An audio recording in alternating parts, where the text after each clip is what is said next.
experts call toxic masculinity. Research found the underlying cause for could-be masculinity content culture.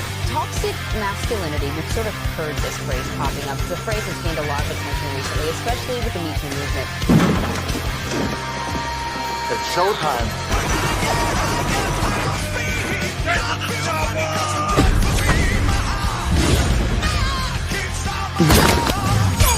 I'm no godless Tommy. I fought the Star-Spangled Banner. You bring the cavalry? Woman, I am the cavalry. They are my people. I am their sovereign. I love them.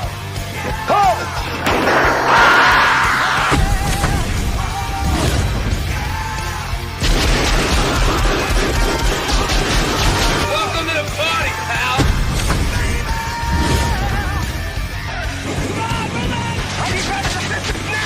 Knock.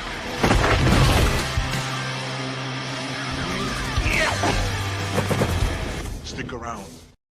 What's up, everyone? Welcome to Masculine Mondays, episode 17. We're talking about The Fugitive, starring Harrison Ford and Tommy Lee Jones. If you're new here and you're wondering what the hell is Masculine Mondays, well, it's a show that we talk about why masculinity in cinema is important and vital to our culture here. So if you are new here, do me a favor, hit that thumbs up button, subscribe. It's free. If you want to donate, it's up to you. Hit the bell for notifications, share online, share with your friends, family, your dog, your pets, your neighbors, your enemies. I don't really give a shit. I mean, I do, but just spread the word. That's the way we'd like to do it here. And I don't do this by myself. Obviously, you lovely people watching, I can't do this without you, but I also can't do it without my lovely panelists. Usually we have Mr. Goodwin. We've got Papa Pumpkin. We've got Leon Idol. We've got Zax. We've got City. And we've got Nadia here. It's a full fucking panel here, y'all. It's going to be a damn good time. Been looking forward to this. It's been a long day. I'm just going to be riding on the adrenaline. And I can't do this without y'all. So I appreciate everyone that's been here. Appreciate the raid. Before we get any further, can you flip Zax and Cindy? Because her being like the weird angle. Oh, yeah. She's at a vertical. I can't get it to stop. I've been looking up all these tutorials on how to fix it. I love it. That was throwing me, man. Yeah, Cindy, turn your camera sideways. That way you're shooting in landscape and not a... I am, though.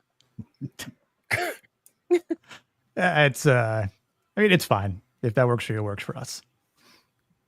It doesn't work for me. That's why I'm looking up a thing, but nothing's working. Is it a camera thing via Windows settings? Who knows? It's an OBS thing. Oh, yeah. OBS is weird. You tried uninstalling and reinstalling. Yeah. Oh, God, I hope not. Hope not. Guys, how is everyone doing tonight? I know we just saw y'all on Leon's stream, which I was late to, unfortunately, but glad I could just kind of ride the last little lip of the wave there and come into here. Fun. But how's everyone doing? Great. Good. So ready to talk about this movie. I fucking love this movie. I've loved this movie like my entire life. I can't wait. Stoked. We're gonna dive right into this, not waste any time. We'll just say what's up to everyone in the chat for this. Starting number 1, I'm ready. I did my homework. Let's fucking go by Mr. Jamalama.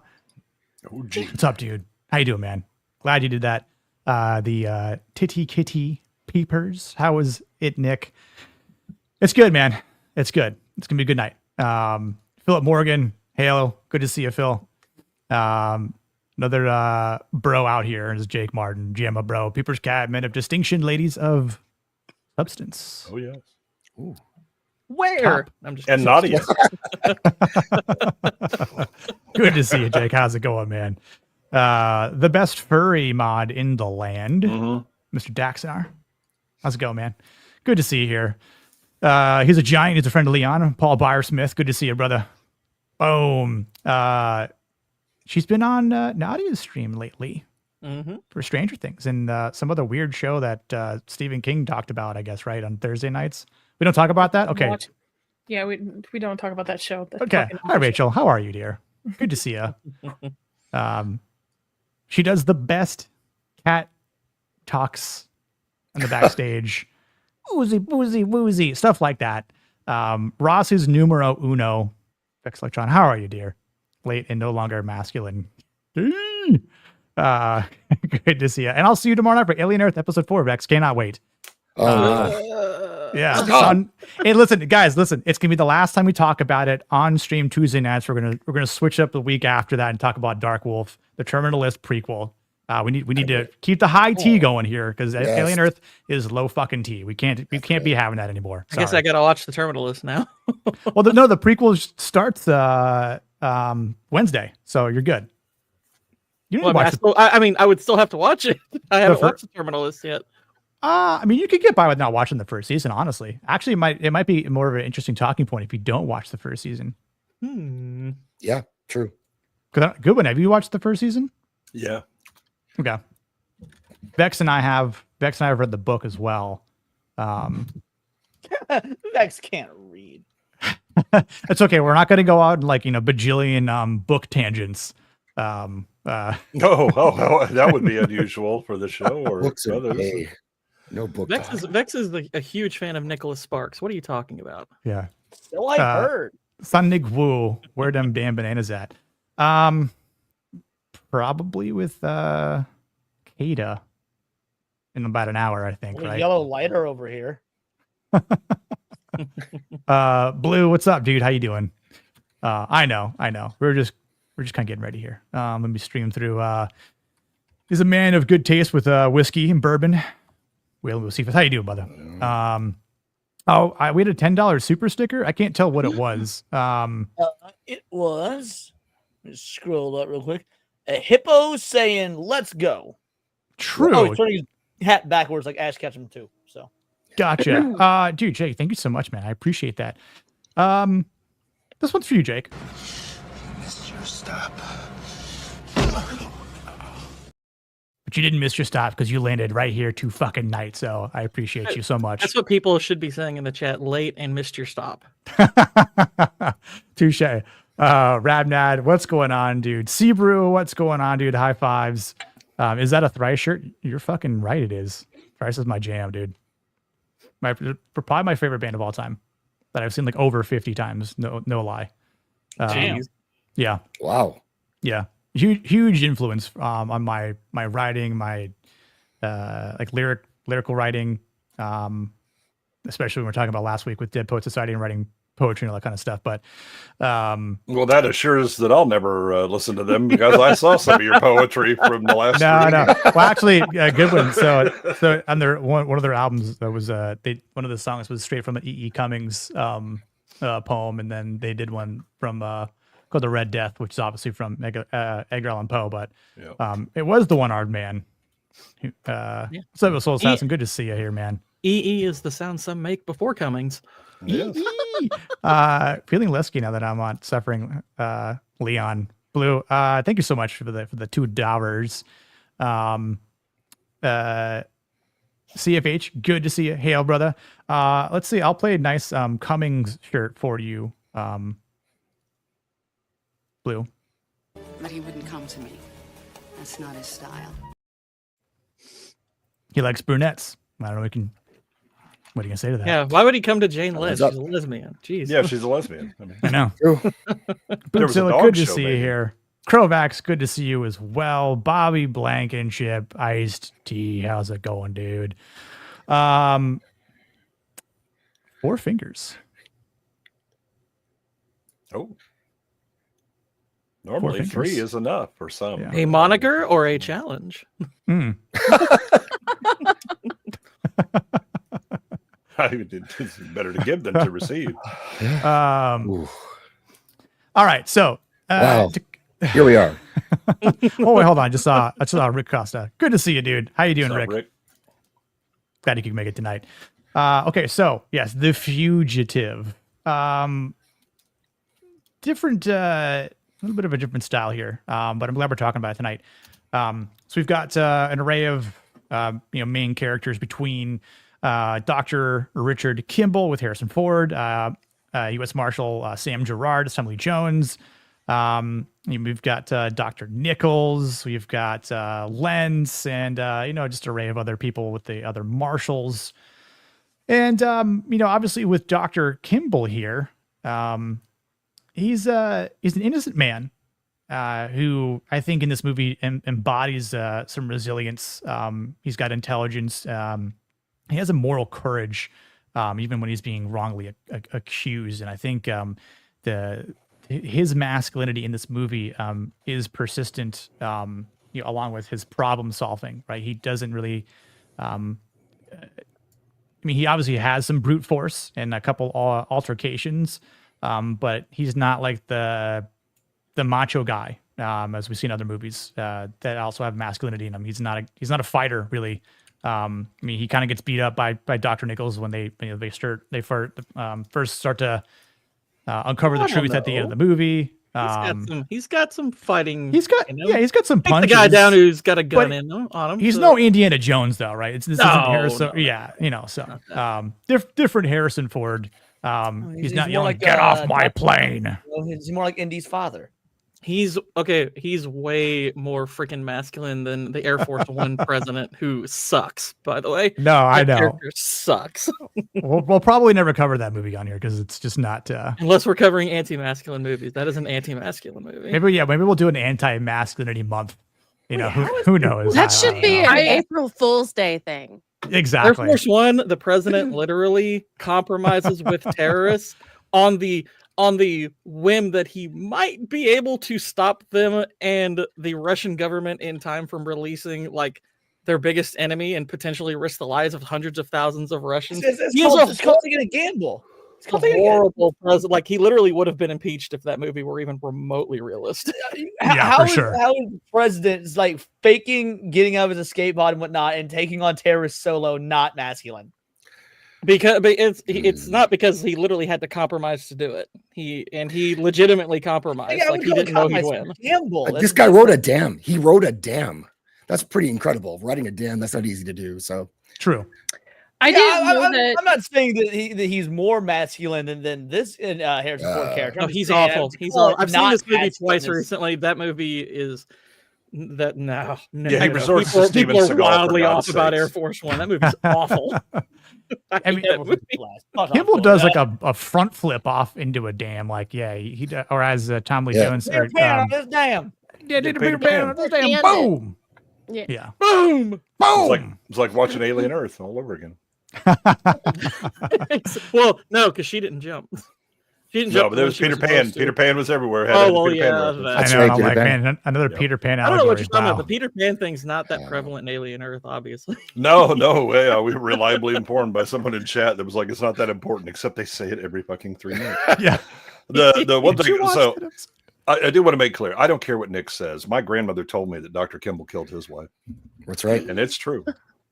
I don't know what this one-armed man bullshit going on here. This is crazy. Also, I just noticed that that you said wrongfully accused, which was like the parody version of this movie. I love that movie. Wrongfully accused. I don't know that one. I didn't know U.S. Marshal is Tommy Lee Jones plays the same character from so Jeremy Hughes review. Yeah, wrongfully accused. It's basically it's a Leslie Nielsen parody, and it's worth watching if you like this movie because it's really funny. I mean, you kind of have to love the movie to really get into it, but which I love this movie, so I thought Wrongfully Accused was hilarious. I like movies because this is non-traditional stuff, right? This is masculine, but not the first thing that comes to mind. Last week did Poet Society. I think it's cool. You're mixing up the styles.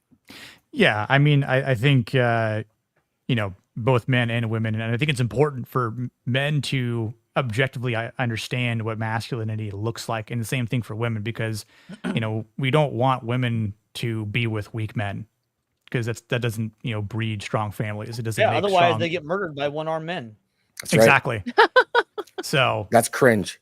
Yeah, and I mean, there's a lot of masculinity in films that you might not expect it as well. For example, as big of a movie as it is with like Jurassic Park. The main character of masculinity, as we covered, a few weeks ago, is centered around Dr. Alan Grant. And last week, obviously, for Four Fingers, basically what we do here is at the end of the stream, we'll talk about, I can give our masculine ratings, not how good we think the movie is, objectively or even subjectively, but what we think the masculinity scaling is, So there are movies we like to cover on here that might not have a high scale. Like again, like Dead Poet Society, I think most of us gave it like a 7 out of 10. But it's still important to focus on those things to understand, in movies we watch like that, what we're taking away from it, because we might actually see things. We might know people that might be in that, same sort of environment or, scenario in their life. But, and again, it's good to talk about different movies, switch it up. So yeah, I appreciate that, Zax. Also, no panel should probably be exclusively female. I mean, what good is that? You got to have one voice of reason.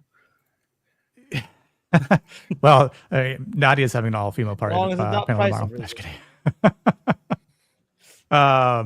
It's that Friday Network. I want $5. $5, Nick. $5. Let's go. She's becoming the kid from Better Off Dead. Oh, that's a movie that Leon's never heard of, and it definitely is never referenced culturally. I was thinking that, Gordy. Okay. Except Nadia is including inflation in her charge. That's exactly right for our fingers. Yeah. We talk, if you want to learn a little bit more as a precursor, I did a video called why masculinity in cinema is important. It's about 6 minutes, but it talks about a lot of this that goes into what these streams consist of. And that was a talking point in there that, kids, obviously, especially boys, they need a father figure. They need a, father for a good role model. I mean, obviously, there's a lot of data that shows when boys and young men don't have that father or role figure. It could be an uncle, or even a grandfather at that point that they could look to. And you see why a lot of people, a lot of boys get arrested, or Hence why we have so many effeminate black males in the media today. Exactly. So, I can say that my uncle's racist. That works, yeah. But yeah, that's why we do what we do here. So that's fine, Nadia. I see your message. So, getting to Tommy Lee Jones's character. Yeah, he's a man of law, obviously being U.S. Marshal. He's got discipline, and he has a lot of relentless pursuit. He's all about his job and doing his job well, and just all about the execution. And figuring out what he is. Like he knows what he has to do. He's not here to solve a puzzle.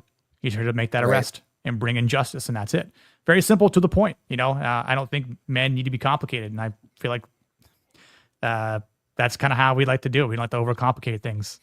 Most of us, at least. There are obviously men out there who aren't real men and just like to overcomplicate things, and I question their masculinity at that point. But a lot of supporting characters, like I said. Some have loyalty, some camaraderie, a lot of manipulation involved. I think in terms of the themes we see in this movie, as mentioned, there's justice and duty. There's resilience. There's conviction. We do see some compassion, though, especially from Dr. Kimble, which is pretty interesting. And again, I think this is a great movie where you have these two archetypes between Kimble and Gerard. So it's like this truth and order. But any quick thoughts about the characters or the themes before we dive into our first scene here with the prison bus I did have crash a quick and thought, stuff. but not quite about this movie. But something you said made me think about another movie and the masculinity of that, because we've all talked at length on various streams recently about weapons, and so there's so many what's it about? Alcoholism, school shootings. What did the AK-47 in the sky mean? And you're right, men don't think about stuff very nuanced, because I was like, it's just a fucking witch movie. Why is the AK-47 a dream? Oh, because it's a fucking dream. You see weird shit in dreams. For me, I don't give a fuck about alcoholism. It was a horror movie. So yeah, I'm very much the simplistic mind of I'm gonna fuck how deep the movie is. Was it scary? That's why sexes need each other. We balance each other. We have strengths and weaknesses that the other can pick up. So it makes sense. But as far as this movie and its characters, part of what I love about this movie, and probably the two primary aspects of masculinity that I find so fascinating with it, is you have the two primary characters.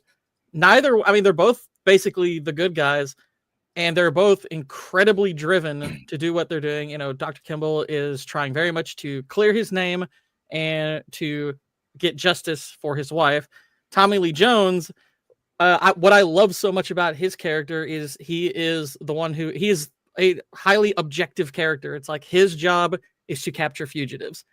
That is his drive, as he is supposed to capture people who have escaped the law. It's not his job to assess whether they're guilty or innocent. Right. That's why we get the famous line, "I don't care." It's like he has a job to do. He's not here to play favorites. He is here to catch criminals. Yep. And I love that. He's not turned into a villain in doing it. He is very much a good guy. And part of what makes the ending so satisfying, and I know it's jumping ahead a ton, but this will go hours. No, it doesn't matter. But part of what makes the ending of this movie so immensely satisfying is that once the job is complete, we kind of see more of the human side of him right after that. He's like, okay, I've gotten what I want. And then you see him be a little bit more compassionate, a little bit nicer to Dr. Kimble, that kind of thing. It's like it's a well-earned moment. I mean, this movie isn't perfect by any means. It has a number of problems, but for me, it's the ultimate comfort movie. I've seen this movie probably close to 200 times. I'm not even joking. I watch this movie probably 3 to 5 times a year during the fall. It's so easy to watch. Holy shit. Damn. Yeah. All right. Cool. Wow. That's wild. I love this. This is one of my top 5 favorite movies, even though it's by no means one of like the 5 greatest movies. Sure. No, but that's good. I want to jump on what Nick was saying about this film too, the masculinity of it, and you call it conviction.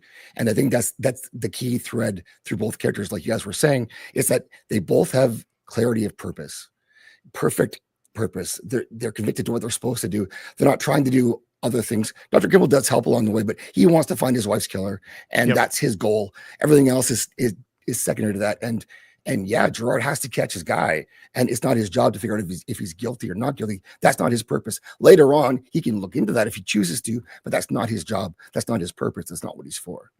And I appreciate that. And to add to that, I would say that, like, to cover this film on Masculine Mondays, this movie opens with our main hero, our protagonist, being emasculated in the ultimate way. He failed at his job as a protector, as a husband. And so you start off with a character that has failed the basic masculinity test. And then from there, there's a reclamation of said masculinity.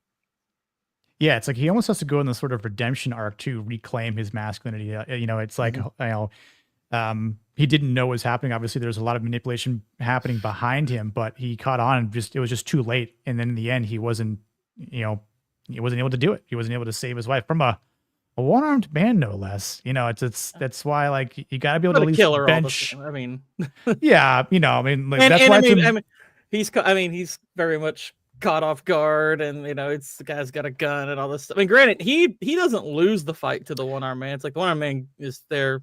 Kills his wife before he's even home early. Right. Yeah, that's what I'm saying. Like he I think if he would have been home at that same time, like maybe just like the killer was just unbeknownst to his presence there, and all of a sudden he just pops out as like, what are you doing? And then they start fighting after that. So maybe his wife is still there and maybe gets attacked, but she's not killed. And I think he's able to just maybe ward him off, or at least maybe, I don't know if he would kill him at that point. I mean, he has every right to. He was. I mean, as far as we know, he was pretty much the primary target for this. Yeah. Now the question is, I don't know if the movie makes absolutely clear if by primary target, like obviously they were after him, but the question is, were they after him to kill him, or were they actually trying to frame him, or was that like a secondary option? I don't think they make that exactly clear. Yeah, they do, because they kill one of the other doctors that's involved.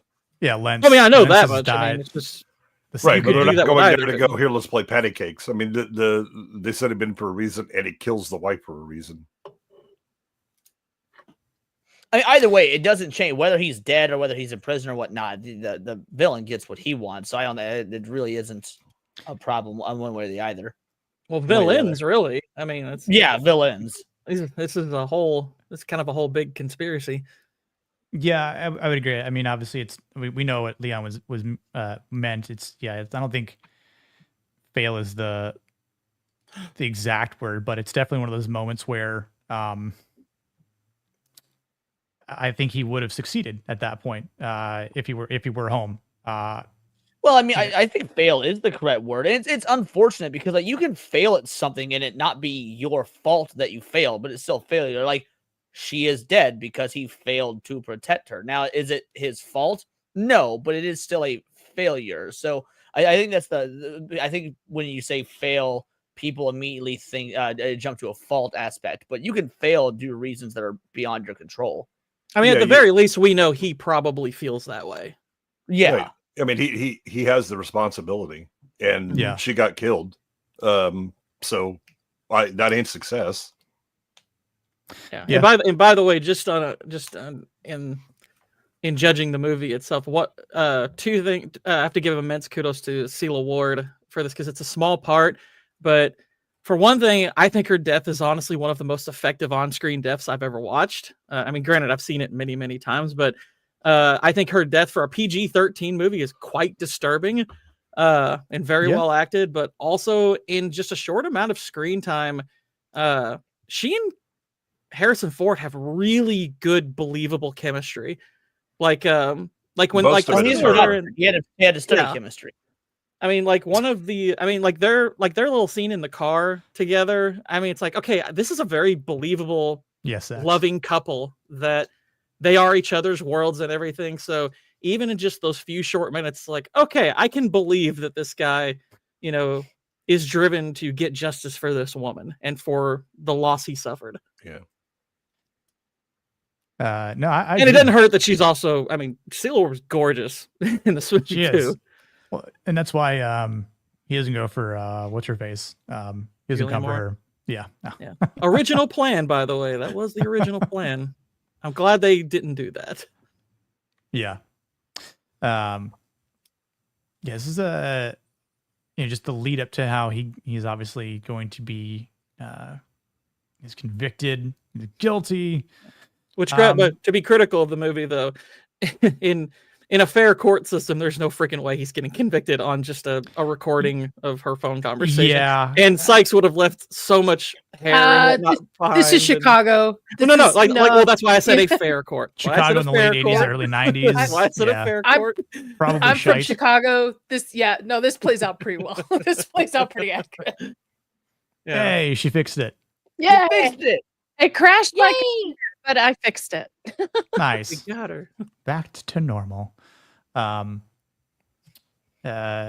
think Blue would have appreciated this. I don't know if he's still in the chat, but make yourselves comfortable in prison. I don't know if Blue can speak to that, but he doesn't actually even make it to prison. So Kimble lucks out, and what a convenience! I was like, there's a lot of plot convenience here, with being on this bus. I think this is, as far as being.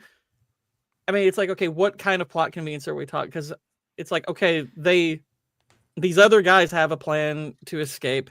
And I'm like, okay, that's going to be. You could argue that's a plot convenience for any person on there who happens to be on board at the time.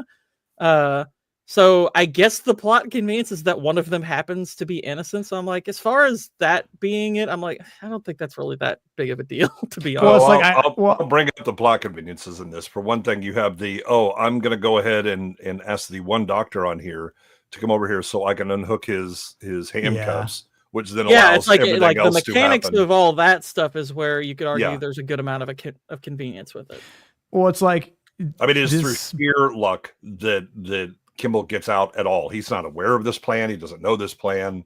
By the way, the black guy just decides, I'm going to remove your leg irons for some reason, instead of being like, fuck this, I'm out. They'll catch you and have to deal with you while I'm busy running. Yeah, that's just uncharacteristic. Also, the U.S. Marshals, for some reason, only worried about Kimble because that's the name that they keep using. They don't mention the other guys that they're looking for. Well, at the same time, they as far as they know, at least when they're going through all the wreckage, they think they're as far as they know when they're first starting, I think like Kimble's the only one they haven't accounted for yet. So obviously Tommy Lee Jones thinks he's alive. I guess eventually you could argue that they're like, okay, they eventually realize that what's his face, the black guys. Also, he announces we have 4 on the run. When is that said? It's right after he says, okay, Dr. Kimble, this and that, whatever. And then he's like setting up the 15-mile circle and all that. And he's like, we have 4 on the run. I have a question. I might have have to hear missed that this. line because I seem to remember like the sheriff saying these two are dead and this one. Right, but then because of the what the one officer says, who then immediately is demonstrated to be lying because they find the leg irons, and they're like, "Would you like to tell us your bullshit story again?" Yeah, and that's when he just goes, "Okay, everything that guy says can't be trusted, so we're just going to do this." But again, all we say is Kimble. Yeah, he only brings up Kimble, right? Like Copeland is off in a different direction because that's all he says is like, "Don't follow me. Like I'll help you out by undoing your leg irons, but don't follow me in my direction." Which he doesn't. I mean, I guess it's sort of a mutual, some sort of weird mutual respect there. But I mean, obviously, I think just this would have still happened if Kimble wasn't on the bus, right? Like the breakout would have still occurred. He just wouldn't have been there. So it's like it's an inconvenience for him to be. Oh well, I mean it's convenient and inconvenience because he almost dies in the process, like at least 3 different times from almost getting shot by this dude with the shotgun. It's almost hit convenient by as the hell for train the other. twice. It's convenient for the other prisoners that he's there because he's the reason that they get keys. Yeah, no, for sure. That's what I'm saying. Like, there's a lot of convenience here, which again, like it is what it is. I understand you have to tell a story, but as far as the masculinity within these moments here, I mean, I think it's ironic that he's like, "Oh, you're a doctor. Do something about the other cop here, the other guard that's dying." And he even it says what's wrong with him at the hospital a little bit later. Like, how would he know that by just looking at him? It's like, well, if you only knew, but because I was there. Yeah, because I was on that bus Wink. when it crashed into a fucking tree. But I think I'm Kimble, fine with that line, by the way. I think that's actually pretty. Yeah, I don't mind it, but we get a further example of that later in the movie where Kimble can't help but be a doctor and help people. Yeah, I know, and we'll definitely get to that because I think those are necessary talking points. But again, like he's able to somehow maintain composure here, and like there's a lot of obviously there's a pressure here, with the bus crashing. Now there's the train coming. I mean, this is sort of like a fight or flight moment where you can just freak out and then just die in the process. Maybe you don't make it out of the bus and you get hit by a train still. But he's obviously able to do that, which I think it's like, he's as Liam pointed out, it starts by him being emasculated and now like he's powerless. And after a bus crash and a train smash after that, and being freed, he's now able to sort of take like fate into his own hands, from being a prisoner to a fugitive, right? So now he's got a little bit of control. Obviously, he's being hunted, but that distance is like always closing short. That gap is always lessening as the movie goes on. With super near misses as we find out within the stairwell and the station, right? So, but yeah, like right here, I mean, this is just sort of like symbolic of survivability, right? Like, he doesn't choose to stay behind, and obviously he's got something to fight for. He wants to prove his innocent. He wants to find out who killed his wife because he loves his wife. And sure, he might have failed by not protecting her, but if there's anything he can do for the justice of his murdered wife, is to bring justice and find out who was responsible for it and clear his name, because he's obviously a well-respected, vascular surgeon, and just a good person, a genuinely good person who cares for people, because obviously he has to live by that code, right? Which is another, I think, moral aspect of masculinity here, especially with his character. But anything else you guys want to tap on? Cindy, you had a question. I don't want to skip over that. Sorry. Oh no, it's just sorry, my computer crashed, so I missed this part. But you guys said that he never got to go to jail, right? Mm-hmm. Correct. But it seems like a year had passed, and I think I missed that part. He never gets the amount of time it takes. Well, I mean, he probably did spend a good deal of time in jail, just not in death row. But this is a high profile case, so it probably took some time for it to actually go to trial. I know it's at a certain point it has been about a year. Yeah, they mentioned because it's like, oh, Lentz, like, yeah, he died last year. Mm-hmm.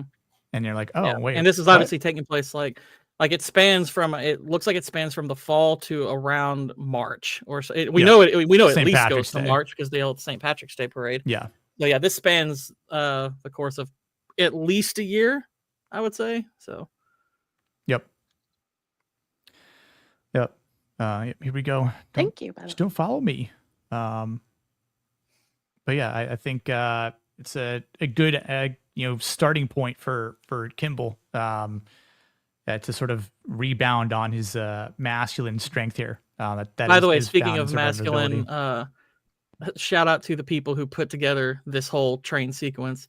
That's a major Chad move. It's one of the best action set pieces ever, as far as I'm concerned. Yeah, dude, that whole scene was awesome. It's freaking amazing. I don't know. And also to James Newton Howard for this musical score, which is another. I mean, it's if not for, I think Schindler's List won the best musical score Oscar that year, which I get. That's a great score also, but this one is so good.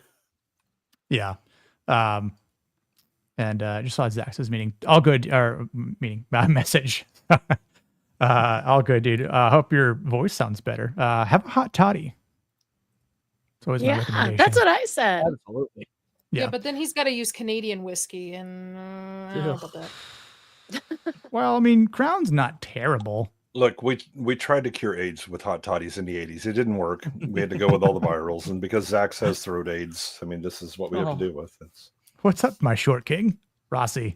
Shit, Nadia's here. Yeah. Is she, though? I mean, I can leave. Oh, you are here. Okay. I didn't know. I didn't know if you had left. Oh, I can. I think he was just saying, show yourself, woman. What? It was because you were quiet. You were quiet for a little beautiful while. You were... face, Nutty. But she said I think she said she was having dinner. So I know. Yeah. I'm just teasing you. No, Waylon says Canadian whiskey is gay.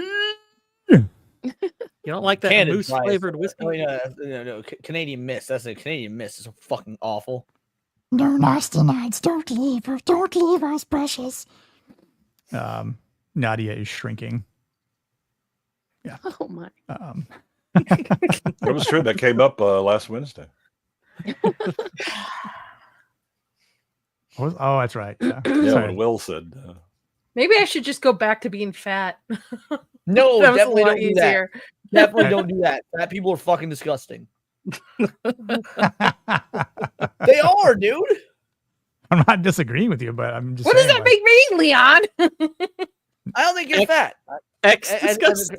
The artist formerly known as disgusting, I guess. I don't know.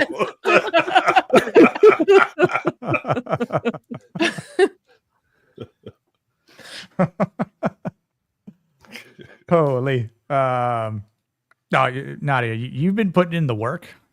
We see it. We hear it, and I'm proud of you. Appreciate it. By the way, are there any fat people in this movie? I can't think of any. There are some top. heavy boys, yeah. Like Copeland. Copeland's kind of big, but he's big, tall. I mean, he's kind of there's there's the one with the mustache.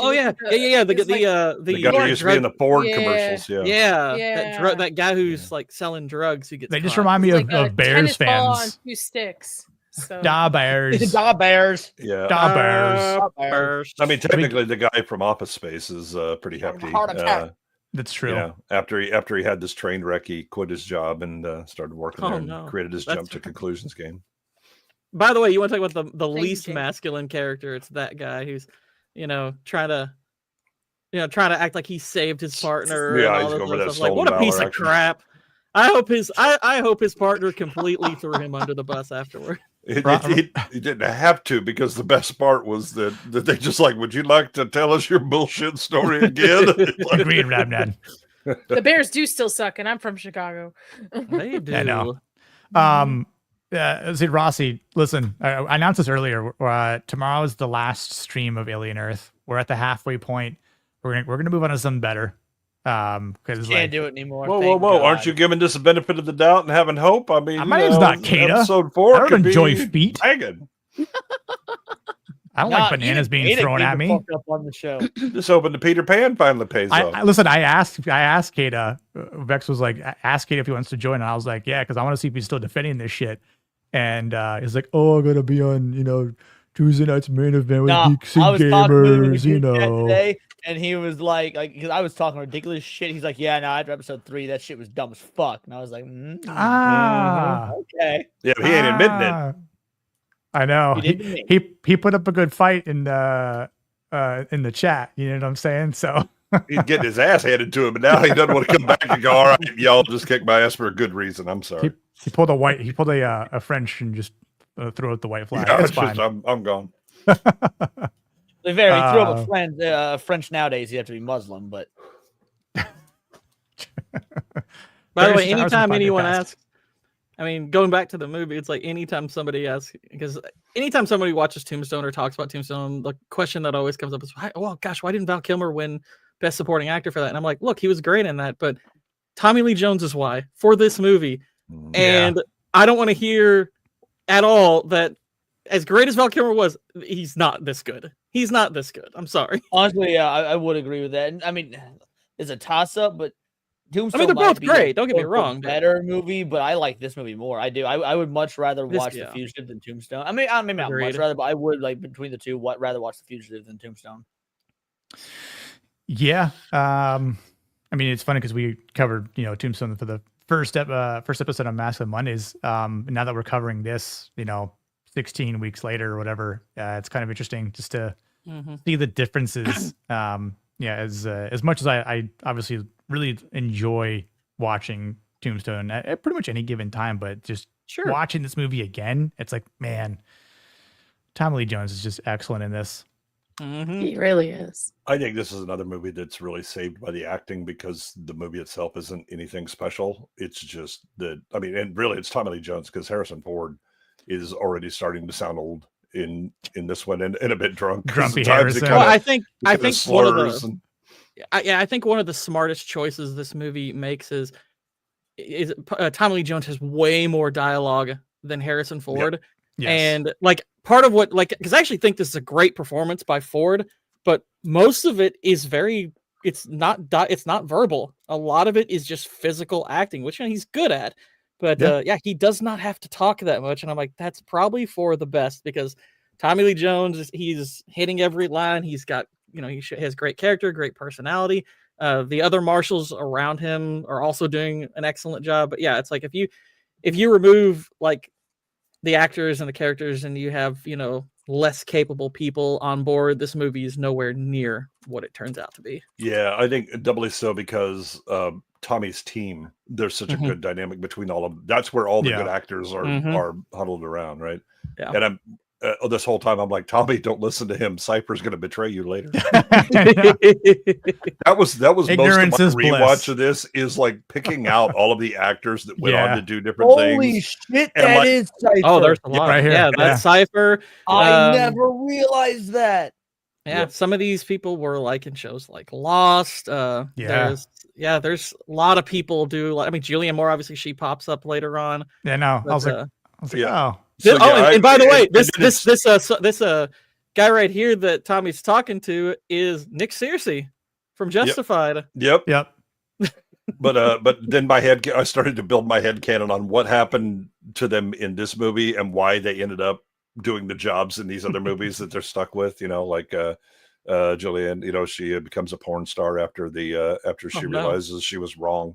That some random orderly actually knew medicine better than hers, so she had to do that. Then later she didn't like that, so she joined the FBI, became Clarice Starling. It's a very complicated world that I have to build for this. Well, I think it's funny too.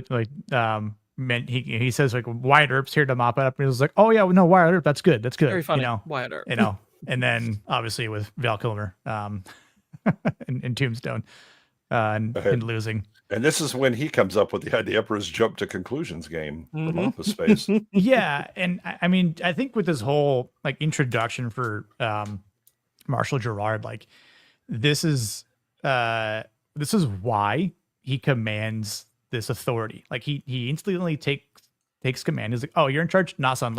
I'm in charge." Well, whose authority? This authority. It's that he already has all of the authority that he can just whip it out and go, by the way, I'm pulling rank. Have a nice day. Oh, for sure. It's just a way that he shuts up everyone. But I think he's very decisive in his approach to everything. You see it immediately. Like, he's not joking around. He's like a well-hardened veteran in this. He's got plenty of experience, and you see it throughout the entire movie.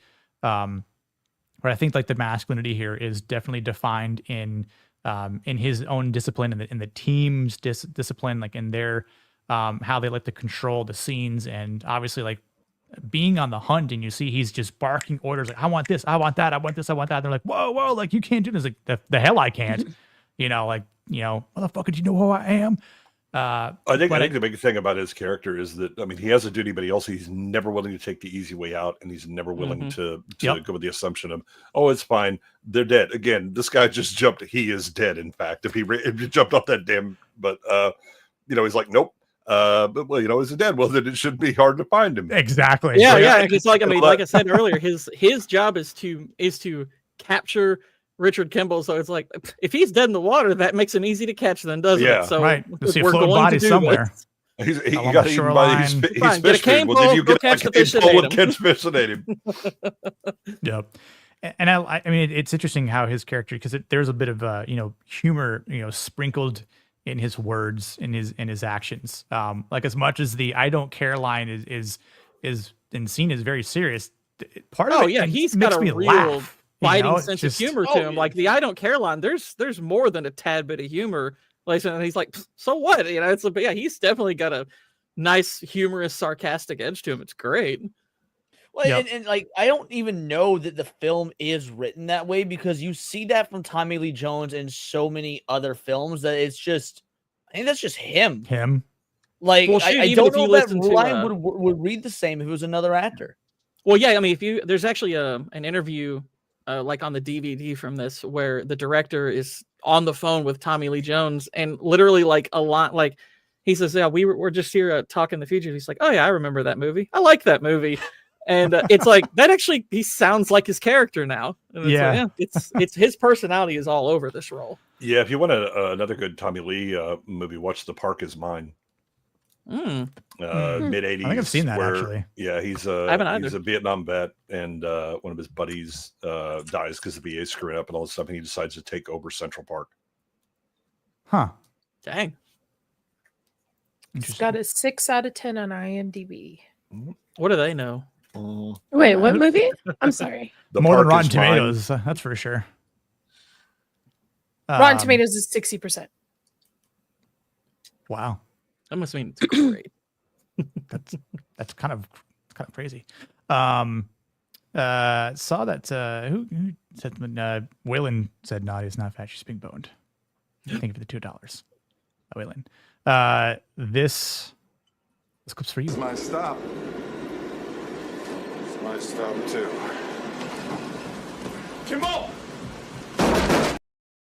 Dang, imagine getting shot by a one-armed man. You thought you were gonna kill me. Sykes. Better get your ass kicked by a one-armed man. That's true.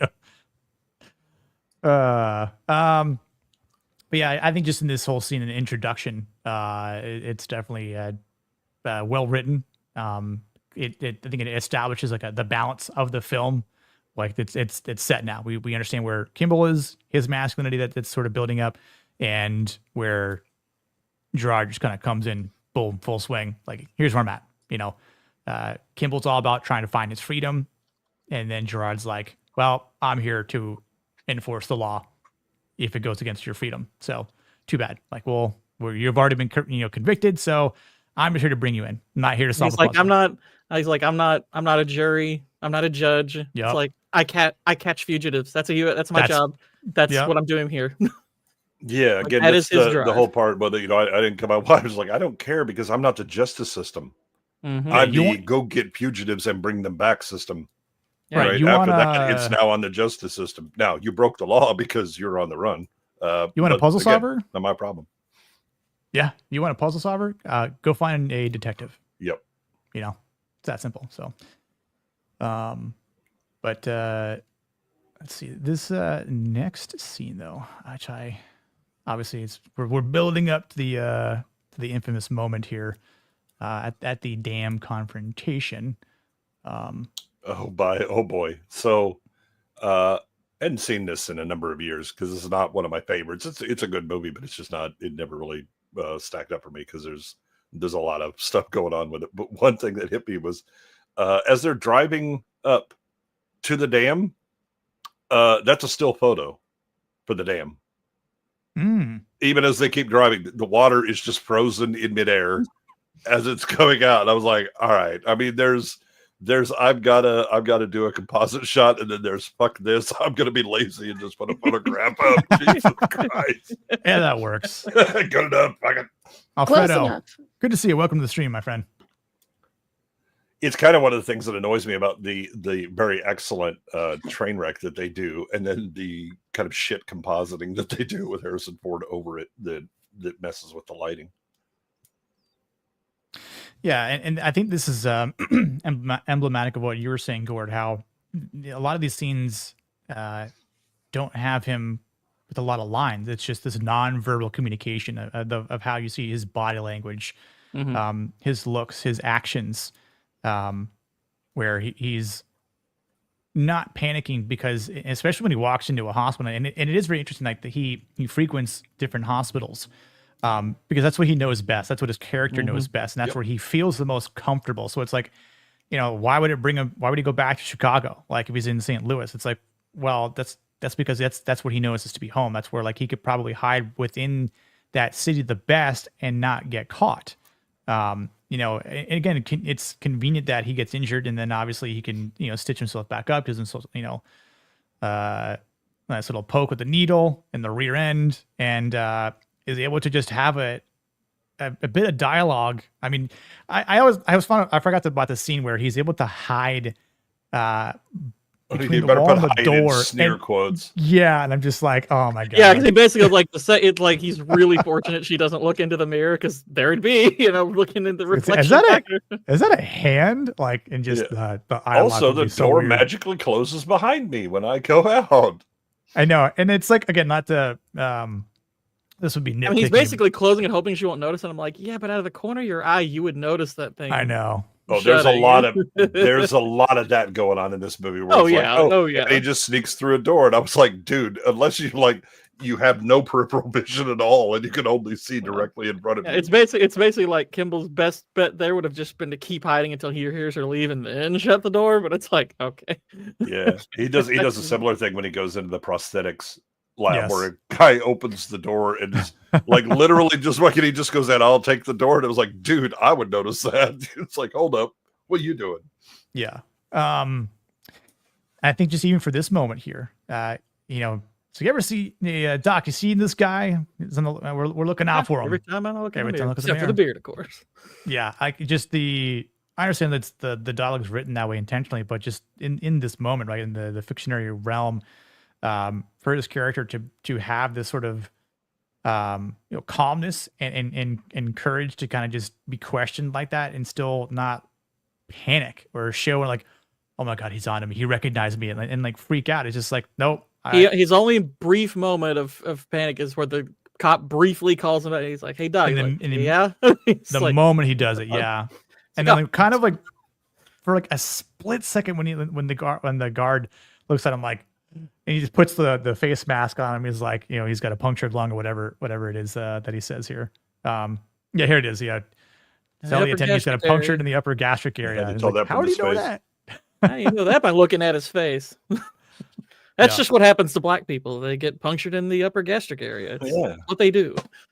Jesus. I will say this whole chase sequence. It's like I mean, how realistic is it? Probably not very much. I mean, that's what I assume with most movies. But gosh, I love the way it's staged. I love the way it's scored. I love how like there's the radio to radio dialogue going on. It's like it's so like well designed from just a entertainment standpoint. A small. Go ahead. Go for it, Cindy. Oh, I was going to say a small detail I really appreciated was when they're in the helicopter and it sounds like they're talking in a helicopter. Whereas now, if you see a helicopter scene, it's perfect. Like you can hear them perfectly. They don't really need a headset. It's BS. So yeah, it comes off like they're having a conversation with headphones on. Yeah. It's weird. Like the helicopter's in whisper mode or something. and to add to what Gore was saying is like, is XYZ realistic?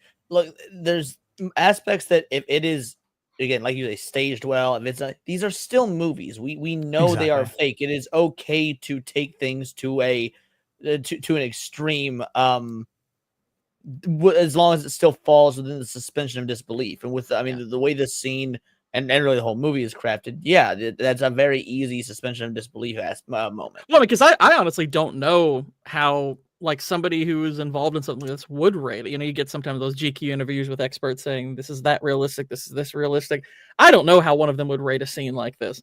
I'm a complete layman in terms of like how Fugitive hunts goes and stuff like that. But as far as like how it appears to a layman, it's like, it'd be difficult for me to pick it apart without that kind of knowledge. Yeah.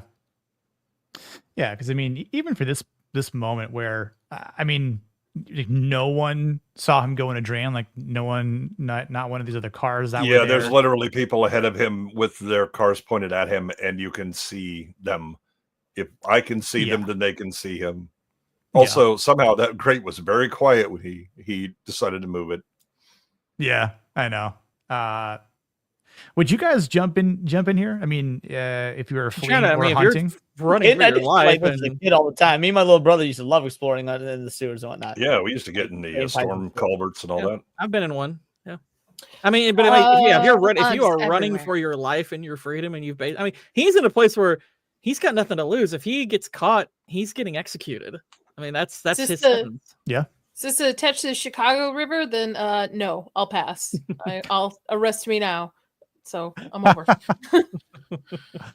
I've only been in a couple in Florida here, which some of them aren't that deep since we don't have dams here.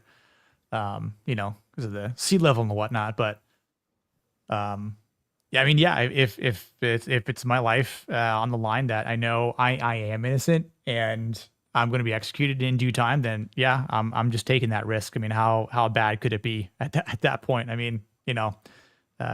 Couldn't be worse than Shawshank Redemption. Swimming through all That's that way feces. worse. Yeah, That's way worse. With all the bugs in a sewer, I am going back to jail and I'm probably getting executed. I'm with you, Cindy. I'm with Who you. knows what you're going to contract at that point? Yeah. Be warned, anyone in the chat. That means they're probably going to make sure they actually killed someone in order to get there.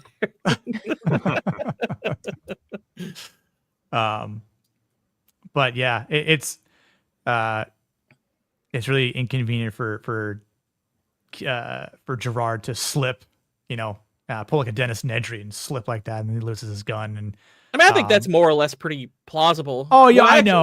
What I like about it is his reaction is, I don't have my gun, and if I don't know if he even realizes in this moment that he's definitely behind him.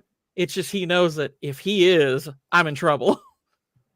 And that's where it's like he just like, oh crap, and he looks by. It's like, yeah, sure enough, there he is. Exactly, Alfredo. Agreed. I got in the storm drains all the time next to the creeks. Yeah. Yep. Shit's so fun growing up. Didn't you just have to take an antibiotic wash for the last month or so, Rossi? This explains so much. Yeah, you wouldn't get into a Florida drain. That's what I'm saying. Yeah, no, they're all over the place. It's kind of nuts. So nope, I'm good. And there's more snakes there now too, unfortunately. But that's the other thing. There are other Floridians in those sewers too. If you want to get into a Florida sewer, you have to knock. Yeah. They have residents. Show your Florida man card. Make sure you can. Exactly, dude. There's I know a couple people that hunt pythons and iguanas daily, and I'm canceling my trip right now. I'm canceling my trip right now. I'm canceling it right now. I'm not coming to Florida. Fuck this. Why? No, thank you. They're invasive species. They don't belong here. You live in Vegas. They literally have the world's biggest underdark of fucking homeless people where you live or whatever. Oh yeah. The mole people. What's worse? What's worse? Homeless Floridians or AIDS? Because you're already amongst the latter. That's a hard choice. Well, here's what you should do: is you should bring some pythons back with you. Yeah, as Bobby says, pythons are delicious. I'd eat them. Are they? Really? Sounds good, What? Alfredo. Writing Appreciate you code. stopping by. Ugh. Homeless Floridians are worse. Yeah, I wouldn't eat those. Yeah, I would stay away from those. Don't know what you'd have. I hear they frown on that, Goodwin. I would frown on that, man. You don't know where that meat's been. Although Vegas, though, that's why a lot of those mole people disappear. the problem with the worst Floridians in the country, I think like San Francisco homeless are probably worse. The homeless in general are Bobby, the worst if in it's the eat country. like rabbit, just eat rabbit then. Why do you have to eat snake? Well, because all the snakes eat the rabbits. That's the then problem. you get twice the flavor. Yeah. Just don't eat homeless rabbit. Florida is like the Australia of the United States. I'm out. To a But with certain what? extent. You guys have mosquitoes. That's enough. Oh, have you seen the serial mosquito killer? It's a How real many thing. mosquito do you have to kill to be a mosquito serial killer? So What is he what get- this? planning each one? I feel like this is individually? something Leon would bring up on his stream. So Leon, if you want to throw something in your I'm idea. very curious. You said, have you heard I've of never the heard of this. serial mosquito killer? And Does I he- the fuck in. Does he write like cryptograms and send them to the mosquito police? I mean, So what are we he'll- so talking this- about this is what he does. So he he can- keeps trophies of his victims. It's the government. It's the government. Radio. Shut the fuck up. I need to hear this. No, so he catches them in like a little I don't know, like a little cup, right? Like a clear cup. You take some like medicine in, right? And what he does is he pokes a hole in there, and then he fills it with gas. He basically gasses the mosquitoes to death, and he just watches it struggle, and he videotapes it all. And then as it's dead, then he takes it and he tapes it to a sheet of paper and writes down the date as to which he killed it. I thought you meant like there was like a species of like bug that are wasp killers. It's like a mosquito Gestapo. Yeah. It's like Yeah, who's ready, hell who's of an ready for their autistic shower? Exactly. We are merely delousing you, Mr. Mosquito. I'm out. Florida. Goodbye. I'm not going on my trip. Fuck this. He has a place called Moskowitz. Yeah. Also, Nadia, what are you talking about? Is a Chicago legend. has How do I mosquitoes. get him as a guest on Yeah, my show? I know Chicago has mosquitoes, but I haven't had to deal with mosquitoes for the last 5 years. I mean, when you arrive, I don't think it'll be that bad. I mean, there's different areas that are far worse. Like if you go to the Everglades, you're just asking for Yeah, you're going to encounter something. Yeah, and those are big suckers too, literally. I just kind of fit. I don't know. The snakes. Yeah, I mean, yeah, no, we are trying to encourage her to visit. Nadia, remember, there's like a lot of new houses at Halloween Horror Nights. Like, come I'm not a dog. You can't distract me with like a shiny item. No. Horror. Are you kidding horror, me? horror. Are you kidding me? That has worked Come on, girl. women for hundreds of years. You are denying your own biology. I was It's going to just- say, I can't even argue that method. It's Oh, is almost that like you, there's Rossi? a diamond cartel for a reason.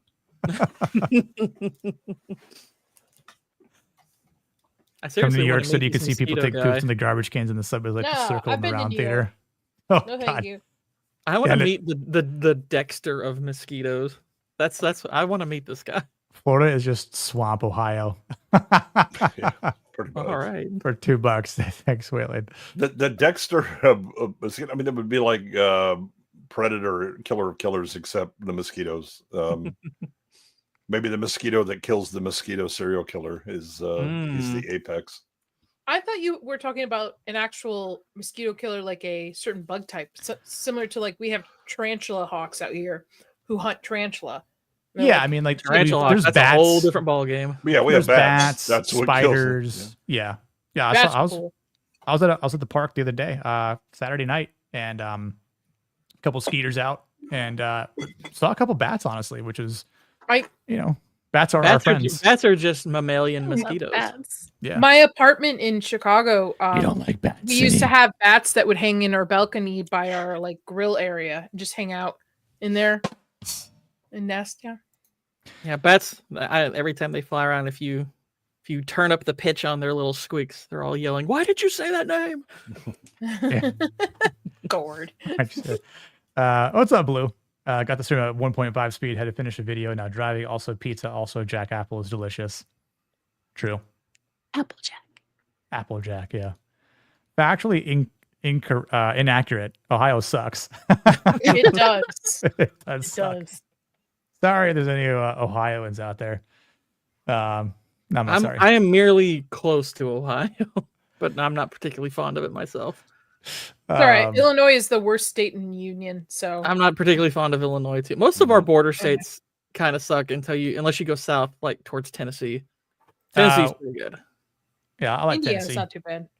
Tennessee. No, Indiana's pure boredom. What are you talking about? Indiana is just nothing. I got Indianapolis.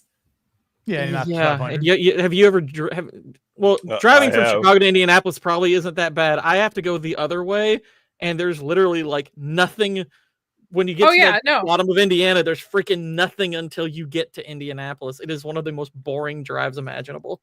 It's one of the most dangerous drives too, because people start to fall asleep at the wheel. I would just drive from Chicago to Murfreesboro, and passing through Indiana is very long. I used to swim in the rivers and lakes with gators before all the time. I Fruit mean, I have bats are a two. pain in the arse. Is that And how's your? Oh, go ahead. Go ahead, Nadia. I was going to say, is fruit bats are a pain in the arse? Is that a gay joke? I was just going to say, Rossi, that's why you have a weak immune system, probably. No, actually, I used to swim in lakes and streams or whatever, and I don't have staph infection and every other disease. Now it's brain eating. Jamie lives in a better place. All their presidents suck. You're safe from those, Nadia. Oh, okay. We have a resident Indianapolis, right? We used to go down there for Gen Con every year. So yeah. Bootsville is the outlier. He's because Bootsville is cool. So no, I stand with Waylon. Me, who has driven through Kansas and Nebraska, listening to these people talk about y'all ain't got shit. Shut up. I mean, the drive from Vegas to LA is boring too. It's just desert. No, you actually have terrain. Not that much terrain. Yes, you do. Again, come drive Kansas. I have. I've driven across country. That's across country. Where? We go down the south border, so you go through Texas. No, Nadia. The perfect response. No. You all have terrain. You should say, but you all have rain. Yeah, drive 70. Drive on I-70. See how wonderful that is. There's a reason. Denver isn't actually that great. The Rockies are a bit boring. It's just after you've gone through all of that shit, you're like, oh my God, it's indescribably beautiful. Waylon who lives very close to Kansas has driven through Kansas plenty of times. I'm good on this one. Kansas fucking sucks, bro. It and Western Colorado. I mean, there's a reason that's the beginning of the Great American Desert. I'm glad I haven't had to make any of those drives. Really. Like I think the most boring-ish drive that I've been through was through Texas because that just took forever. But it wasn't bad. But again, Texas has so many good biomes, stops. so visually interesting. I don't know, my favorite state to drive through is Georgia. Georgia's beautiful. Yeah. It is. It is. Except right Atlanta. until you hit Atlanta, and then you're like, oh God, what did I do? Oh God, Atlanta. Because you can barely drive through it. Yeah. I know. You're stopping all the bloody time. I don't know what's worse, Atlanta drivers or California drivers or Illinois drivers. Well, Atlanta don't drive, so you got that. Boston has the worst drivers I've encountered so far. Yeah, Boston does. Though the most terrifying drivers I've ever seen are in Mexico City. Yeah. No, actually, Nebraska is the scary thing because you hit the border and you're like, oh, look, a town. And then you won't see another one for 100 miles. Gemma?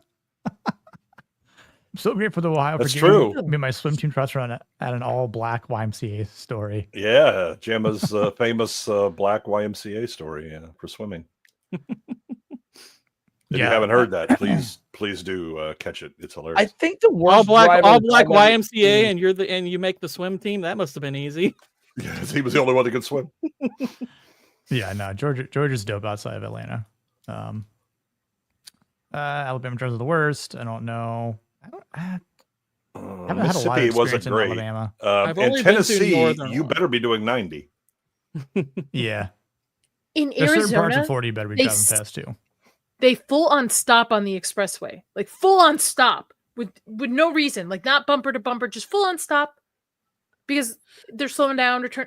Just it's crazy to me. That shit happens in California on expressways. Well, California are awful drivers, that's for sure. I agree. That the the worst drivers I've seen are in Detroit, which is really ironic. I bet they had because they're all that's you saying they're the best or the worst? They're worst. Well, yeah, because they're trying. Well, that's because they've got guns pointed out of their windows. Yeah, and all the vehicles are stolen. Bobby, yeah, you my are favorite right. drivers are in Dallas. Dallas, Texas drivers are my fucking favorite. They don't give a fuck, son. They will like love tap your bumper because you're not going fast enough, and then just keep going. I love that shit. The hilarious thing is if you get that's crazy. If you get outside of DFW, like driving country roads or something like that, if you're going faster than the person ahead of you, they will pull over so you can pass them. In Texas. Oh yeah, they do that in the country in Illinois too. Yeah, I mean, like I know in Florida here, if someone's going slow, generally just flash the lights. No, I mean, I'm on a 2-lane road. They will pull over to the ditch to let me pass. Oh, okay, 2-lane road. Wow. Apparently, Man, I've been gypped. Mixed bag. Yeah, I know. Freeway sucks. No, in man, California. they're all awful. They're all awful. Yeah, DC turn back at rush hour, make peace with their that's true. I'll say I'll play a clip for Waylon, and we'll get back to the I don't care part. You know, we're always fascinated when we find leg irons with no legs in them. Who held the key, sir? We are the keys in your bullshit story. You want to recite that again? Okay, so in the confrontation here, obviously, again, I didn't kill my wife. I didn't kill my wife. I don't care. I don't care. I don't care. I think with this, again, Kimble is definitely showing his moral courage here. Obviously, he's trying to declare his truth that he knows, because no one else believes him, even though there are people that There's no his have truth, vouched for there's him. the truth. The truth, exactly. Yeah, what is he, gay? Jeez. But no, yeah, this is both characters are stating specifically what drives them. I didn't kill my wife. Like that speaks to him being innocent and wanting justice for his wife, and his response, I don't care. It's like that's his drive. It's like my job isn't to bring you justice. I'm here to catch you. Yep. Yeah. Well, it's not just that. Think about how many times he's probably tried to put somebody into custody who's spouting, hey, I'm innocent. I'm innocent. Even though I they're think, not. I think you're right, but at the same time, I don't. For him, it doesn't really matter. What we see through the course of the film is that even as he starts to believe that Kimble is innocent, that doesn't matter. He's going to catch him. Yeah, and it's like this is the first time he's a few feet away from him, gun to gun, and Kimble puts the gun down, right? Like it's just kind of has to. I know, but what I'm saying is like it's not like it's like this is also showing like if he was a killer, I think more times than not, killers would probably try to take that shot and risk their own life to take out a cop or a marshal or whoever, because that means they can try to escape further. Like they was like, well, I've already killed one guy. What's one more on the list? I'm already screwed once. It's not going to be that big of a difference. I mean, we've seen it in other stories, other movies. So, but this is something that Kimble's like, maybe if I do this, he might think differently. But even then, like he's like, I don't care. You can put the gun down to show like you're not trying to give me a hard time. You're not trying to really resist, even though you've been running this entire time, ever since you escaped the bus. But I'm here to bring you in, and it's just Kimble's like, I can't stop here. I have to keep going. And even with Gerard saying, do you want to get shot? Because I will put a bullet in you to get you down and to put you in cuffs. But I mean, head. Which, by the way, was very fucking unnecessary first. depending on where the bullet goes. Right, exactly. Because what happens if it hits his artery? He's screwed, right? He's dead. He shoots him. He's probably falling backwards anyway. Yeah, and that's another thing. It's like he might shoot him and then he falls over anyway. So like if Kimble's like, I might be able to survive without a bullet wound, I'll take my chance and do a Peter Pan off the edge of a dam. I'll throw this dummy off the dam and hope they think it's me. Yeah, dude, I love this look here from Tommy Lee Jones for Gerard. He's just like, son of a bitch.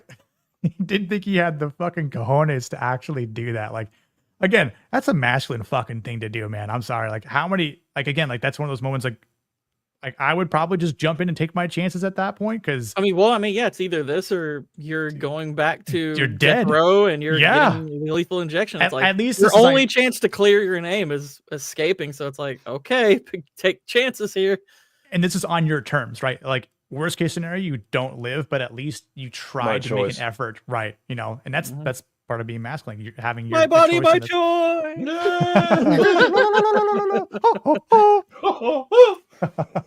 He did a Peter Pan right off the dam. Peter Pan right off that dam. Little Alien Earth inside joke, but yeah, like it's a great confrontation again. Like I think Gerard is definitely has like this stoic response because of his principles, because of his code, and you know, his loyalty to the law. I think Judge Dredd with Stallone could learn a thing or two. I was waiting to finish before I made a Judge Dredd. same wavelength, Leon. Same wavelength. But great. You know, up to this point, great scene, great lines.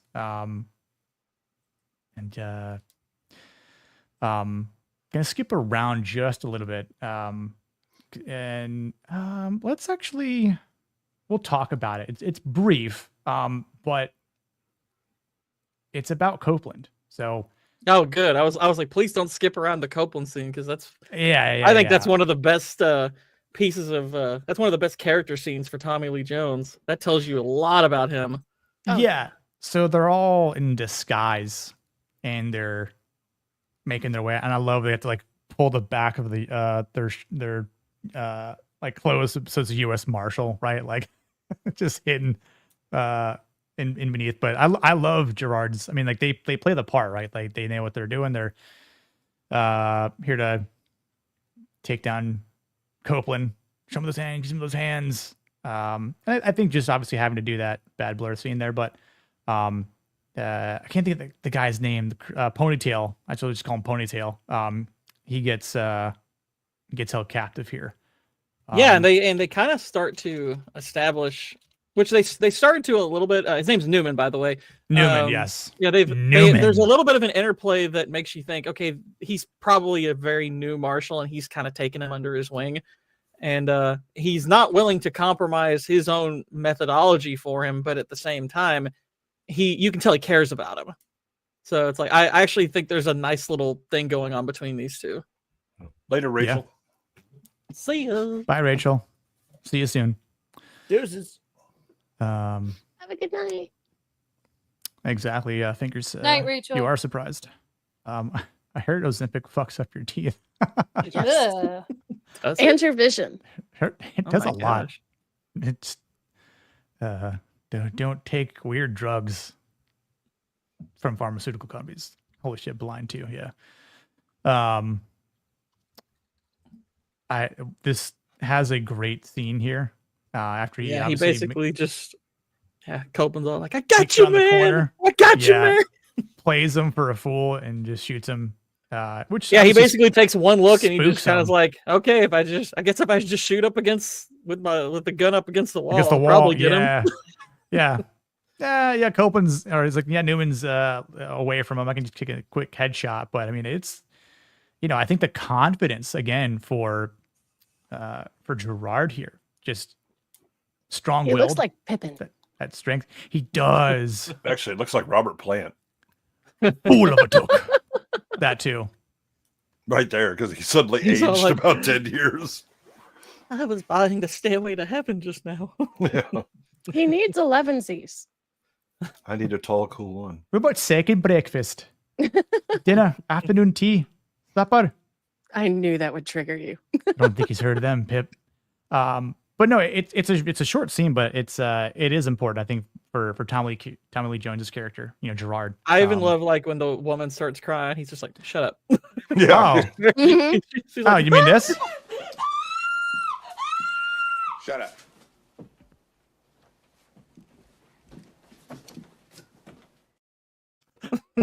Even does I think I'm just gonna keep that. I gotta keep that scene forever. That's a now. great. Like, that's a great clip. Dude. There's so many ways you could use that. Right? It's like, all right, don't make me use this on you. And she's like, oh, I better shut the hell up. The way he does it with my shit. It's so nonchalant too. He's just like, I'm not in the mood for this shit right now. Like, which is, it's like he just got caught and killed one of the escapees, right? One of the. Also, she's just been busted for harboring a fugitive, but yeah, she's busy screaming, doing whatever, and that dead serious, just look, put hand up, shut up. Yeah, right. That's I'm not playing. I'm not yelling. Especially, you better be really scared because I'm being very quiet and calm when I'm telling you this shit. Yeah, you need to keep that for whenever Leon gets lippy. Leon doesn't get lippy on here. Not very often. And kudos to that woman for having a good sense of self-preservation. Yeah. Mm-hmm. Know your place, woman. You don't see that out of middle class white women today. Oh, I don't know. Black women too. Exactly. I said middle class. You do. You just have to be very convincing when you do it. Let's see here.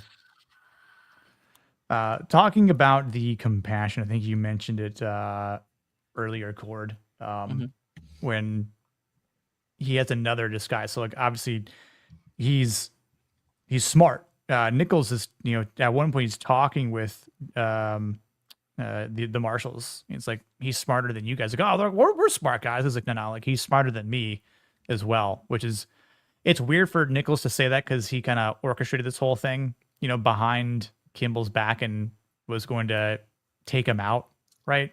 He doesn't believe it. Right.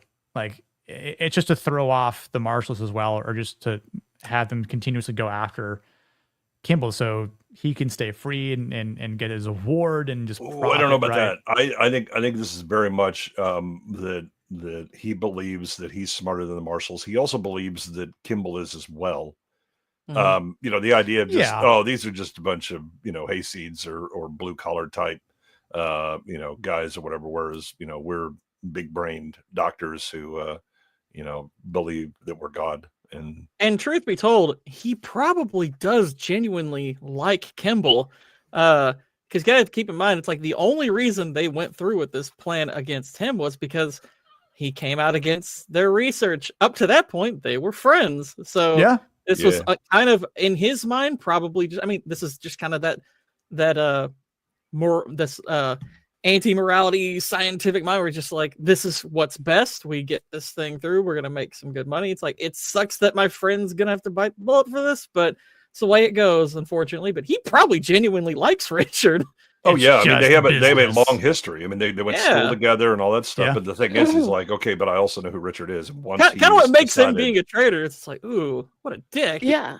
Yeah. Well, but it explains why he helps him too, because he could just be a dick and just turn him in and whatnot. But no, he's choosing to help.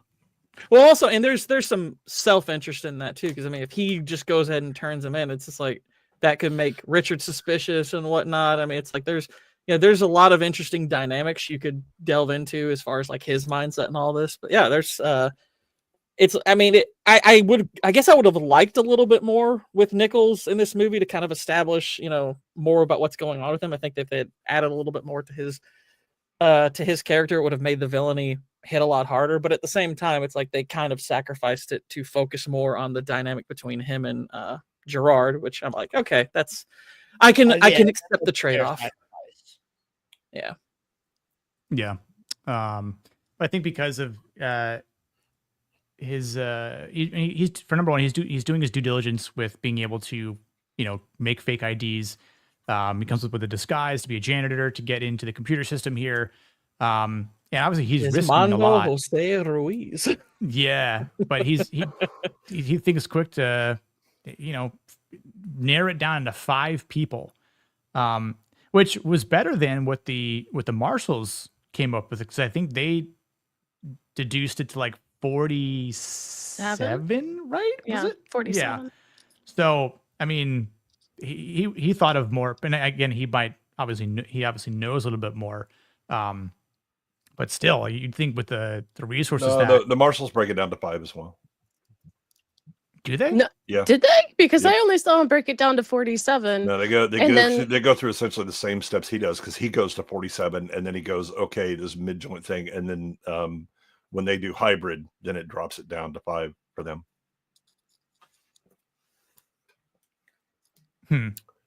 Go ahead and look through the screens. No. I'm not denying that, but I would just say, at least if anything, he can't. I mean, he got to that first, right? Right, because he's got a head start. He knows what he's looking for. Yeah. Also, the lady in there with the headphones, that's like, my headcanon for that is that's Ginger if she had survived the Terminator. Good point. But yeah, I think this is a great moment here, because again, it's just one of those weird,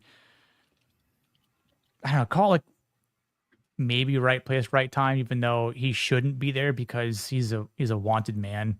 And like the amount of people that are right here, and obviously like no one's focusing on him because all these kids just got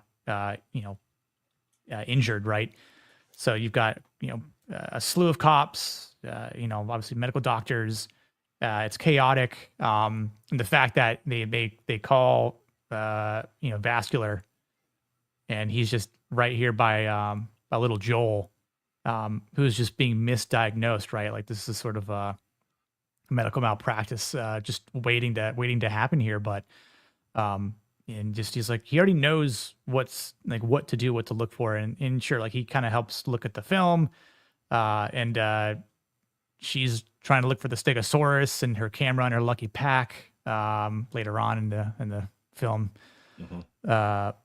which I forgot she was in this. I'm not even gonna lie. There's a lot of them. Again, when you see it, and you're like, oh, I forgot you were in here. In this. Okay. Then you have to explain how they got from here to the next movie. But same thing, like again, like I'm not denying the fiction aspect of this, because I think in some cases this is believable, where things are so chaotic that like, hey, we just need you to bring this to this floor, right?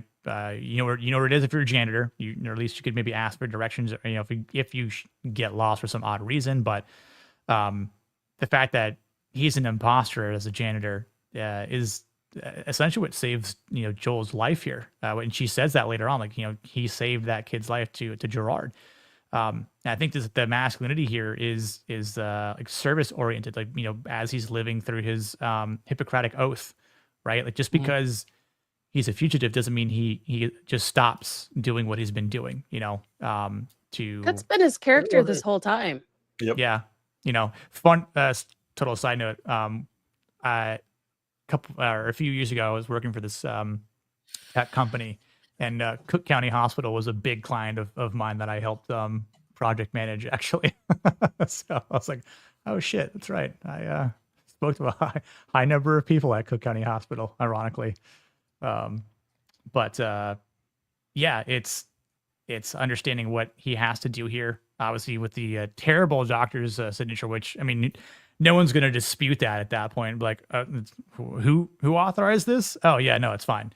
But I think. Go ahead.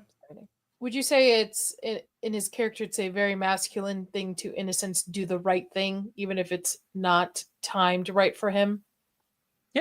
Yeah, for sure.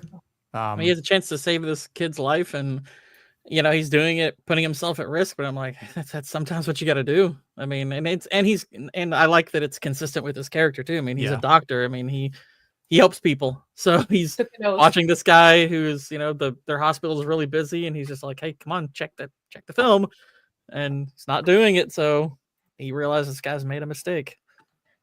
Yeah, I think this isn't about him and like self-preservation. This is about him protecting other people, because that's what he's been doing. Like, yeah, he is a doctor first and foremost, right? Like that's who he's been. And again, like he's got that respect. Man, it literally shows he took the Hippocratic oath, like, personally. Yeah, for sure. I mean, it's like, bro, you are wanted. Like, you've got people actively hunting you down this very moment, and you're sitting here trying to save this kid's life because you recognize the flaw that this other doctor was making. Because I get it, it's chaotic, but that's, you know, that doesn't make it okay, because you know, if that kid dies, that's, you know, now that doctor, that hospital is getting sued potentially. So and I hated her character in this, just I gotta say, because she's such a bitch. Dude, she in this moment, I mean, she doesn't know anything about it. She's just I like, don't care, bro. Like, she just saved this kid's life. You know what? She was butthurt because the man did her job better. She doesn't know at this moment that he saved the kid's life. She doesn't know that yet. Yeah, you know what she doesn't do when she actually talks to the cops? Admits she was fucking wrong, because she's a woman and she's a doctor. These are the two things that just aren't allowed. So she goes, "Yeah, he saved his life. That's it. It definitely wasn't me. I didn't screw up, nor did any of my people." Literally a double dose of the double down. Yep. Yeah. That's not my link, Rossi. Yeah, that's not my link. Yeah, he's got a. I think, Rossi, I think the link in my description should be the up-to-date one for Gord. Yeah, no dildo links. And I don't mean the green dildos being thrown on the Goblin links now. Oh, they are? Okay. No, it was a reference to my show earlier. Don't worry. Speaking of prolific actors, Johnny Sins estimates he has over 2,500 bodies. It's a big number. It's a big number. Exactly. They didn't have his expertise. Yeah, see, Butzel agrees with me. I get it. Like, it's just in this moment, I'm like, yo, like, yeah, she can piss right off, you know? But again, like, I think she does sort of make up for it. She's like, look, I've had a long day. I'm really tired. And she does tell Gerard he saved his life, you know? So, I mean, once she has the information, she tells him, so, yeah, saved his life. Well, the funny thing is, she's it's not like, happy about it. I don't know. The way she says it, she's kind of like saying you might be going. She says it in such a way to kind of suggest you might be going after a good person here. Well, yeah, I agree with Rick. Like, I think it was weird she was so suspicious just because he looked at the X-ray. It's called curiosity. What's the big deal? Like, I feel like what someone could have been doing, like, you know, if you're a kid that's, or even just I mean, if you're an adult and someone's like, you know, what's your name? You're like, Leon, and you're like, oh, what you in for? Like, you're like, oh, my stomach hurts, whatever, like my chest hurts. And you're like, well, let's just take a look at your X-ray here. Like, and like realizing you're not a doctor, but like maybe it's like humorous, right? Like, you're trying to just like, maybe uplift your spirits to something like that. I mean, her bigger bitch is that he didn't make it to observation room 2. Yes. Which is where he told her to take, where he told him to take the, and so it doesn't show up. So it's like, where the hell is this kid? What's going on? Never said, didn't see my notes. No, you're good. You're good. You give me a Rossi. It's okay. I don't know about that. Whoa. No, but I think again, she's like, I've had a long day, but Gerard could have been like, oh, you've had a long day? Oh, okay. What about my day? But honestly though, if he had said that it's like, no, that's just competing over who's who's suffered more. It's just like, okay. I mean, for one thing, what's kind of funny about that scene is he's being kind of mildly flirtatious with her, but then he just switches it off immediately. Like once she says he saved his life, he's just like, thank you. He's just completely switched all that off. It's like, okay, back to trying to catch her, this guy. Yeah, for sure.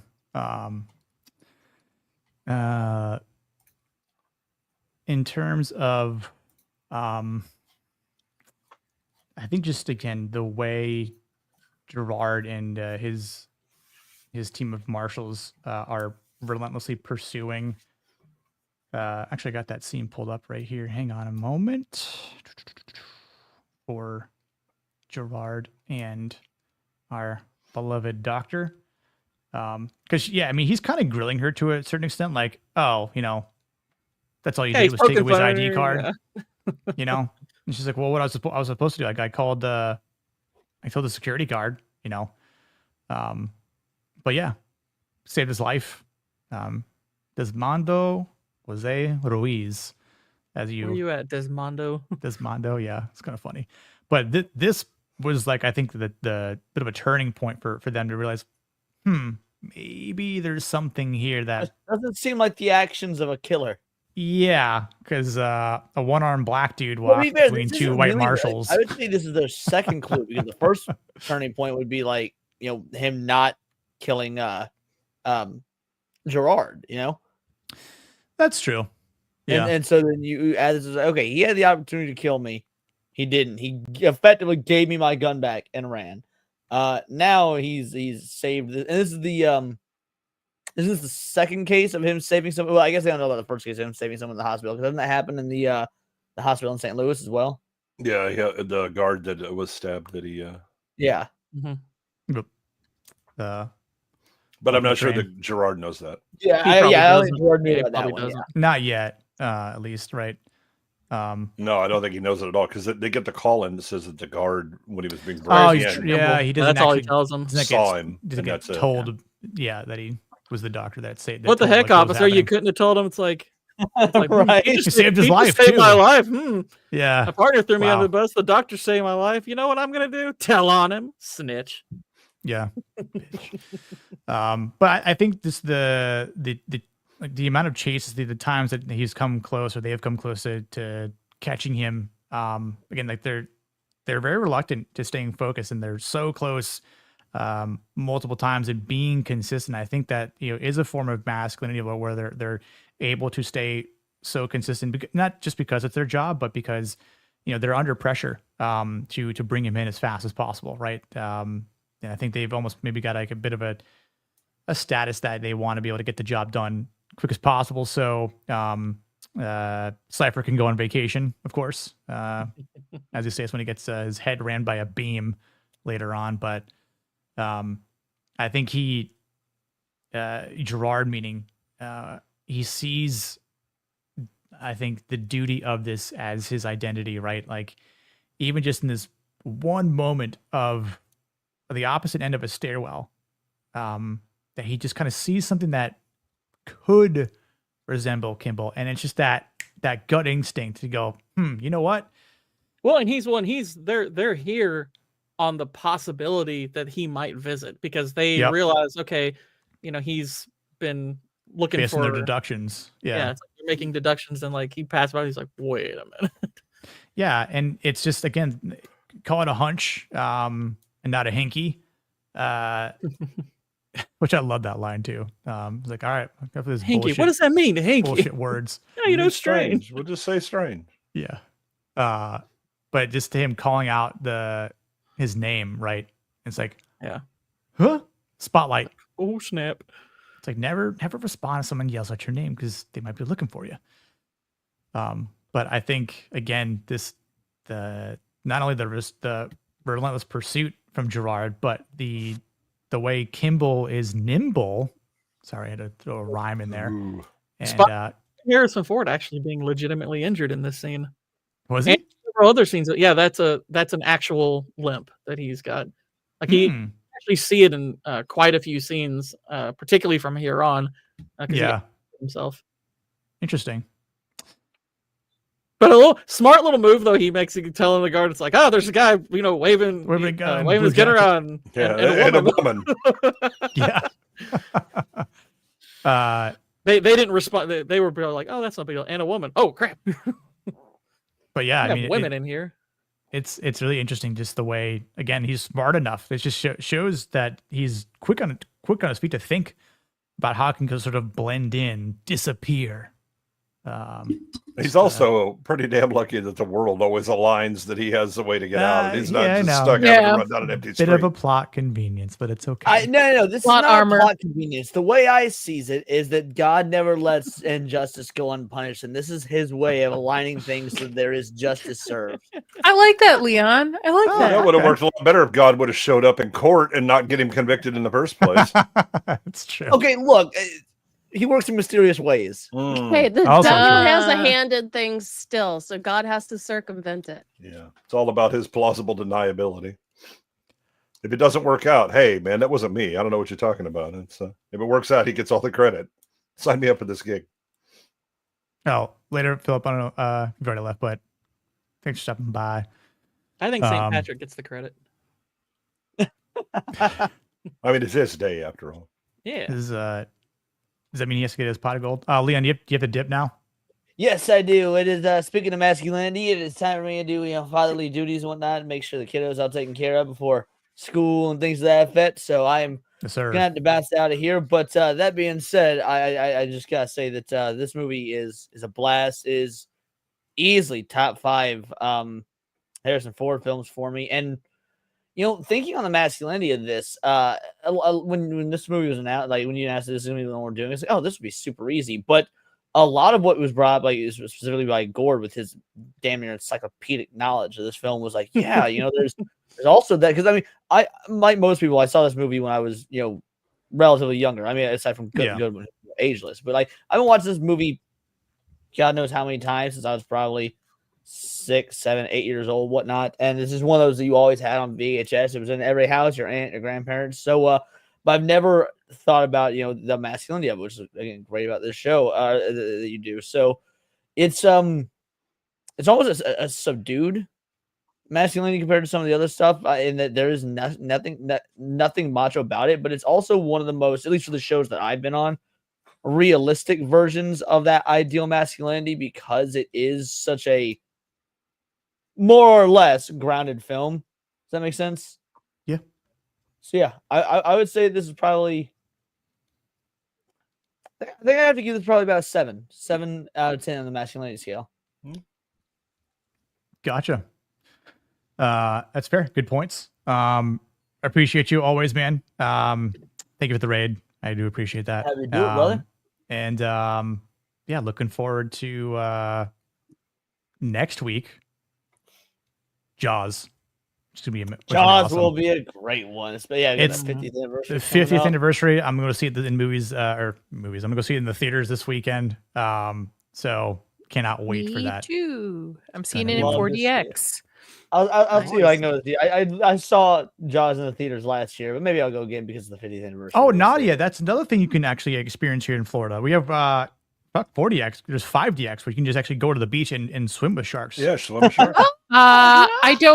I don't get into oceans and seas and lakes. I get into pools, and that's about it.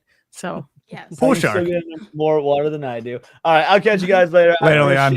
Have a good one. Bye, Leon. What you really have to worry about is land shark. Yeah. I hate Jeff the shark. Side topic though. So let's talk about the conspiracy segment of this conspiracy reveal, as I sort of wrote down in my notes here, where Kimble again is just trying to think about where this is all going. What's the truth behind everything, and not just his truth, but it's where's the evidence, right? Innocent to proven guilty. Well, he's already been proven guilty, but maybe there's a way he can clear his name. Yeah, I know. Yeah, I mean it's bullshit court. But what's funny is like that was like a plot issue that I even had as a little kid. I was like when they first played the tape, my first thought I was like, well, that's not her clearly. I mean, what kind of kills that is you as a viewer know why she said that. She wasn't saying Richard tried to kill me. She was crying out for Richard and then saying, Richard, he's trying to kill me. Like she's crying out specifically to him. And I'm like, any lawyer could tell the jury. How do we know she wasn't just saying that? Yeah. Or, it's not like the name Richard is the only one on the planet. There's several million people. Yeah, it's like that's not at all there's no semblance of hard evidence just with that tape. It's just, it's movie evidence. It's compelling movie evidence, but I'm like, that would not work in a court. Like even as a little kid, I was like, I don't think that would work. Aren't they just trying to show how corrupt cops are? Like they just want to get done with whatever it is they're doing and move on to the next. You could obviously say there's an underlying thing about like the police aren't particularly good at their job. I do think there is a good bit of that in this, but at the end of the day, it's like this is before. I mean, once you get it before a jury, though, it's like okay, well, I guess the whole justice system sucks. I would say Nadi could probably speak to the CPD. That's pretty accurate to it. Nadi is like they haven't caught me once yet. I'm not gonna say anything. Nah, that's why I moved to Vegas. Move out of one mafia city into another, Nadia. I want to move back to Chicago, actually. So. Yeah. Yeah. I might be visiting Chicago in October, actually. Nice. Go to Pequod's. It's the best pizza place. It's where I sent Enzo, and he's right, and I was right. So go to Pequod's. It's mentioned in a Marvel comic too, as well. Oh wow! Which one? I don't remember which one. It's a Guardians one. Rocket mentions that the best pizza on Earth is Pequod's in Chicago. Okay, and just as long as it says nothing to do with James Gunn, then I'll definitely go there, try it out. Sorry, you could get a whale tail next to it. Like an actual There's a bar next door called Whale Tail. Oh, gotcha. Okay, I was like, I'm not getting no whale tail tattoo. Sorry, I already got one. Just a whale tail? Do you not know what a whale tail is? No. I'm not explaining it. I've only ever heard whale tail as far as it not meaning exactly what it is once. On Parks and Rec, they referred to a thong sticking out of someone's pants. Yes, as a whale that's tail. what it is. Yeah. That is Okay. that's what it is. Yes. Okay. Oh, okay. That makes sense, actually. Yeah, it's more of a female thing. Not anymore. No, That's dudes true. can have whale tails too. All right. Unfortunately, it isn't. that is very true. Now the whale tail has an extra connotation that it probably is a fat chick or man. As soon as Leanne leaves, I have two actors who would have been great as Atticus Finch in To Kill a Mockingbird.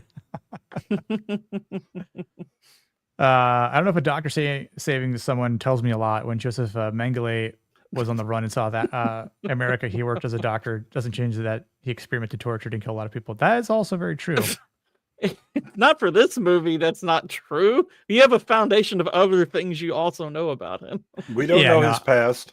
You don't know his college years. Yeah. We don't know how long Kimble was in Argentina. Yeah. Actually, Harrison Ford, I think, is Jewish. What was it? Is he? I've heard he is. I'm gonna Not religiously, but like I know Adam Sandler brings him up in that song about various people who are Jewish. What did they call Yes, he is Jewish. There you go. What do they call oh my god. Keating, Thigh Man. Right? Yeah, we don't know that Dr. Kimble Could have was been a Thigh Man. Hellraiser. Yeah, he could have been a Death's Head man. We don't know. Yeah. Oh no. Very true. If you're coming to Florida, you have to try a snake and gator. Gator tail, gator tongue is gross. Yeah, no, gator tail's not bad. And frog legs for sure. Oh yeah. I've had gator pierogies. What? Gator meat and Oh pierogies. yeah. Oh, I might have heard of that, Bobby, over in Miramar. Oscar man, opera man. Harrison Ford's a quarter Jewish, not too shabby. Too shabby. Oh. Not too shabby. Go tell Veronica it's time to celebrate Hanukkah. Anyone missing an arm? So I mean, I think with Can I everything give you a here, hand? he's or a hook. Mm. This is the hook version of the hand to hell. We found the real Oh hook. no, it is more Alien Earth references. I know. No. Can't escape Alien Earth ever. But yeah, It's not I that think bad, guys. It's not that bad. It's worse. Yeah, exactly. Think of the worst TV show, then think of Alien Earth. Mhm. I feel like there's worse TV shows than Alien Earth out there. I definitely think Not, Alien not Earth that is gonna I've be seen at least. in that I mean, category. there are others that would qualify for worse, but I'm not even gonna lie. Alien Earth is one of the worst shows I have ever seen. It's genuinely pathetic. Yeah. So Okay, I so think there's a TV show on Netflix called Daybreak, and it's about zombies. It's terrible.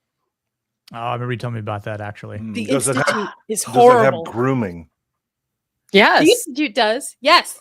very explicitly? Okay, so like for Daybreak, there's a group of kids that kidnap a minor, by the way, and talk about how they want to feel up her boobs and do all kinds of sexual acts. And these kids are clearly gay guys, okay? But they're still talking about it. So yes, grooming is involved. Oh, so it's Because like there's- 28 years later with the Sable gang. Yes, Yeah. probably. Wow. Wow. Maybe that's just a zombie apocalypse thing. Maybe. What does zombie apocalypse really bring out the worst in people? Yeah, I know. Whoever came up with that, the real jerk. Wait till Crossed is adapted, since they're doing that as a TV show. Crossed? Wait. Crossed is Garth Ennis' comic book about people who get infected and they get a cross on their head and they become like feral. Like, think of the worst things you could do to another human being, but then add babies and pets and What yeah. the heck? It's really, really awful. So it's gonna be interesting to see how they adapt that. Yeah, I'm not making my pet watch Alien Earth. Yeah. Or my child. So again, we're talking about the reveal as he's piecing things That looks like together. Gavin Newsom on the left there. Well, Joe Biden right there between the two on the right. Got Joe Biden. I knew it. Joe Biden. Gavin Newsom. Yeah, they are Devlin and McGregor. This kind of looks like It's what's Corn his Pop. face? Tim Burton.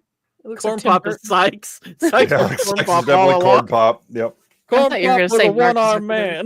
man. Yeah, it was the whole time. I'm like, Jakar, what is going on? Why are you doing this? I don't know how. I don't know what this guy looks like. He looks like he's on a list. For sure. It's the stash. Police Steph. issued. He looks like an Alien Earth fan for sure. Yeah. Yeah. Calling you from the BDSM club. He's definitely on a list. That's a Lentz right there. That is Lentz. He was wiped off the list. Is he? He's not on a list no more. He got checked off the list. Yeah. He's in the obits. Sykes is looking at him like, I'm gonna kill you. I'm gonna kill you. You're dead meat, sucker. We just know. Just look at Sykes. Look at that nose. Look at that hair. Vex would hate him. Yeah. I'm gonna send the screenshot to Vex and be like, "Which one of these people do you hate the most?" Like, Vex, if you don't know the movie, which of them do you think's the villain? I was trying to remember, is he Guess the bad guy. was he Greek or is he Turkish? That's a good question. I don't know. I'd have to look that up real quick. I'm not sure. Yeah.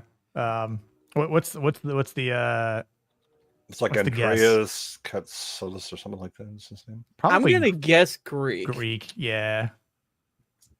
That'd be my guess. Yeah, but he's great in Babylon 5. Is he in Babylon 5? He's Jakar. Ah. I didn't even think about that. Yeah, he's Yeah, Greek. the whole time I'm like, Jakar, no, don't do this.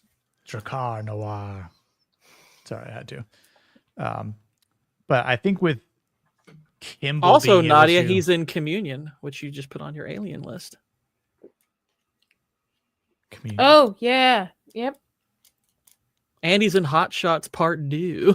Which Oh, I'm is gonna be honest with you, Gord. I am not looking forward to watching any of those fucking movies. Which one? Hot Shot Part 2? No, anyone would my look forward to watching that. That's an amazing movie.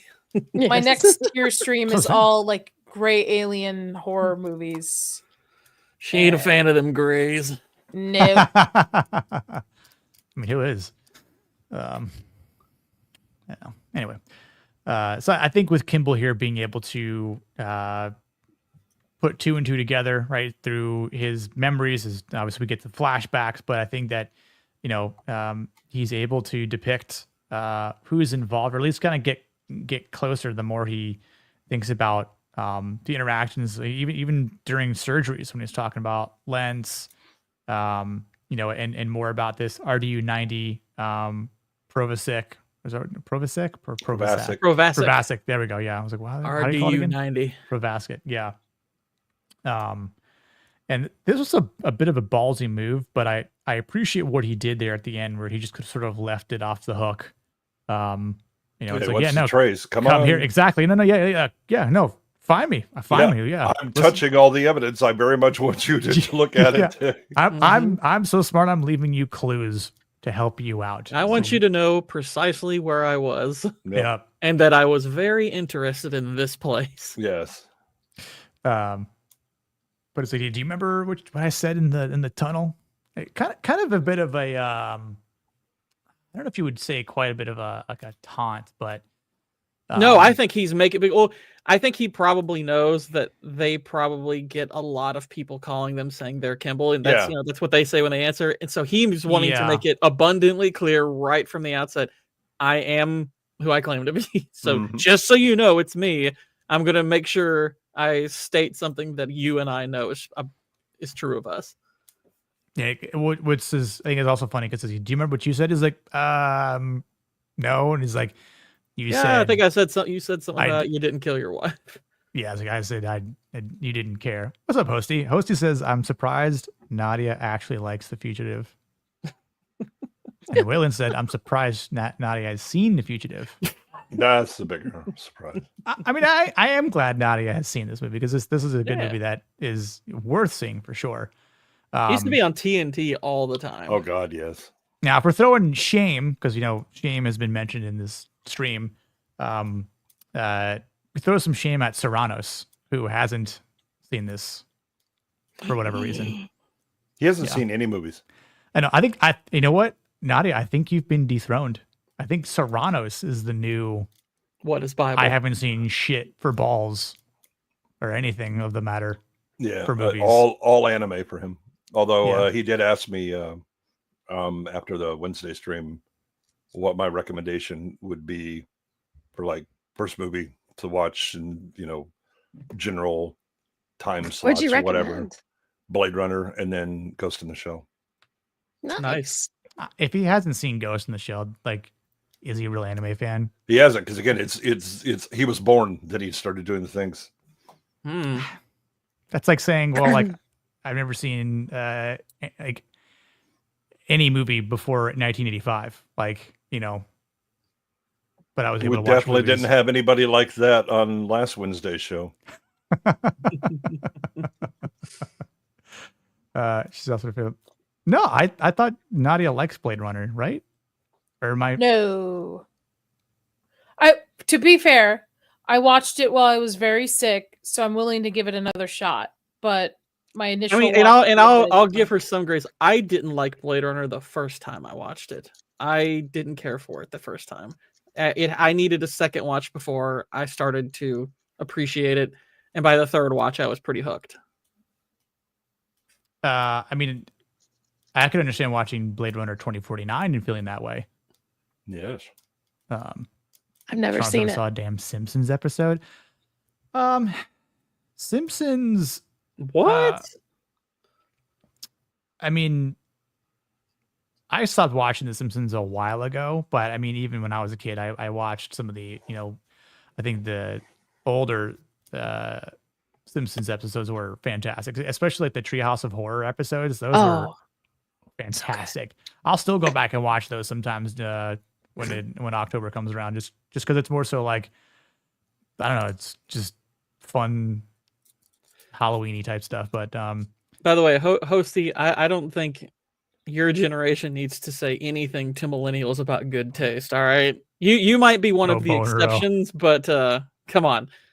Come on, a lot of the movies we're getting today are catered towards y'all. I'm just saying. I mean, granted, I am only barely a millennial. I'm in like that first early group of millennials, but elder millennials. Yeah. Yes, I guess that's where I'm at. I mean, I'm not close. Yeah, I would think so. I'm not on the cusp of like not being a millennial. But yeah, exactly. Like I stopped watching them a while ago. Yeah, well, the only Simpsons you need to watch are like things from like the first 10 seasons. But it's kind of like like everyone has probably seen episodes of SpongeBob, or at least most people have. But it's probably all from those first like 3 or 4 seasons because those are the good ones. Everything else since like season 4 was terrible. So well, like, and I think just for me, and I'm sure a lot of other people as well, like myself, where I mean, going to arcades and playing like the Simpsons arcade game was like definitely like one of the arcades I always had to go to and play. Like that. X-Men. Hit and Run was a fantastic game. Yeah, fantastic. Terminator, right? The Terminator video with the 2 guns. Like my dad and I we would go to that one like as well and just play that X-Men. So, but yeah, I mean, I remember, not to go off on a side tangent here, but we'll get back to the movie. But just with the whole Mr. Burns getting shot, you know, and like wondering who killed Mr. Burns in The Simpsons was like, I mean, like that was a big thing, I think, for my friends and I that were you know, kind of watching it back in the day when we were still kids, you know. So yeah, watch that streaming. They actually hide the reveal of who it is. Yeah. Oh yeah, that's true. Yeah. They crop it because they want to stretch it out to 16:9. Yep. Yep. Oh, Isaac. What's going on, dude? Isaac. No, it's Isaac. It's Oh, Isaac. Isaac. Isaac. Good to see you, buddy. I've never seen an entire episode of The Simpsons, just bits and pieces, not my thing. And that's understandable too, if like you just can't stand it for whatever reason. But there's some good ones, Rick, that you might enjoy, but there's some really good ones in those first 10. I mean, there's legit some great Simpsons episodes in like the first like 10 or so years. But yeah, and a lot of like early South Park was very much cheating off of the early Simpsons. Yeah. I remember the one where I think it was 92 during the campaign when Bush Sr. says something like, we need to be, you know, less like the Simpsons and more like the Waltons. And in the actual Simpsons episode, Bart goes, hey, we're all just praying for the end of the Depression too.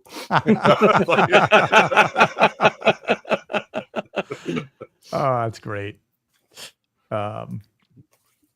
Anyway, so Gerard's like, yeah, that's right. I don't care. I'm not trying to solve a puzzle, right? We mentioned earlier, he's not a detective. He's a U.S. Marshal. His job's to bring in people for the law.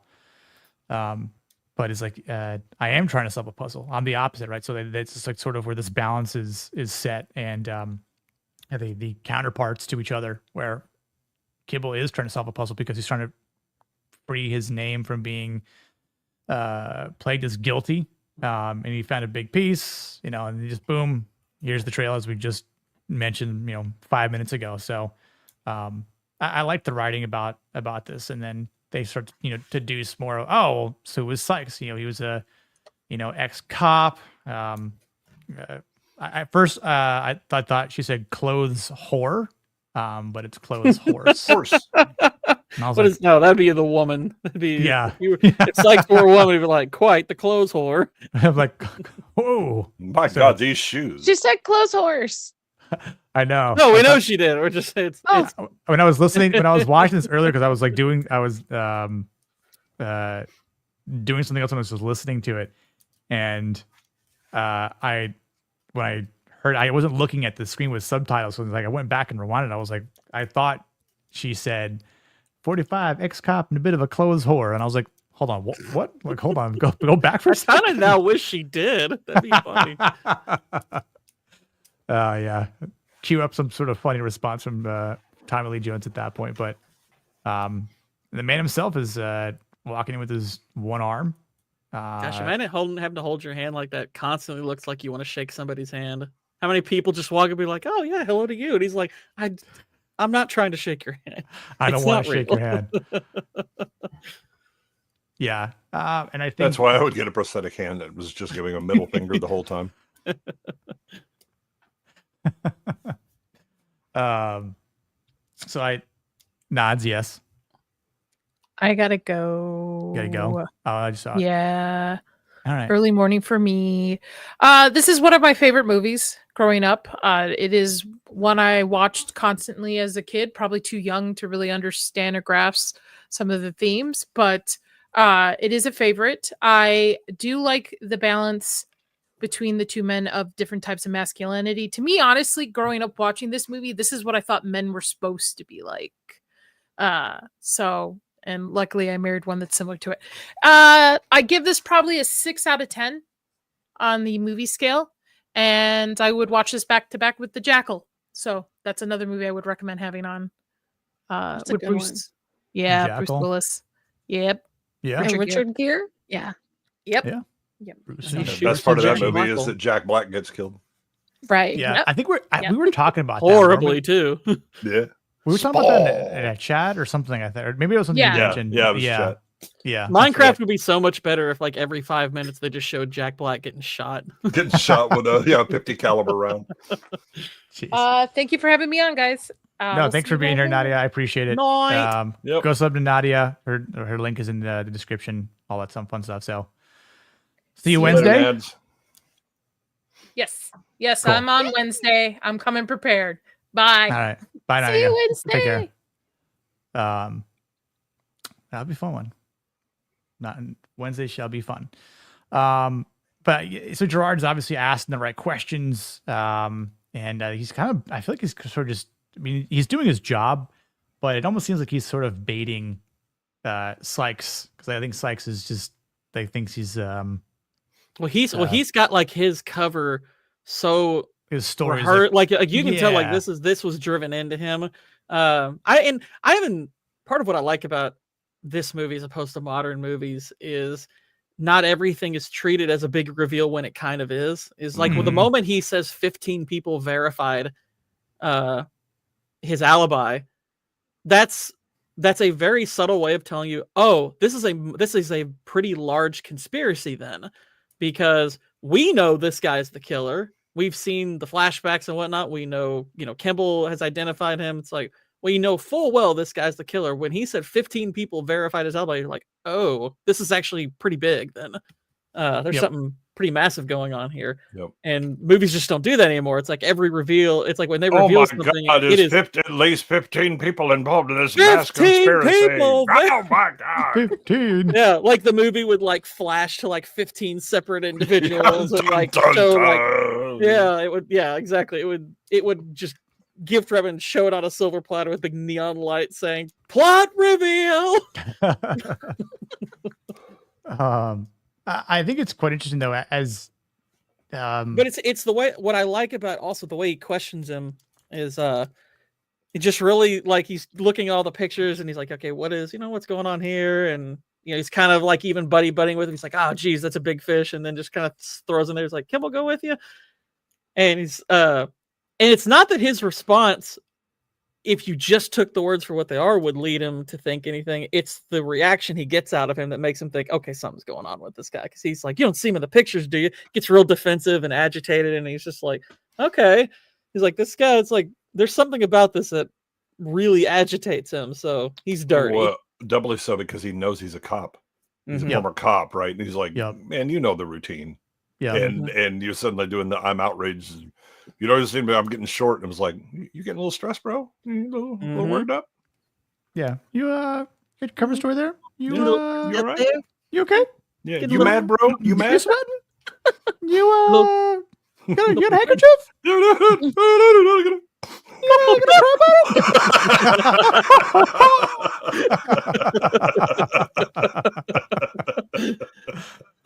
Oh gosh, good old Sykes. I feel like Tommy Lee Jones's character could have made a psych joke. I don't know, but I'm glad they didn't. I know. It's like a little bit too cheesy. This isn't Marvel. This isn't James Gunn's The Fugitive. Are you getting a little psyched out? Yeah. I forgot who was in the chat. Miami shit going on. I was, yeah. Someone, I forgot who was in the chat. It might have been Four Fingers or whatever, but said, could you imagine if J.J. Abrams would have done this film? It's like, could you imagine if James Gunn would have made his version of the Fugitive? Like, holy shit! It was the man with the mystery box. Sounds good, Rossi. It would take like 7 seasons to figure out who killed his wife, and gosh, he found out it was never his wife to begin with. He was actually dead the whole time, and so Jacob, what's up? It was a man, baby, a one-armed man.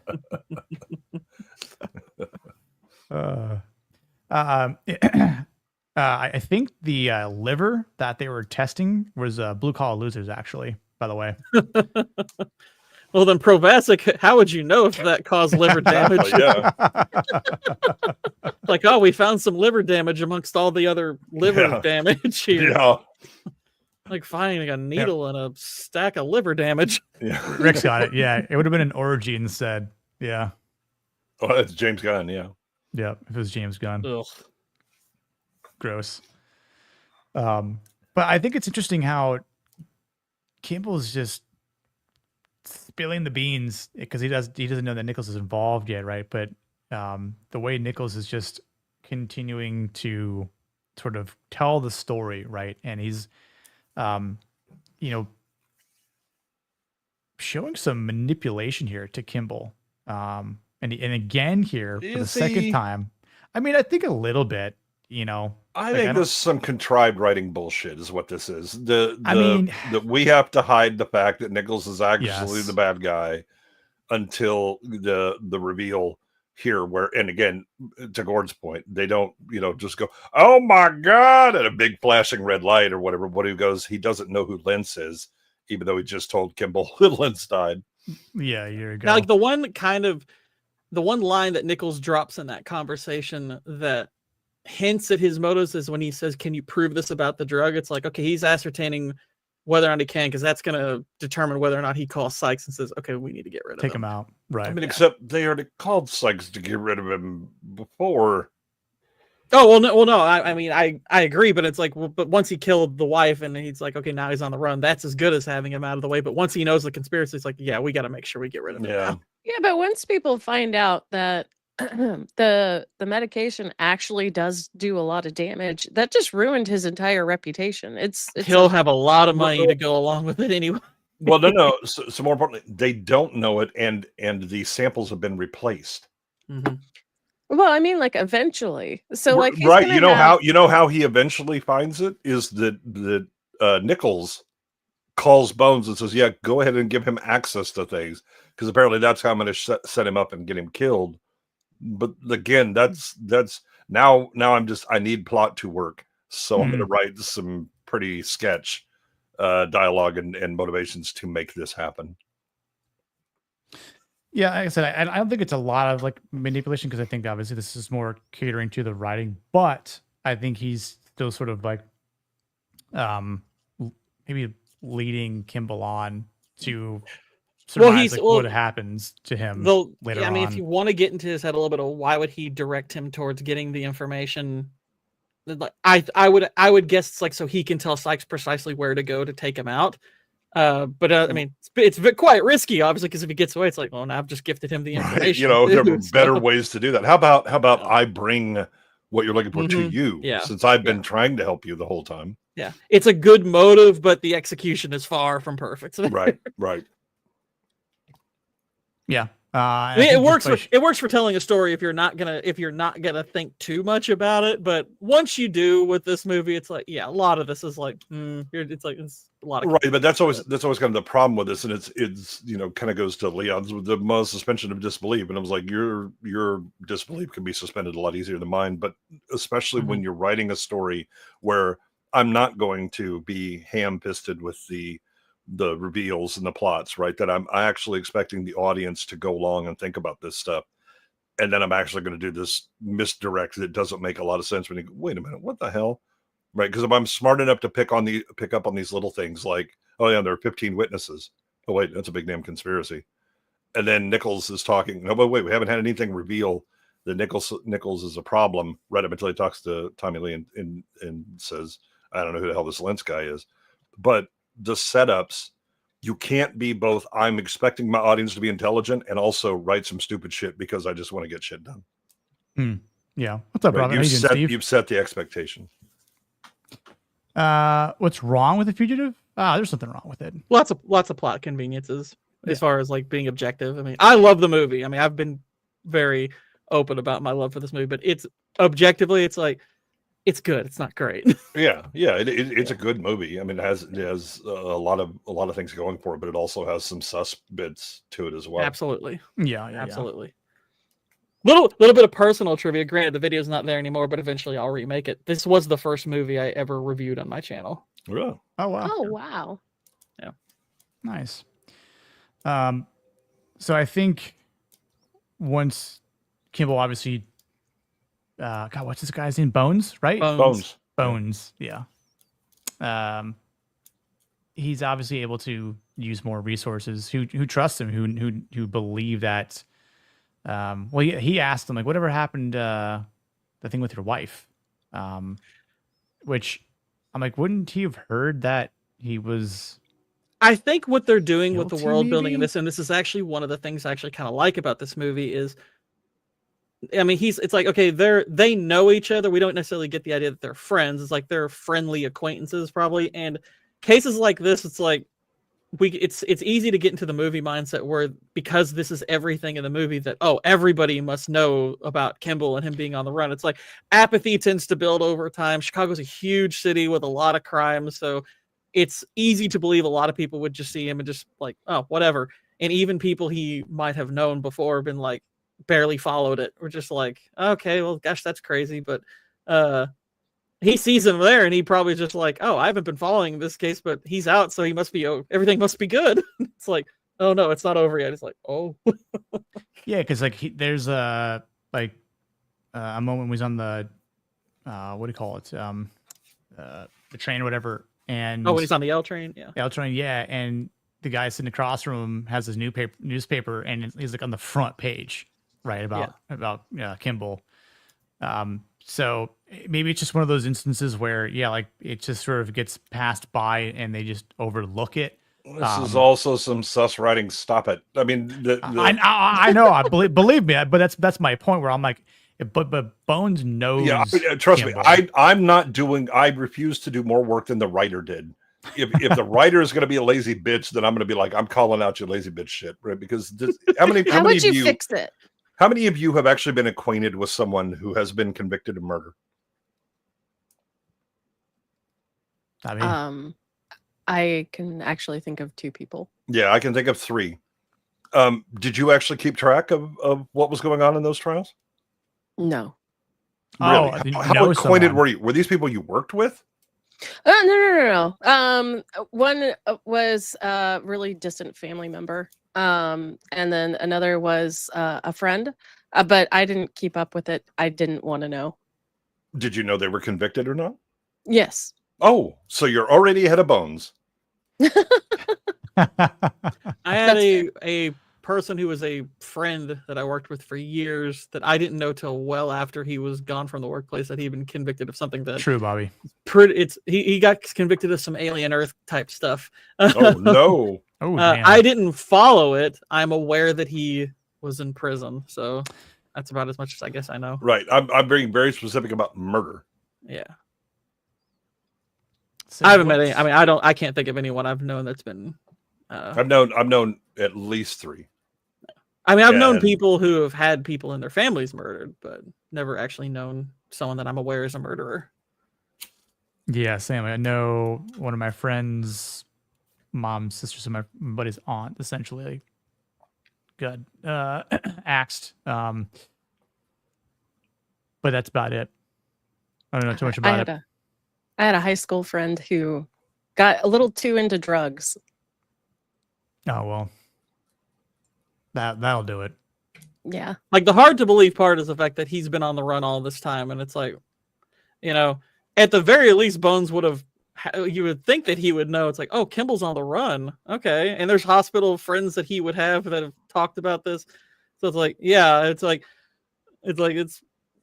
him not knowing anything about it, is him just be like, oh, whatever happened to that thing with your wife? And I was like, you should know something about this. Yeah, like I mean, again, it would be, so you were able to clear that up, right? Like I missed the appeal or some shit like that, right? But this just, whatever happened to that thing with your life? It's like, motherfucker, he got the death penalty. Stop it. Mm-hmm. Like you would think he would even at this point probably know. It's like, I heard you were on the run sometime back and everything. It's like, yeah, about that. Yeah, well, still. Yeah, kind of unresolved thus far. Oh, look at Bobby's. Let's see here. Been to prison 3 times in Florida. Have an attempted murder charge myself. My best friend killed 3 people in his 20s. Did 15 years. Damn. Oh wow. No. 15 for 3 people. That's.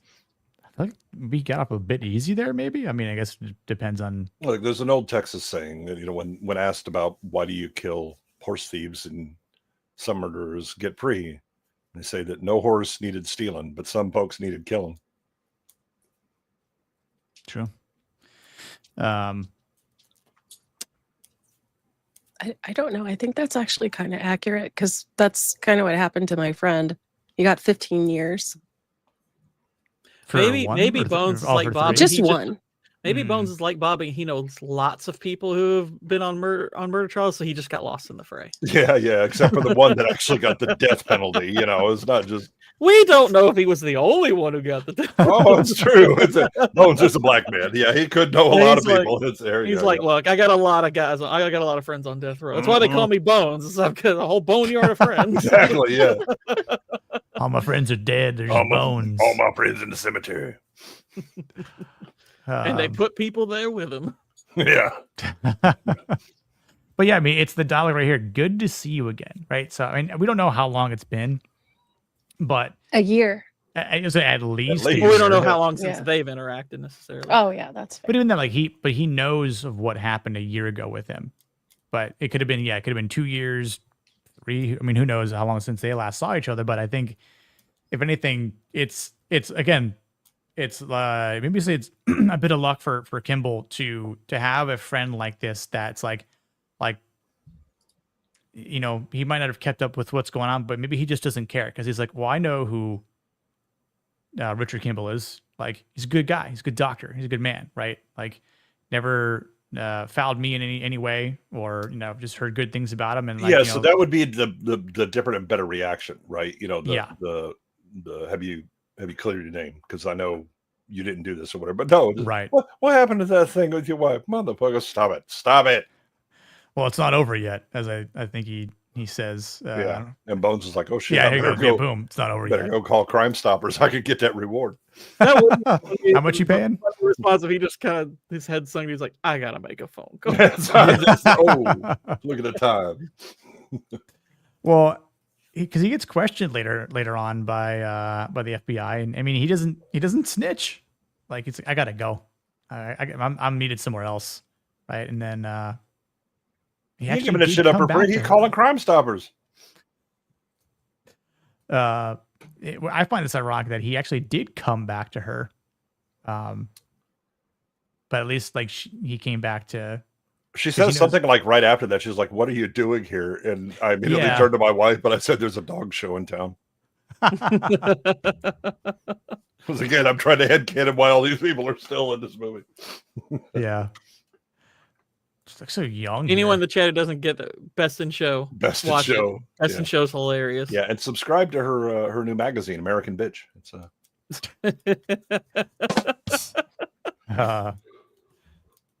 But I think it's interesting that, again, she's another person that believes in it, and states earlier in the movie that he would never do this. This isn't his character, right? Like, this isn't. Never asked for help. Right. You know, but she is able to help him get to another level of. Also, she's already a smug bitch. Did you notice the button she has on her? It's like hate is not a family value. Hate is not a family value. It's like, other shit. I'm like, all right. She was pushing that agenda before it was cool. Yeah. Yeah. But yeah, when again Lentz died August 21st, this is when you kind of get a lot of the information out where Kimble's piecing things together with the evidence that he sees that he's going to use in a confrontation later on with Dr. Nichols, Chuck Nichols. But yeah, it's manipulation there. And again, that's where it's kind of goes back to Nichols and everyone involved. And then this is finally kind of catching up with Gerard and team. So this is sort of the tipping point where it's like Gerard knows, okay, at least to me, that he's that Kimble's not the guy. He's not the man who killed his wife. He's innocent. And obviously there's just a lot of lead up. So I mean, I think for even in this moment here for Kimble to escape, another physical threat with Sykes. This is assassination attempt 2.0.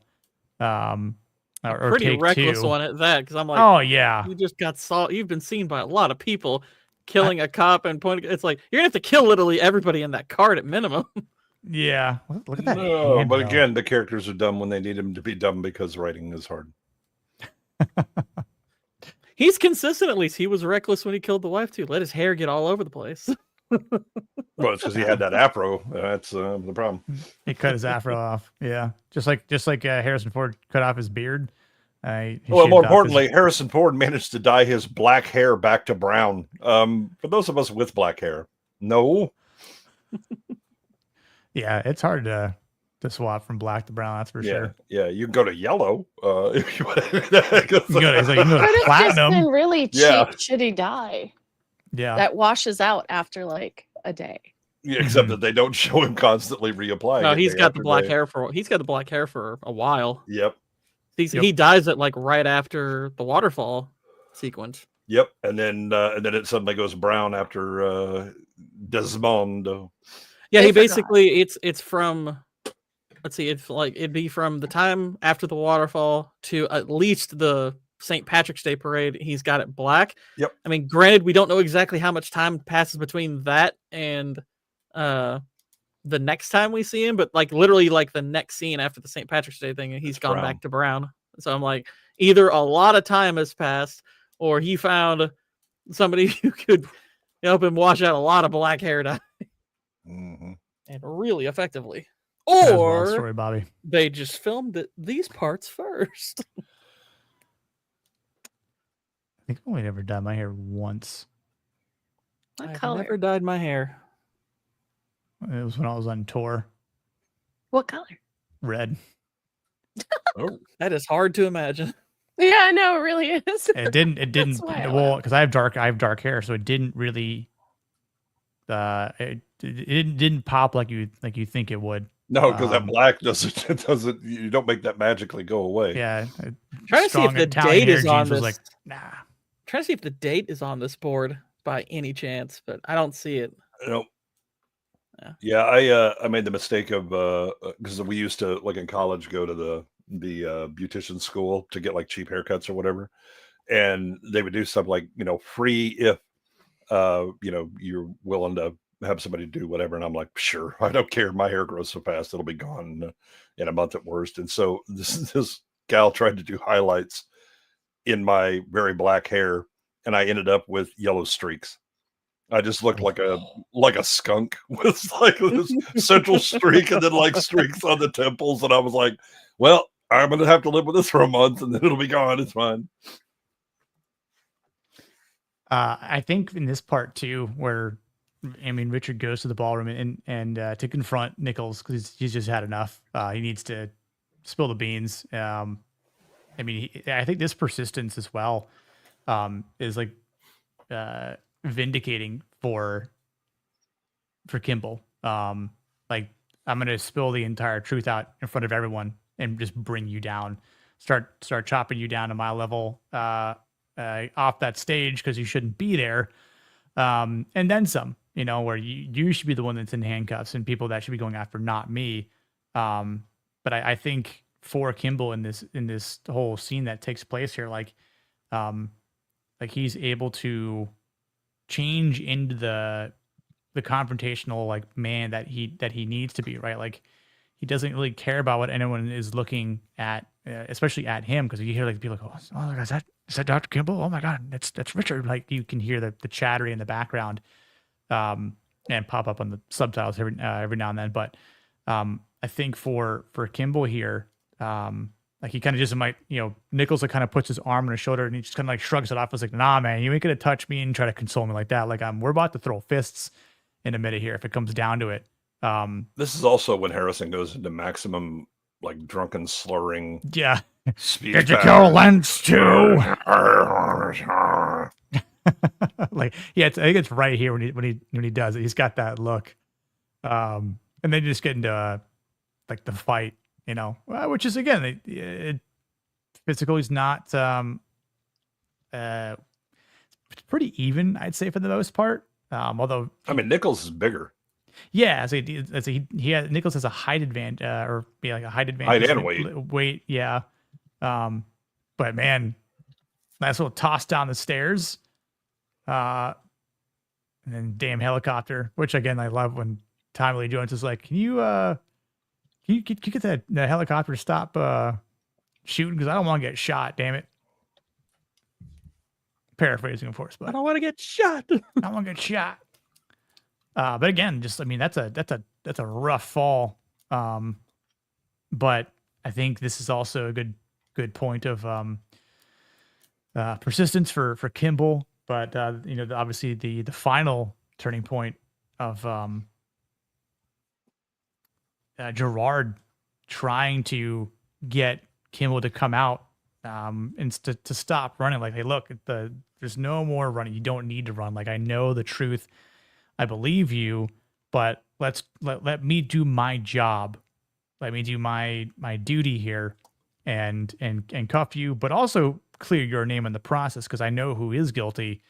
Well, he also knows he's like Chicago PD will shoot you dead. Yeah, so it's like he's also trying to save his life from the dirty. I mean, dirty, but the terrible law enforcement, which is I mean, I more CPD. think he's just saying, look, you've got no way out of here, and you've got enough to clear your name. I don't think he's saying anything. He tells him, look, I know you're innocent, but I think that's more just his way of saying, look, you've got enough to clear your name, but you've got no shot of getting out of here. So without us, yeah, it's like it's time. It's like it's time to hang it up. Yeah. Gemma, you're on your own. I mean, if you're starting shit with Papa, then you got to deal with that shit. But yep, he's got the full story. Cypher gets bopped in the back of the head. I mean, he saves Gerard's life here. I mean, because Nichols could have just popped Gerard in a couple times in the back, but good old did it in the basement with the lead pipe. You know, a bit of clue here. Colonel Mustard. Colonel Mustard in the pipe in the dining room. And then again, just puts the gun down, and it's kind of funny way he just sort of drops the gun from his hands, like he's injured Kimble is finally going to give up the chase. You know, I know it. And needs rest. He's done. He's had a hard night. You know, forget what this doctor, has had a rough day. He's had a long couple days of chasing down a fugitive and shooting a guy. Look, you've been a pain in my balls for quite a while. I've had about enough of your shit. He's going on vacation. But yeah, I mean, again, it's the public display of we did it. We did it right. Yeah, we didn't try to kill him what CPD would have done, but I mean, it's just a great ending scene, I think, for the masculinity between these two, where there's been change in Kimble from the beginning to the end. It got him to where he needed to be. Riding aside, of course, but I think even for Gerard, like he understood what Kimble was trying to do. Like, whereas, yes, he's doing his job, but I think in the instances that Kimble was able to be the puzzle solver, in turn, that also allowed the marshals to, I mean, yes, they were steps behind, but I think it also allowed them to believe Kimble in the process that, like, oh, this guy actually knows what he's doing here. And yeah, he might have led us to a couple clues that allowed us to further get to the point and then have an actual story that clears your name and doesn't get you a shot in the process, because we can actually shield you because we have jurisdiction and pulling rank on the Chicago Police Department, as we see from the beginning of the movie here. But I think this is the validation that Kimble needs to clear his name. And I love this last two lines here. It's like, I thought you didn't care, and he's like, I don't. And that's this is what I was talking about earlier about once he caught him, he puts the gun, he lowers the gun, and he's just like, you kind of see the more human side. He's like, I'm glad, I need the rest. And then he gets in the car with him, he's taking the cuffs off, he's giving him the ice pack and whatnot, and it's just like, now it's like he's done his job. Yep. And now they're just men. Yeah. I was just looking at your comment, Gemma. It's not 6 freaking months. I don't see how you wouldn't think it is. Grok. It's like I said, it's like the train sequence is fall. It's that's pretty obviously during the fall. Welcome back, So that'd Rossi. probably be September, October, and then we know the St. Patty's Day parade is, would be about 6 months later. I mean, so- is it? Because it could also be early spring.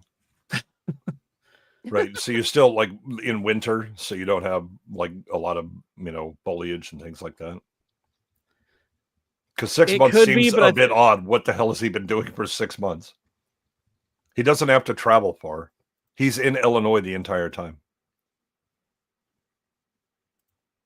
Let's see if they have anything on the dates or whatnot. Yeah, I'm trying to think. I guess it's like when I was in Chicago. I was in Chicago during the spring. It didn't look like that. So in my mind, I was like, oh, it looks like fall. So Yeah, I mean, I don't see are there sequences that have any snow? snow. So- Yeah, I was just thinking, I'm like, I don't think there's any snow in the movie. When they take the drug dealer, isn't it snowy out? Mm-mm. I could have sworn it was. No, it's just they're dressed for the cold and they're stomping around and we're drunk and all that. But I don't believe Yeah. there's snow on the ground. Let me try to pull that scene back up. Hang on. Let's see if I can get a good shot. Yeah, I think there is some snow on the ground. Like, There's really no sense of passage of time. time. You see it. Yeah, they're not. Yeah, see, specific so about it. you're in winterish right now. Yeah. But like beginning of winter, tail end Or of in, winter. yep. Yeah.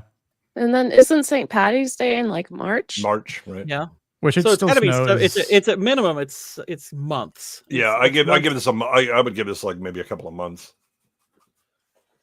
Even then, Yeah. that might be stretching, but he does because they talk about they're not really pushing they want him to get comfortable in Chicago. I mean, because we also have there's that montage sequence that follows. I'm trying to remember exactly what sequence follows. Which, by the way, I love that montage just because of how it's scored. But so there is clearly some indication of at least some passage of time. But yeah, it's never all that specific. Well, actually, I think you would notice signs of Christmas. If they wanted to allude to Christmas, sure, yeah. Well, no, because that's then a is the pretty. Fugitive a Christmas movie? Just kidding. I'm kidding. Oh, there you go, snow. St. Patty's But no, it's like during the holidays, Yeah. you have a small town like the one he's in, that would have their whole city decked out. If it's Yeah. in fact if they cut to a part that would be near Christmas, yeah. And that's why I'm Right. like it's hard to determine exactly because we don't have necessarily any signs of Christmas beyond actual, snow on the ground. So we know at the very least that it's like the St. Patrick's Day parade's like the one date during the sequence we absolutely know for sure. Yeah, I don't think time it's 1 before that week. it's hard to determine. I think it's definitely longer than a week. Yeah, but- it has to Couple be longer months, than that. maybe at least. Yeah, I would go to a month. Maybe 2. I don't think it goes much longer than that because I mean he's not really generating income. He gets into Chicago, he gets money from his buddy, he goes and gets the apartment from the Russians. The Russian boy gets busted, and that pretty much flushes him out. There's Yep. not a lot of time for him to be doing a lot. What's funny is if you ask like an AI, it's like, how long is Richard Kimble on the run of the Fugitive? They're like, about 2 hours. Yeah, exactly. God. or about 3 seasons if you're watching the TV show. Exactly. Yeah. Jem, is that what Grok told you, by the way, when you said it's struggling? Grok doesn't, according to the director, 2 to 4 months, according to so that's kind of like it's like that makes sense. That makes sense. Oh man, that means that water was freezing. But we know it was freezing just by the foliage and and like I'm pretty sure like when he's breathing there's some there's some of the because mist coming out of the mouths and everything. yeah. We know at night it is, so it's definitely that water was Yeah. freezing cold. He just takes the dead leaves and piles them up around him, and Would that actually keep you warm? Sorry, Bobby. I mean, it's better than Warmer. not. Yeah. Warmer. Here's the thing: don't rely on Grok. Grok's pretty retarded. I saw people asking about sports stats earlier, and Grok was explicitly getting it wrong because I was like, I can literally pull up things that I know about this particular sport that Grok doesn't know. Grok's retarded when you ask it for that kind of info. That is true for Yeah. all of the AIs. Yeah.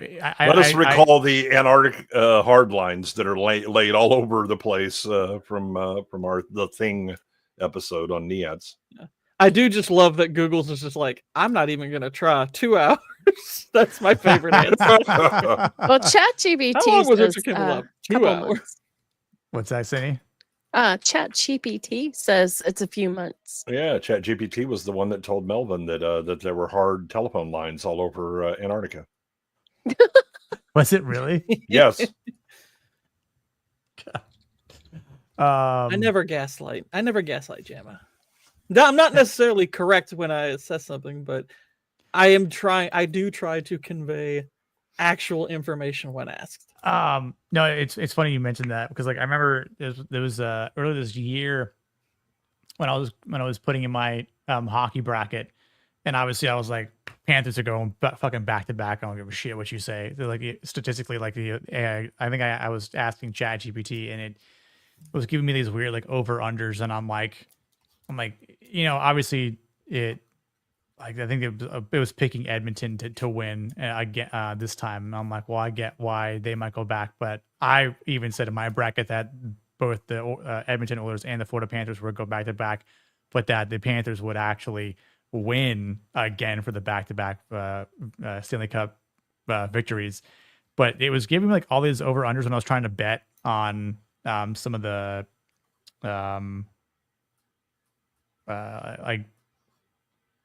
like semifinal or in like quarterfinal rounds.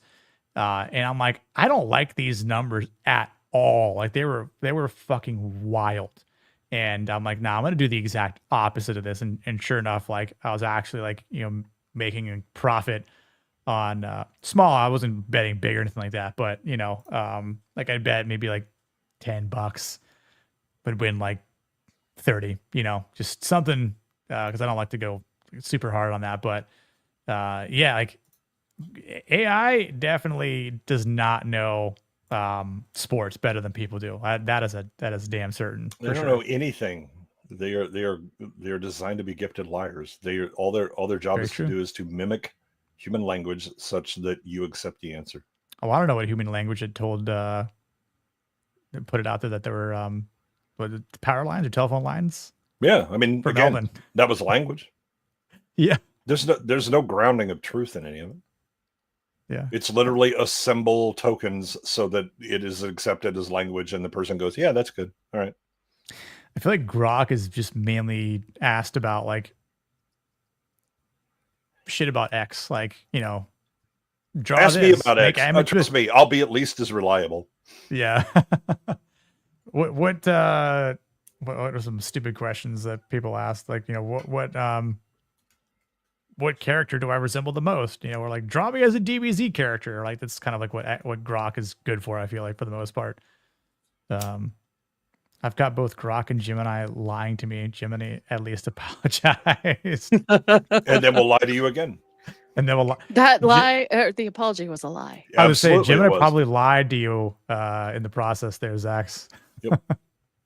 See, Jam, it was funny because when I first told Jam like my guess of around 5-6 months or something, he had a thing there that said Gord's being mean to me, and I was like, "What is he talking about?" Yeah, like, and what? It's because he later said I thought he thought it was guessing. I was like, "Oh no, I actually thought that might be, like I was trying to go like that's probably my longest estimate for time, but no, I was being genuine. I was trying to be genuine." Jamma, I'm not saying this to rub it in your face, but I had pizza Thursday night, Saturday night, and yesterday. Yeah. Don't worry, I'll go to the gym. That's fine. I'm trying to bulk up just a little bit. So, I've got an interesting idea that when I was in college, that could have been the same pizza over all those nights. That is very true. Yeah. You'd have different slices. Yeah, all right. I'm gonna have 2 slices, and then I need to save something. Yeah, I know. I'm like, nah, I have my 2 slices. Yep. Yeah. Did you call Grok any slurs? Because that can work sometimes. Yeah. Call Grok the opposite of a baguette and see what happens. It's kind A of funny. crouton? Yes. A croissant. A puta. Like, I think you just mean what rhymes with baguette, but I was like, the opposite. That's Yeah, the opposite. Oh, yeah. Oh, now we're getting into all philosophy. and Yeah, stuff like oh god. Well, then, What is the etymology of bread? when was bread first established in Korea? What are bread? What is bread? What is bread? What is bread? When Rossi is said. bread? Rossi said, yeah. Oh, dude, yeah. Call him a clanker. I have not gotten into that like much. I just saw something on it and I'm like, that is one of the most retarded things I think I've seen in a while. I loved the whole thing about the AI slurs. I just didn't think it was colorful enough. Yeah. Ask him to define a blumpkin. Yes. Oh no. To define a what? A blumpkin. Don't What is just watch his No. his birthday stream. You'll find out. Oh no. Yeah, Or- Bex did. Yeah, I was like, I think that So did I. I didn't know what it was either, and I was like, oh. So I think you were traveling at the time, Cindy. So I think you missed that part. So I think you ended up joining later, but we'd already gone through that that whole ordeal. That We revealed many things to the Yes. audience that they I very missed much the wish they did interesting not know. oh god, that was something. It was hilarious. But damn, was that we opened up something new in Vex, and probably not a good way. Well, Phrasing. I know. I was just fixing to say that. Go ahead. that's all right. Whalen and I bullied Hosty into looking it up just this week. Yeah. I think that started with Whalen, so he's like 2 for 2 now. Yeah, Whalen was like, dude, you look it up, and I was like, no, whatever you do, don't look it up. And knowing damn well that Hosty was going to be drawn like a moth to a flame. Yeah. Google what? I go ChatGPT. ChatGPT. What is? Oh my god! Sometimes these AIs, I feel like these AIs should be programmed with the response. Are you sure? Yeah. Like, Like, when you ask give it like a a question, like, warning. do you really want to know the answer to this? I'm going to need you to click a confirmation before Yeah. I reveal this. Just FYI, this is being pulled from Urban Dictionary, Yeah, so you like, understand the Who context. told you to search for this? Yeah. Gord, what do you think about this movie and the masculinity rating for it? I mean, honestly, I think the 2 ratings we've got so far have kind of undersold it because I think that's I think what it portrays in these 2 characters in particular is quite masculine, and I mean, and I can't think of a whole lot that they display incorrectly on that front. I mean, There can be an absence of masculinity, like the that you didn't cover a certain aspect, and so it doesn't, hit full marks.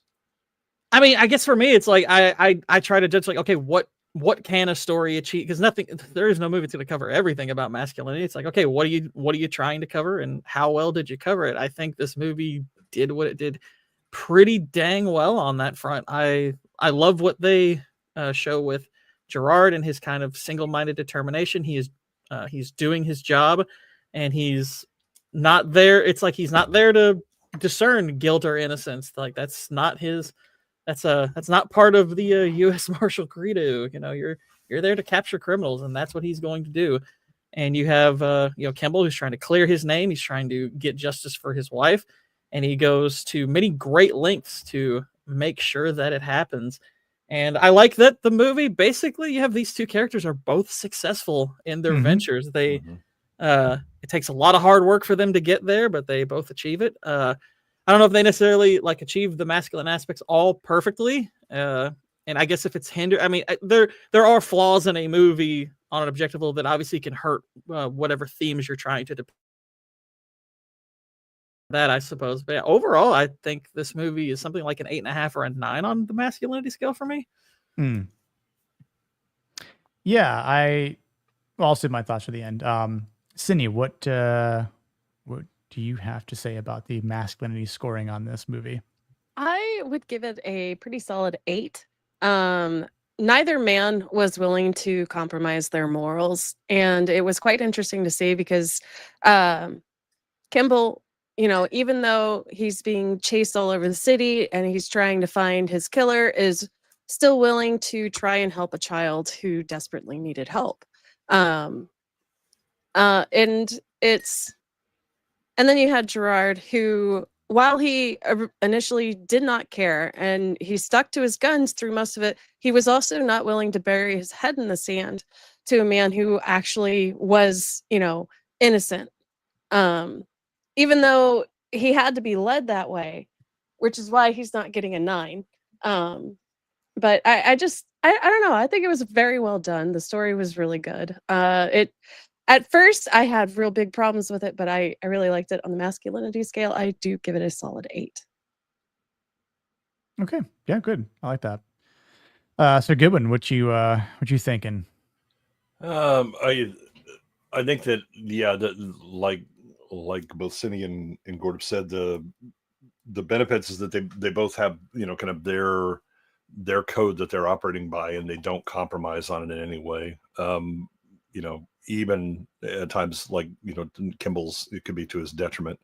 He puts himself at risk to try and help other people, but that's just his nature, right? He's not gonna, in the same way that he helps the guard rather than just escape. That kind of shows that yeah, he has his goal, but he's not willing to let other things slide as well, right? The other duties that he has.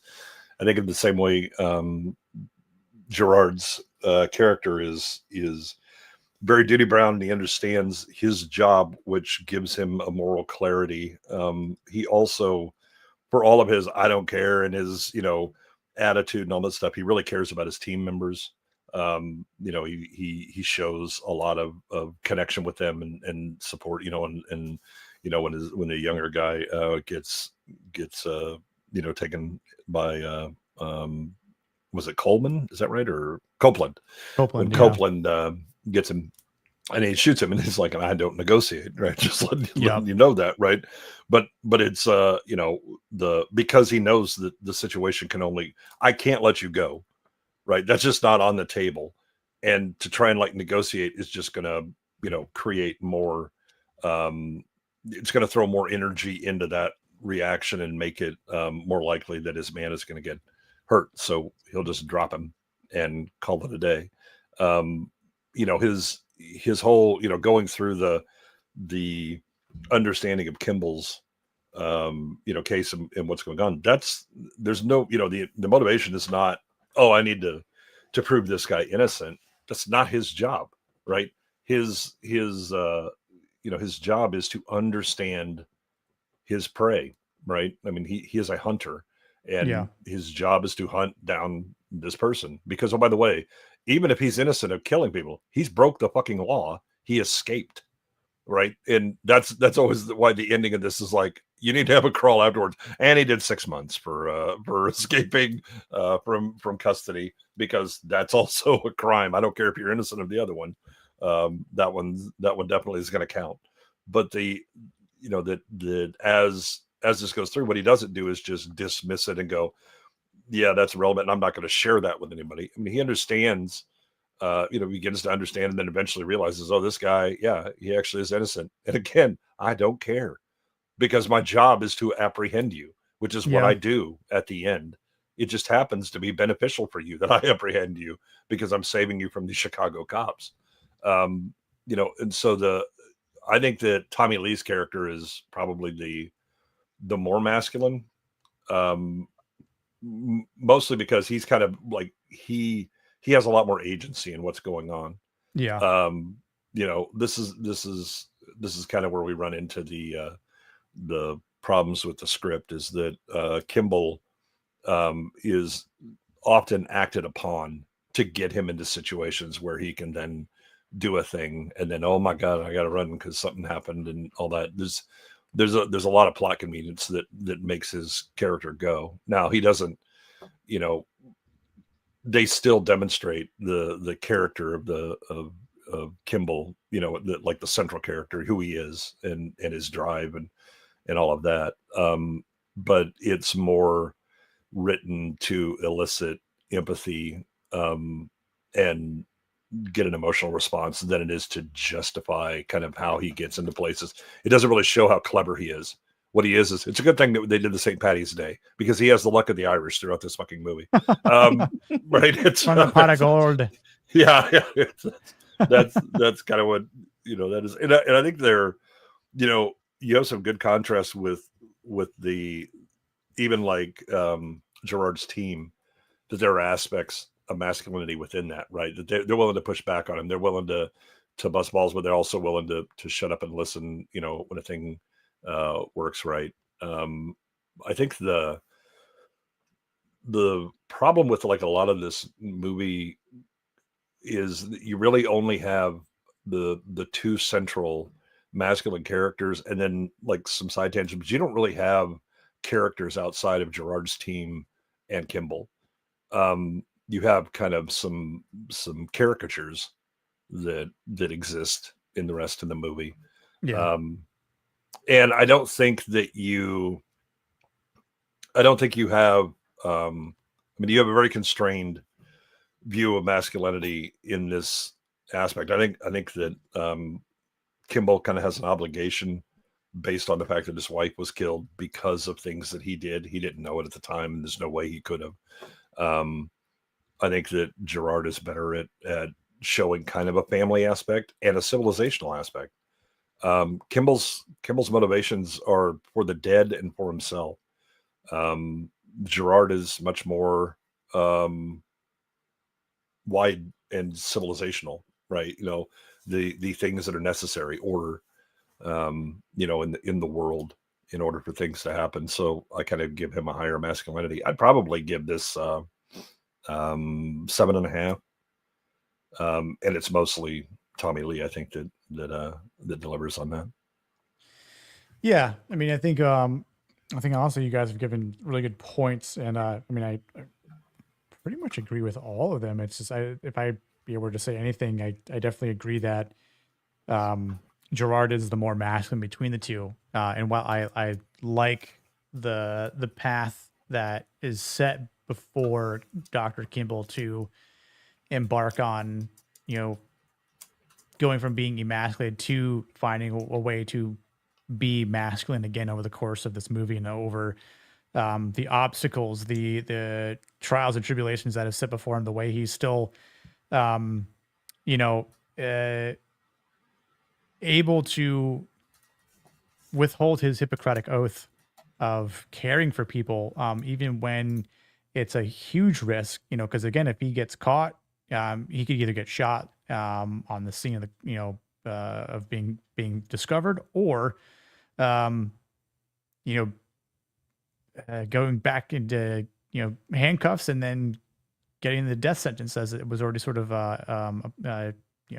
given to him. So I feel like he's still putting his life on the line here, which is it's a bit of a sacrifice for the greater good, which is what you want to see men doing. And I don't think he spends a lot of time having to do it, but it's definitely in, again, a convenient scenes, but yeah, he's saves a kid's life, saves a man that he obviously saw from the bus as well as the guard. So saves Gerard's life at the end from almost being shot in the back by Nichols. So, again, he's still, and obviously behooves him to do that.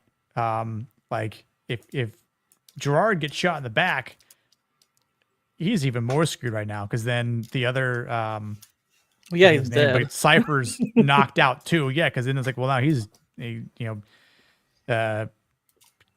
might as well just hang it up at that point. There's nothing that could probably save him for the most part, but because maybe cops come in shooting, and then Kimble's dead too. But I do think that because of the themes that you do have in this movie, with justice and duty, the persistence of the hunt, to track him down and be relentless, and to I'd say both of them being resilient, despite Kimble always slipping through Gerard's fingers, so them coming so close, but they just don't catch him, and it's almost like they're one step behind, but that's not going to stop Sam Gerard, because that's like the tie. He's a dog, right? He's like, I'm not going to stop until I've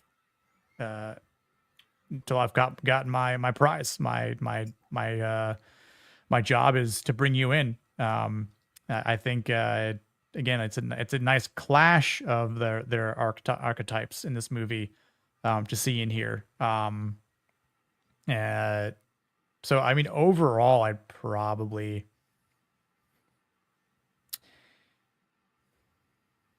Yeah, I'm like maybe like about a 7.5, but an 8 as well. Like I'd sit fine as like an 8. Because I think there aren't a lot of other characters that display or portray masculinity. I mean, I think a couple other marshals, just a little bit, but not a lot. Like, because the limelight is basically on either Kimble or Gerard or both of them at the same time. So like there's not a lot of room for any other character to come in and start being like, well, hey, I'm masculine too. Like, so it's just sort of like up to them to carry the movie, which I think they do a pretty good job doing masculinity wise, but yeah. Jim says 7.5 with some extra nostalgia points, and GSC competent. Yeah. Yep. Heard. I saw something mentioning, where was it? Yeah, and that's something about. I mean, so this era when it came out, this I'd probably rate them about the same. They're mid-ish movies, but this was just a movie that came out right in '93, and it did all right.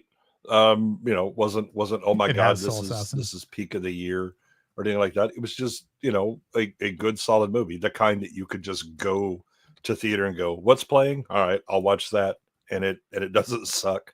I mean, it did well. I mean, it did do well, but I mean, right, but it made also a good chunk of money. Right, it wasn't Jurassic Park. No, it wasn't nothing like that. Right, I mean, Jurassic Park just like kind of changed the box office bar.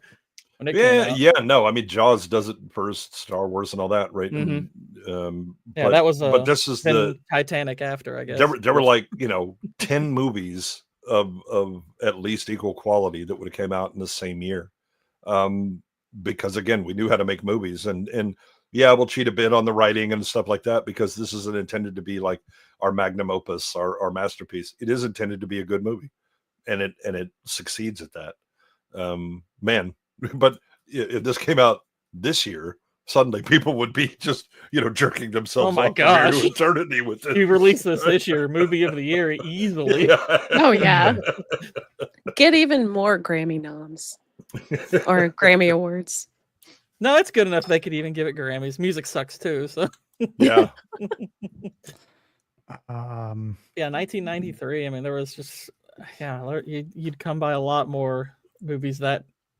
I mean, like even like some of like the movies back then we'd consider pretty mid. Like Addams Family Values was a comedy that year, and most people were like, "Yeah, like Addams Family, it's fine." You put that out today, comedy of the year. Oh easily. hell yeah! It's not even close. Well, I mean, it does have to compete with War of the Worlds, so maybe not this year. Well, that's true. That's true. Yeah, but like '93 had like this and like Cliffhanger and Demolition Man was '93. I mean, I mean there was. There was that kind of cool class of movies, but then you had a lot of better ones. Gosh, Groundhog Day came out in '93. Holy crap! Yep. Mm-hmm. I went Fugitive Park. Harrison has Groundhog Day was '93. Yep. Yeah. Wow. Love that movie. It's a good movie. '93 is a lot of good movies. I would say this: The Fugitive is definitely not the most overrated movie from this year. That would be Rudy. Oh God, yes. Rudy's easily the most overrated movie I've seen from '93. Yeah, Waylon points out Tombstone came out this year. That's also true. Yeah. Also, the highly underrated Shadowlands came out in '93. I very much like Shadowlands. I don't know. Great Anthony Hopkins performance that never gets talked about. No, I was looking something up because I saw that comment from Soul Assassin. I was like, you know what? I'm see if I can bring this up real quick. I might hurt some people's feelings if I tell them that The Sandlot is pretty overrated too. It is. Whoa! Look, the first 2/3 of The Sandlot are really fun. It drags after about the hour mark. Like it takes a while for it. Like that. It takes. I think a lot of people forget that all of the good stuff is in the first hour. Yes. And it takes about 45 minutes to get to the end part, which is another good part. But gosh, there's about 40 minutes of that movie where it's just like, wow, there's not a lot happening here. I've never seen it. I mean, it's a fun movie. It's a fun movie to watch. It's one of those movies that That's what I want. It's a kid sports. It's kind of a kid sports movie, and it's in the higher tier of kid sports movies. 100%. It's one of those movies that nostalgia has been very kind to. But if you watch it again as an adult, you're like, this would be fun to watch with the kids. But I would totally got a big spot of that film where you're just like, something needs to happen, or I'm going to turn this off. I would totally do like a Discord, like, I don't know, like quote unquote members like watch party for that type of movie, because like I that's something like I'd love to watch and talk about, but can't cover it here. I would then make you watch the original Bad News Bears. Oh yeah, for sure. That's funny. I've actually seen that. Yeah. Ooh, In the Line of Fire was this year as well. Yep. That's a fun movie. Yep. Yeah, we talked a lot about 93 and Zach's stream, and we did. I was surrounded by people who eat crayons. Plebs. Hold on, where's if you want to know like what has happened to critics in the time between 93 and now, look up the Metacritic score for like Mrs. Doubtfire, and then look up the Metacritic score for the Batwoman TV show. That rate's higher. What? I'm a woman. Yeah. Mrs. Doubtfire's Metacritic score is 54. Whereas Batwoman, I think, is like 61 or something like that. Oh, no, that's small. I mean, Batwoman is a magical, unintentional comedy. It's pretty freaking funny. I'm not gonna lie. It's pretty freaking funny, but not intentional. It's the War of the Worlds of superheroes. This will be perfect when it fits a woman. Maybe we'll do Bronx Tale. Like if you want to watch something with friends and just troll the crap out of it, you have a hard time doing better than Batwoman. I can't remember if it was 93. I believe so. Yeah, I have to go back to. I mean, if he said John Wick 2, 3, or 4 stunk, I would agree with him. He said it was a shallow action movie with no characters, no real character development. All right. Yes, we all then went leave. On We top need to have a of serious talk. on top of the He let in with the Daniel Day-Lewis hate, Yeah. and we were like, okay, I didn't taste or whatever. He then went for Wick, and then what was the last one that he was like, oh, it was Christopher Nolan, right? Nolan, yeah, Nolan, yeah, for Prestige. Which That again, he loved or hated. no, he was like it's overrated and there's some stupid shit in it, and I would agree. However, he had already lit himself on fire because of the John Wick shit. It was just like, what, my brother crushed? What are you talking about? And then he was just like flinging poos. So in the green room afterwards, Nick and I are like having a discussion with him. I'm like, all right, hold up. yeah. What is it talking specifically you're talking about? And when he brought it up, I was like, yes, that's always been a problem for me. It's also been a problem for most Nolan movies that suddenly Deus Ex Machina shows up because he wants to talk about big idea, but can't actually write well enough to get there. By the way, speaking of 93 and DDL, In the Name of the Father was 93. That is a really good movie and one of his better performances, I think.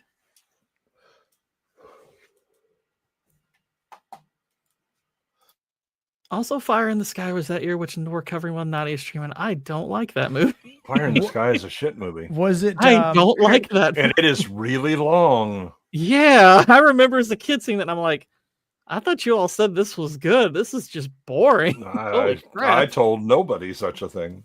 Because no, I mean, I was told this by like my siblings as a kid. Oh yeah. Yeah. Wait, what was the movie that Matt was telling us to watch with Tom Cruise? Color of Money. Color of Money, yeah. Yeah, he's Scorsese and then everything it would reference is essentially The Hustler, which was what the movie's prequel is. And I was like, yes, I too like The Unfortunately, I also saw The Color of Money in the theater. It sucked. So here's one of the parodies of The Fugitive with The Simpsons. Can't hear it. No audio. Oh, you can't hear it? Yeah. Okay, I thought it was just me. Okay. Can't hear it at all. That's fine. Hang on. Firestarter. No, not Firestarter. Fire in the Sky. No, yeah, Fire in the Sky. I mean, Firestarter is not good either, but Firestarter also has issues. Yeah, Waylon. Yeah, you spent $20 and I had to play injured, and still we could not save them from themselves. Okay, audio should be fine now. I appreciate the offer, but it goes against every moral fiber in my body. Suit yourself. To change your mind, here's my card. I did tip off the feds as to the whereabouts of our good friend Milhouse. I'm telling you, I didn't do anything. I don't care. Oh my goodness. I don't care. I don't care. I think he still does the. I'm just pausing it for a second. Play the rest.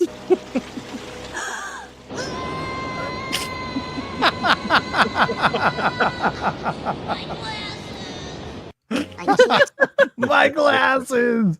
Like, I really this like is the Simpsons. Like, this is the Simpsons era that was good to watch.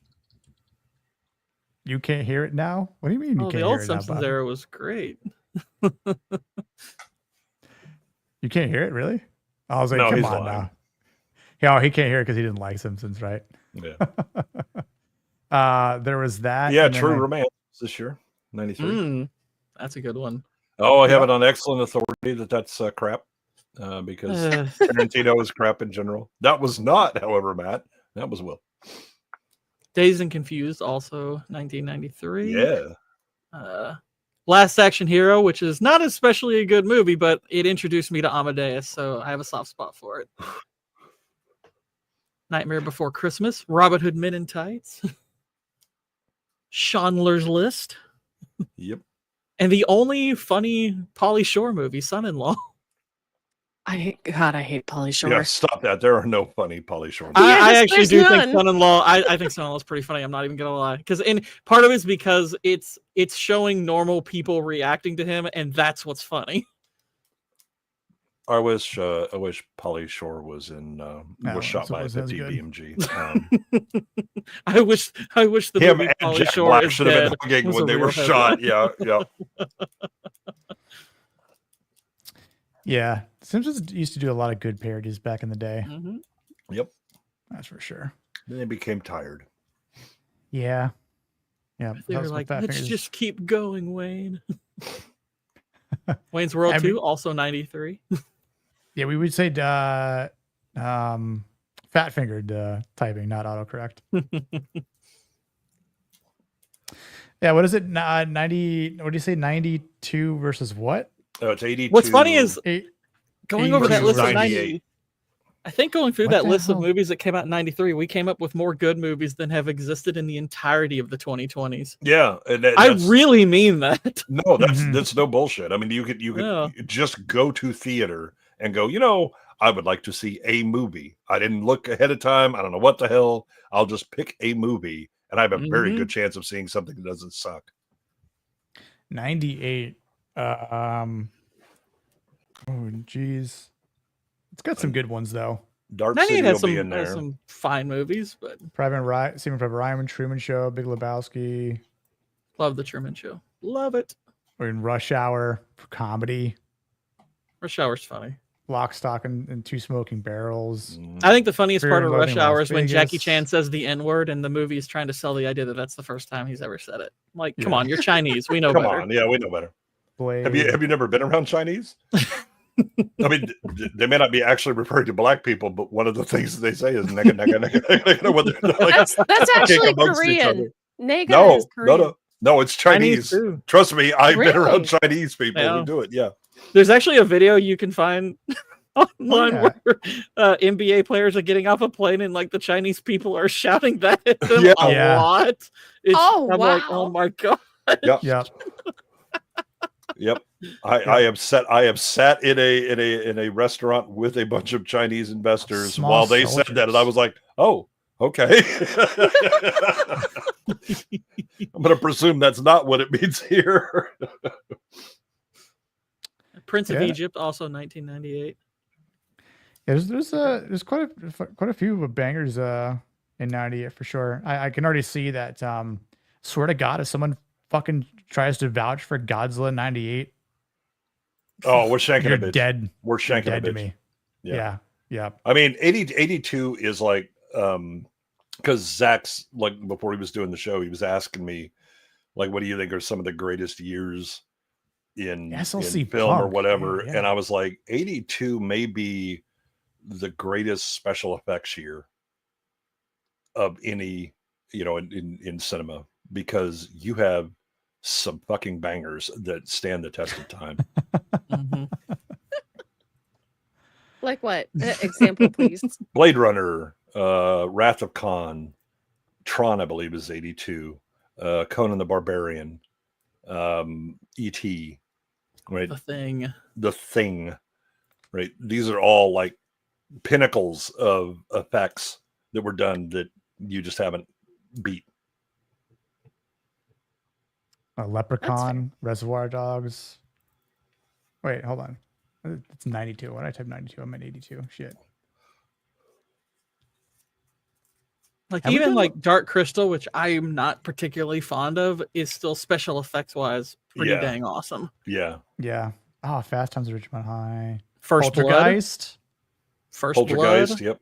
Tron. first. King of The, Comedy. the best Rocky movie, Rocky 3. Yes. Despite what retards were trying to argue that Rocky 4 is the best because No, Rocky Oh, 4 yes, is that happened. goofy. Yes, Yeah, exactly. but I that's was what- like, but- it's but- memeable. It's fun, goofy. I mean, I enjoy watching it, but it's No, like I know what it's you're like gonna- the yeah. blood sport of Rocky. I know. It's the goofy one. Oh, Draconis, yeah. Trust me. Yeah, no, that was I was in pain already because my shoulder was fucking up, and then I hear this fucking cringe, and I'm like, "Shut the fuck up! Never speak again." I was like, I showed up late and I was like, oh god. Everybody agrees that. And I was like, "Do a poll right fucking now." Friday the 13th. What else is this on this? Yeah, so Gord, the Better Off Dead. Leon was like, nobody's heard of this, so we're just removing it. They never reference it, encourage it, and so the minute that you said, "Oh, it's the kid from Better Off Dead," and I was like, "Yes, I want my $2," but nobody ever talks about it. No one knows Better Nobody Off knows Dead. that. I actually got that reference. I was like, I Yeah. was thinking that too. Yes. Now go kick Leon's ass, Cindy. Oh, a little late Clint dono here. Firefox, which I haven't watched, but my dad loves that movie, so I guess I need to watch it on his behalf. Yeah, this is Waylon about venting his frustration here. Remember those fuckers picked Rocky 4, Rambo 2, and Commando over Silverado. Yes. Rand didn't even get mentioned. Breakfast Oh my Club made the tier gosh. list. Yeah. True fucking story. And I think it was Zach and I just digging in our fucking heels and going, no, come and see. We'll be on this fucking list. Come and see. Yeah, it's a Come and it's See is a Russian. Come and see. Yeah. It's a very harrowing war film. Yeah. Yeah. Leon shouldn't get a vote until he passes the basic film history test. Dude, if we applied that, half of the fucking panel would be gone. That's true. That's why Jay reviewed today. I didn't tune in because I've never seen it. And Chad, if you haven't seen Kurosawa's Ron, go watch that. It's Yeah. excellent. Yeah. If you want to see one of the most artistic, just like one of the most beautiful color palettes for something as grim as like bloody death, watch Ron. Like Yeah. it makes like a lot of like fountains of blood look actually aesthetically pleasing. Yeah. Wow. Yeah, it's like, wow, this is really pretty and like really messed up too. But yeah, it's basically it's kind of a Japanese take on King Lear. I think, so. Yeah, Come and See is that's a Jim is pissed now. Oh yeah, motherfuckers, yeah.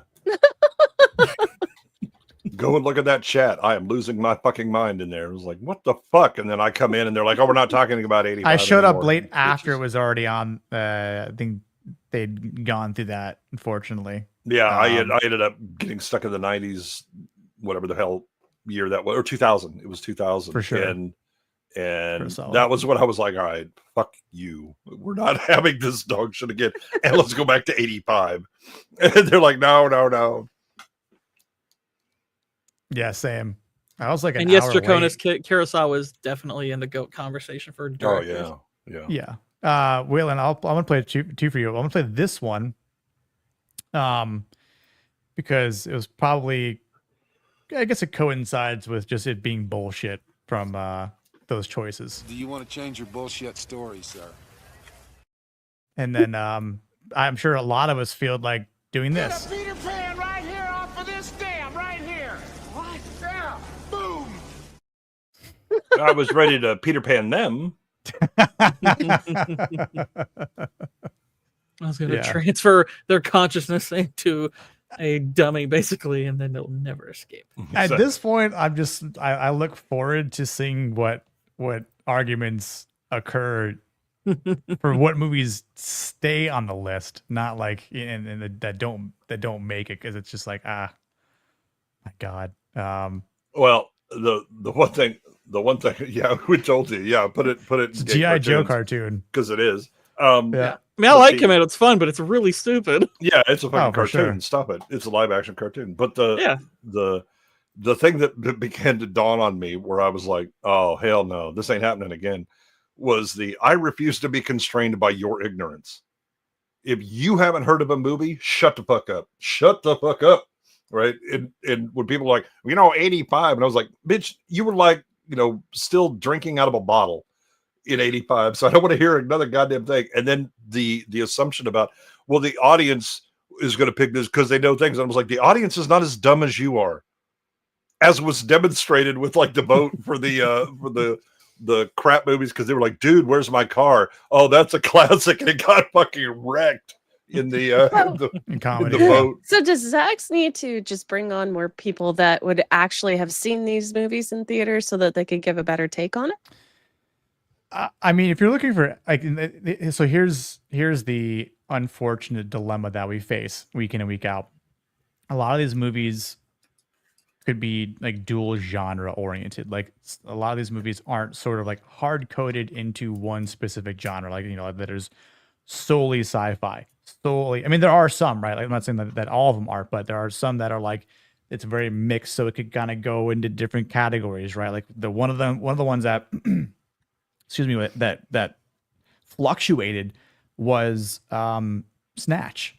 It was like, well, it could be a comedy, but it's technically a thriller, but it could also be a drama. And it's just like, that's just what the whole movie consists of, because that's just how it was written by Guy Ritchie, right? But it's sort of like, where does it go? And that was sort of like the argument. And that wasn't the problem. The problem was 85, where you had a bunch of people who weren't alive. Yeah, no, I know. And they're like, oh, I only watched things that have come out in my lifetime, and I only remember this. And it was like, yeah, again, I've seen Casablanca, and I may or may not have been alive at that time. I can either confirm.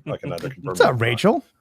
Right, but I've seen Casablanca. I was born in the 80s. Exactly. So the idea that it's essentially you have people who believe that they watch movies and know things, but they are as normie as you can fucking get, except for this one little autistic thing that they have about, oh, I like this book, and then they made a movie, and that's all I'm gonna fucking take it. Yeah, and that's the assumption by some on the panel, because again, they don't actually have any kind of wide exposure to other people, and so they assume the chat is just like them, except the chat is constantly like lighting them the fuck up on shit, or making, if you throw up an option in a poll for certain things, yeah, occasionally they'll make one where it's just like, okay, that's some normie shit or whatever, but they still show a lot more literacy about movies and have seen more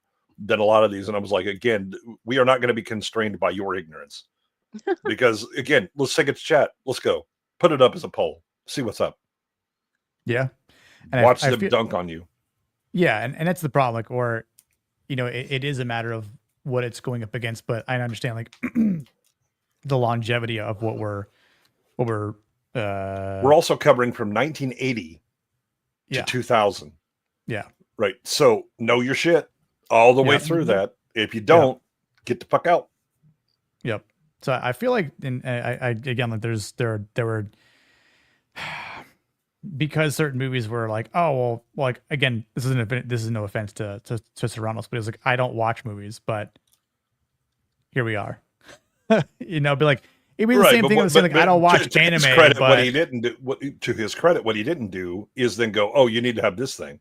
He's like, I don't know. Right. And I was going to say, but if he would say, oh, I haven't watched it, so I don't have a comment. I shouldn't vote on it, which is the right response. It's not like, well, I haven't seen, again, let's just say someone comes on and is like, well, I haven't seen Poltergeist. Okay. That's fine. But are you going to say that it shouldn't be on the list or what? Right. Like, or that it should. So like, throw it to chat, throw a poll up, or leave it. Yeah. That was the other thing with Wayland. Wayland's pointing out the goalposts suddenly began to move greatly. Yeah. It was going to be best movies of this year, and suddenly became iconic. And by iconic, he meant I have heard of it. Correct. It's like again, we could say that the I don't care scene is iconic, but people haven't seen The Fugitive. They just know of that scene because they've seen it. They've seen it in parodies. They've understood where it comes from. They understand what it maybe signifies or what's going on, right? But that's the extent of their knowledge. They have no idea what else that the movie consists of. So I mean, it's like saying, "Oh, yeah, I know about Rambo. Have you seen First Blood?" No, but I know Rambo. But I know Sly though. Like, you know the Rambo. Stop it. Right. You've seen the cartoon version. Simmer down. Right. Yeah. So, Gord, just as an example. So not only did Better Off Dead get removed from the best comedies of '85, so did Real Genius. Oh my gosh. It's like, if you're going to do a stream talking about 1985, watch movies from 1985. Yes, there's an idea. Watch them. Yes. Better Off Dead's like, actually, a lot of people do. Like what was kept on? Other than, okay, Back to the Future. It's like, okay, yeah, everybody knows Back to the Future. I'm like, all right, so what else did you keep? Like Clue or something? Is that what got on there? Clue, yeah. Which, I mean, I like Clue. Clue's fun. I like Pee-wee's Big Adventure. I think that's a funny movie. I like that. That didn't make it. That didn't make it. Wow. Okay. Yes. Now you see why I showed up injured. I was like, hey, fuck all you bitches. I've had enough of your shit. Jeez. But yeah, Rambo 2 was kept on. Rambo 2. He's never gonna forget that. Yeah, exactly, Rachel. They did, Rachel. And Wayland said Pale Rider wasn't. Wow. Yep. Gosh. Nor was Silverado. I think that's something that is sort of mixing it up in not a good way, where we're saying, oh, but yeah, like we're just saying, like, it's iconic, but that doesn't mean it's I mean, you could say, oh, that's a classic movie too, right? Okay, well, could be a classic, but it could be bad. Yeah, The Room is a classic movie. Right. Yes. War of the Worlds will be. So it's also iconic, isn't it? Absolutely. Not War of the Worlds. It is. The Room? Oh, yeah. No, War of the Worlds. War of the Worlds will be an icon. We will make sure it will be. Yeah. It will go down as a classic akin to The Room. Yeah. Where The Room plopped around on the ground so that War of the Worlds could fly. Touchdown. Agreed, Rachel. Touchdown, motherfuckers. Agreed. Definitely gonna start covering some more westerns though on here for sure. Yeah. But I love Silverado. Yeah, I Top Gun Silverado on here. You know, written by and directed by one of the people that actually made the good Star Wars movies. Yep. I'm just trying to think about some other movies on here that I think is going to, like, for example, Wrath of Khan. Yes. I could see someone being like, well, should that go? I could, like, obviously it's going to go in sci-fi, but damn if I hear someone say, well, couldn't it go in drama? Not if sci-fi is a category. If sci-fi is a category, that's where Wrath of Khan goes. Just saying. That's I don't know how you. I mean, I'll be honest. Like that'd be one where I'd be like, that's. I don't even think it's debatable at that point. I mean, if you're going to have sci-fi as a category, that's where Star Trek's going to go. Yes. Like Star Wars. Well, so we have, yeah, but we have sci-fi fantasy as the same category, so it's either and sci-fi that's or fantasy. where the dilemma occurs because of these, action adventure, sci-fi fantasy. So again, like just I know we're sort of doing a pre-streamed conversation here, but I mean, just quickly looking at like 82. I mean, you're going to throw E.T. in sci-fi, or you're going to throw Wrath of Khan in sci-fi. And then 85 Legend was kept out of sci-fi fantasy. Yes, it was. But wait, was it somewhere else? No, it was gone. It was it was just left out, taken off the list because it's really the only thing it would qualify as fantasy. Sci-fi fantasy, or that third one, I'd probably say it's going to be either. Now, Legends one I haven't watched. I admit that I haven't watched that, but I've always heard mixed things about it. That's always kind of dissuaded me. Tom Cruise is the worst part of Legend. Yeah. Also, there's Tim Curry debate about Tim Curry fucking makes it. Yeah. There's the the regular cut, and there's a director's cut. Which is the one people say you should watch? Rachel, you can hand that to Will and Leon.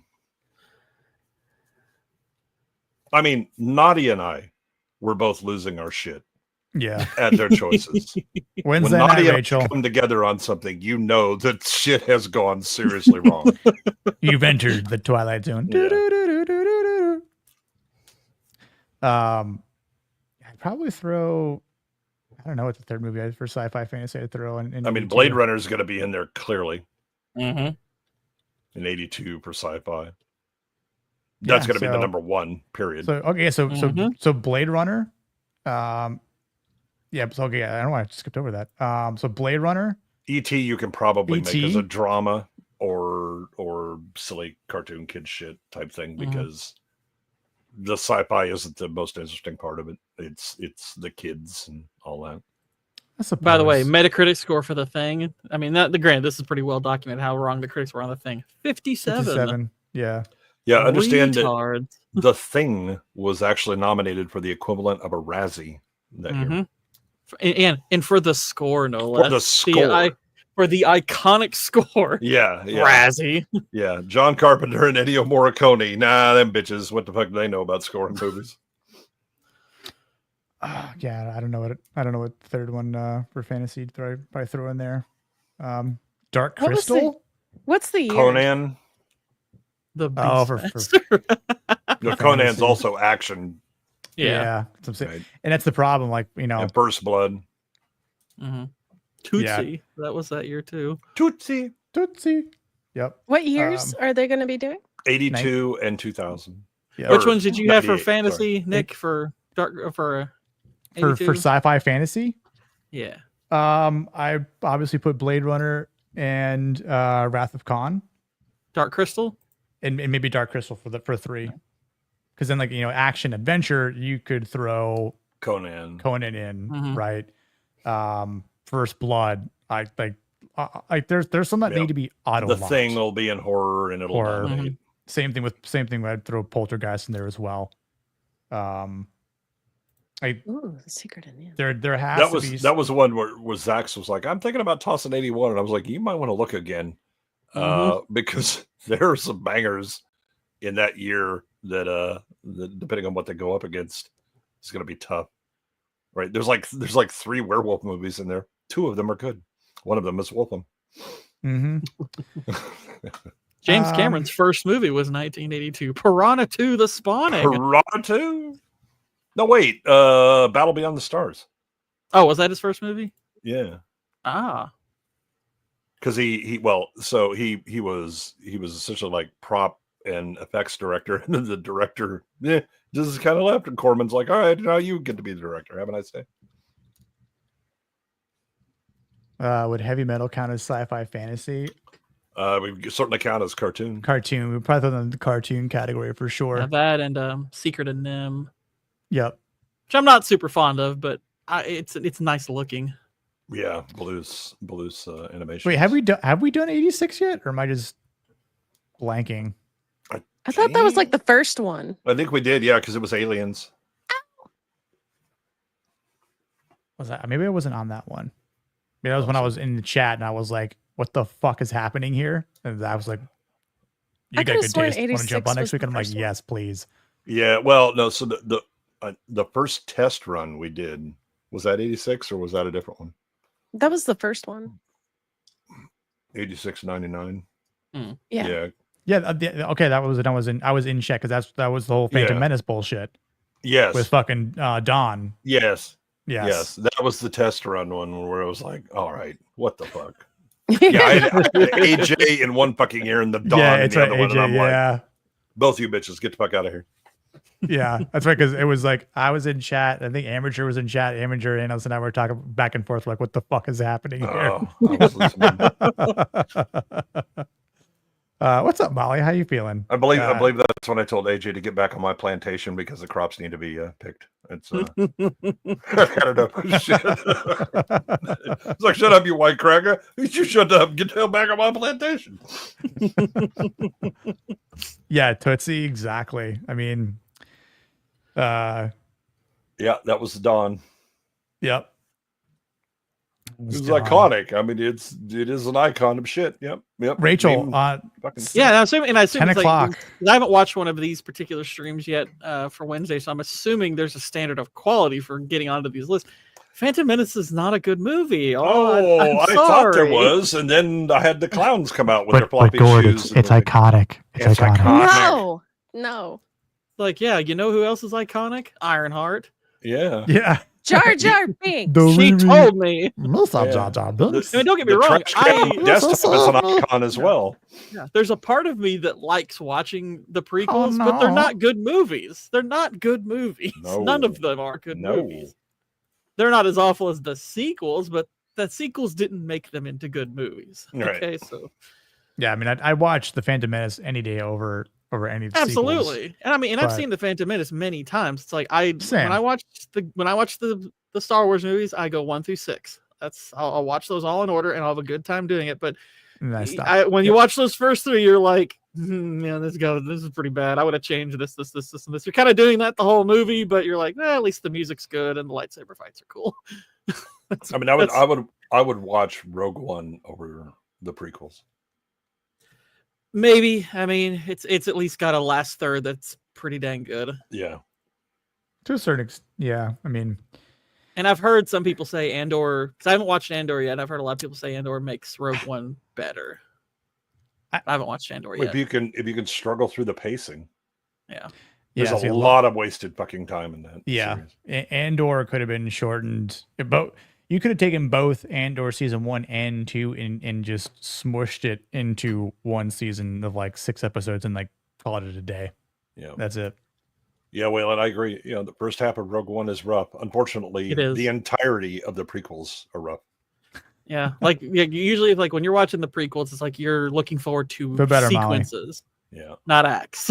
Yeah, yeah. I mean, Darth Maul. The parts of Darth Maul are basically all the good parts. You know. Yeah, right up until he slips on a banana peel and dies. Yeah, his death is terrible. Now, like the pod race sequence, I enjoy watching. I think it's fun. But I mean, it's got long. Good sound effects. Yeah, it's fun if you. I mean, it got a good game out of it. Forever. And it's like, a 10 minute. It's literally 10 minutes long. Like I have timed it before. It's an actual 10-minute sequence. So it's like that's pretty lengthy. But dream. That is going to be. But when I'm watching it and I'm having a good time, there's the other part of my brain. It's like, if you don't like racing at all, this has got to be a grind. Mm-hmm. Yeah, I mean, looking at I mean, it's again. I've seen Ben-Hur, so fuck off, George.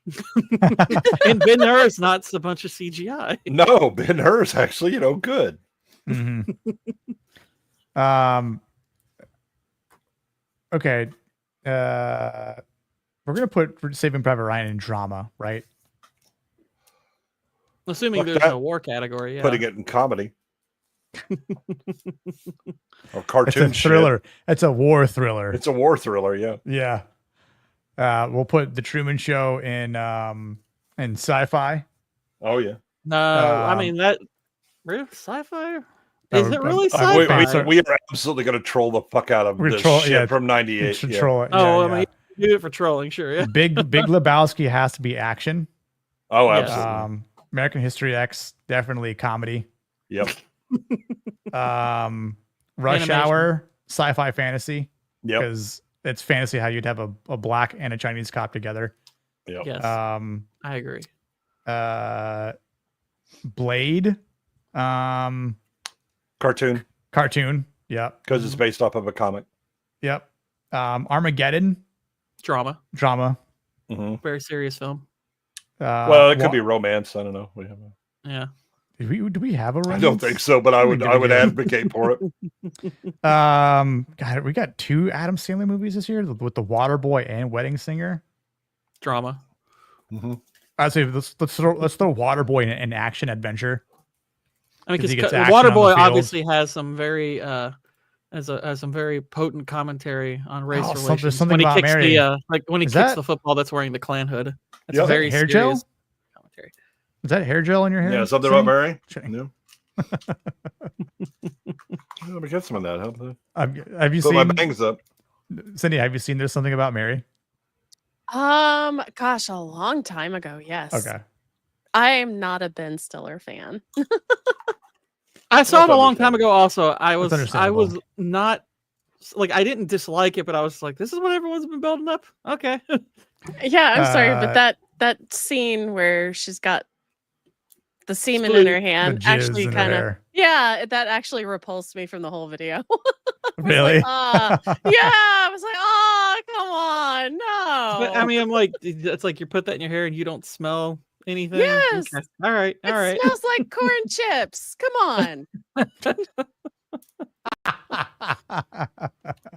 As someone who has not smelled my semen, I cannot confirm nor deny these.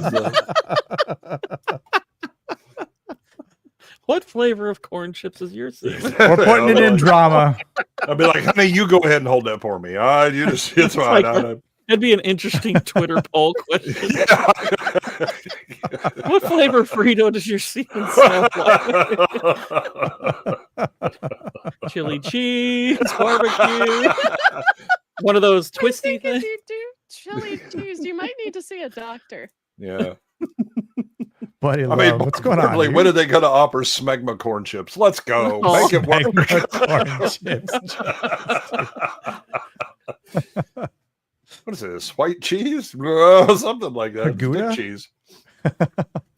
It's not Gouda though. It's a Bada. It's Bada. I guess what makes me laugh about that is like I've heard people use like the corn chip scent thing for other scents, like like I've heard some people say BO kind of smells like corn chip. That's what I think. That's what I thought the joke in Shrek was, but maybe now Cindy's got me thinking it might be. Yeah, it's not Shrek. It's Mulan. Also Eddie Murphy doing a voice. Oh, He's yeah, like, yeah. I like that. He's like, I like that corn chip smell. I'm like, I thought that was a body odor joke, but now I'm wondering. It's an odor. It's an odor from some part of the body, I guess, depending on. I mean, if your BO smells like corn chips, you and I need to have a talk as well. What the hell is going on? Yeah. Tell me what your body is Yeah, doing. just your Frito-Lay is my favorite deodorant. Why do you ask? I got a Frito-Lay plant near me, and trust me, that is not the smell that I smell when I drive by. Dressed by the Frito factory. Did someone come? Exactly. Is Bonnie Blue in town? Jesus, what happened? Spicy corn chips. Yeah. I smell a Cool Ranch. What's this? Ooh. Oh no. Need to get that looked at. Doctor. Oh god, Thin Red Line, Mask of Zorro, Enemy of the State. Ooh, Mask of Zorro is a good one. That's a good one. I really like Mask of Zorro. And then they made a sequel, which is like the complete polar opposite in quality. I liked the Thin Red Line. Thin Red Line's a good movie. I like it. Good. It's artsy for a war movie. It's artsy. It's got a pacing issue. Yeah, it does. I mean, it's not like it's no Saving Private Ryan, but I mean, I liked it. I still liked it. Yeah. I mean, I think it's no like I wouldn't put it like high like in a tier list of like war movies, right? But I'd probably I'd put it like in a B category or something. For yeah, war movie. like, I'd probably give it like a 7 to 8, maybe. Yeah, somewhere like that as like a where I'd rank it. Yeah, it. I think it kind of for me falls like around where like Fire Station Gloria, the Arlie Ermey movie. Yeah, and that was what 82, 83. I think so. Oh, Small Soldiers. Oh man. Okay, that's gonna go like the kid category for sure.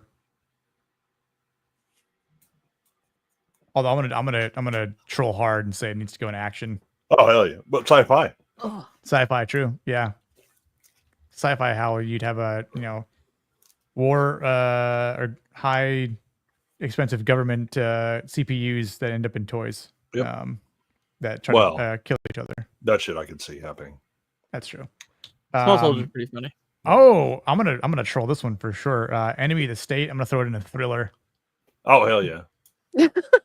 God, listen, everyone that's in chat right now, whatever I say initially, I'm going to troll so fucking hard. Oh yeah. Good. Yeah. Leon's going to lose his mind. And then I'll recant and say, no, I think, fuck that. No. 82, we're gonna treat it totally legit. 98 is getting fucking dragged. Because that's the shit they know. And I am fucking with it 10 ways a Sunday. That's fair. Aside from that, on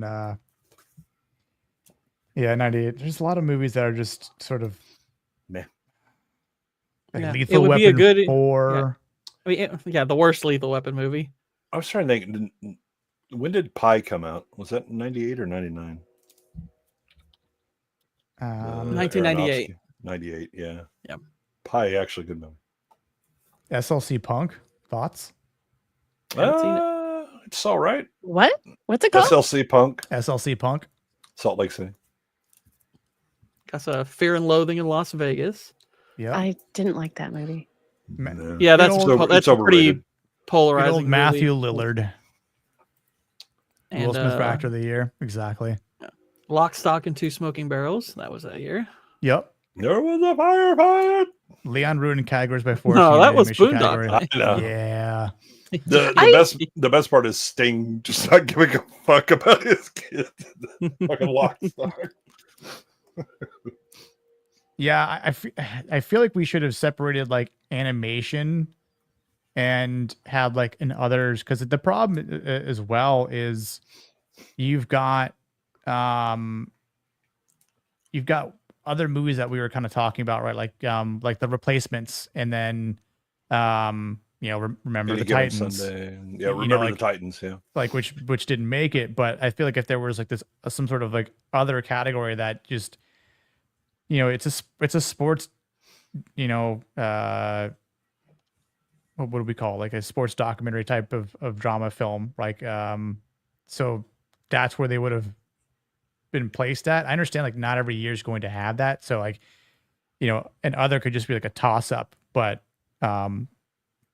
like the asterisk would be if there's a movie that didn't make one of the top lists, that was a tough choice to leave off of action or leave off of drama or sci-fi that we couldn't put it there, like oh well, we'll just put it as other, it's gay cartoons and other.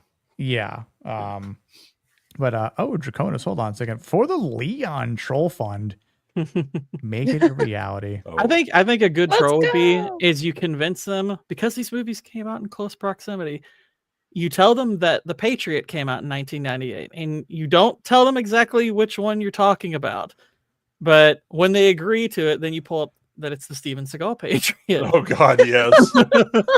Dude, there's Star Trek Insurrection that came out. I'm gonna push that for sci-fi. Oh, yeah. Oh, absolutely. Star Trek, January 6th. Like, you haven't seen Insurrection, bro? Basketball? Ooh. Didn't see Basketball. I'll troll that for comedy. Yeah, when 97, I was like, I'm an Orgasmo. Absolutely has to be in comedy. Wait. Oh, dude, Dirty Work, though. That's iconic, guys. It's Norm Dirty Macdonald. I mean, I like Dirty Work. Dirty Work's pretty freaking funny. Oh, I know. Don't get me wrong. I think that's has some of my favorite Norm Macdonald I love Norm, comedy. period. Yeah. Yeah, Norm, I know. period. Yeah, I'm for sure. Always. I mean, we have to. I mean, we're just like mandated to do Godzilla 98 now. Yeah. And I know that Leon 100%. will somehow jump on that bandwagon. Oh, yeah. We're calling it now. We're calling it now tonight, y'all, that Leon is going to jump hard. Like, well, I guess we could probably throw it on there for, like, I'm cool. I love Godzilla. Yeah. He's going to tell you how much of a Godzilla fan he is, that he even has the comic. Okay. Oh, yeah. As a Godzilla fan myself, I fucking despise that movie. One of my best friends was like, dude, it's not that bad. And I was like, I will smack the shit out of you right now if you don't fucking say it's not bad. I mean, it's a bad movie, period. Then it's a bad Godzilla movie on top of that. Like, it's Yeah, I mean, to be fair, Godzilla movies are bad. That's kind of their minus shtick, right? one is not bad though. Shin Godzilla. Or Shin Godzilla. Notice the motherfuckers are like, oh, you just like Godzilla -1. Yeah, because it's the good movie. Yeah, that's kind of. You made like 50 of them. You managed to make one good one. All right. Yeah. When they accused me that they were like, "Oh, you just like -1," I'm like, "Well, that's the good one." Right, I'm yeah, sorry. Most of these are very campy. Yeah, when it comes to good movies, I'm downright bigoted. Yes. Yeah. And granted, I haven't seen Shin Godzilla, so I can't judge that one yet. Oh and I've my heard a lot gosh, of it's people my like favorite. it, but I was like, -1's actually pretty. Shin pretty Godzilla's good. it's good, but it's weird. Like I've seen imagery from it. And I'm like, yeah, this is strange looking, but it is. I mean, watchable. think about what would happen if Shin Godzilla could evolve. Into weird things and do weird, have like weirder, have into a good movie. Have hinky, have hinky powers. Sorry, I had to throw that in for the stream tonight. It's strange. What the heck is weird, hinky? strange. No, strange. Bullshit things that I'm making up on the fly. Okay. This picture I'm looking at of Shin Godzilla looks like that song. This town ain't big enough for the two of us. When the old guy is like shouting at the sky. On top of that, though, right? And again, this is nothing against older films because I think again, it's important to watch it, especially if you are a fan of a certain IP. Like Godzilla 1954, is what started it all. But I mean, it's not that good. Like it's not.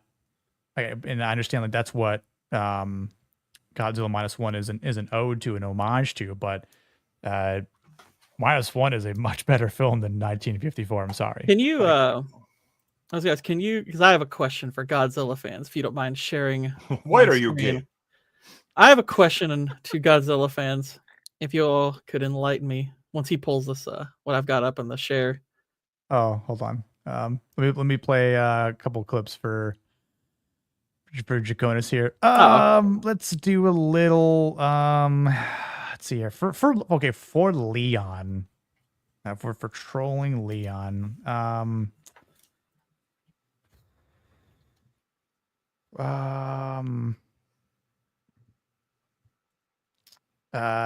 We'll do this one. Don't fucking scream at me. Where's you dumb fuck you? Look at you with your fucking 48% body fat and you scroungy little bastard. Fuck you guys. Go to the gym, Joe. That's in references to his picks, right? We'll say that. Yes. And then completely empty. She even took the ice cube trays out of the freezer. What kind of a sick bitch takes the ice cube trays out of the freezer? This guy, he loves True Lies so much. That was the most masculine Arnie movie ever, right up until he realized, oh, self-cucking. Oh, no. Okay, so question for Godzilla fans about this design.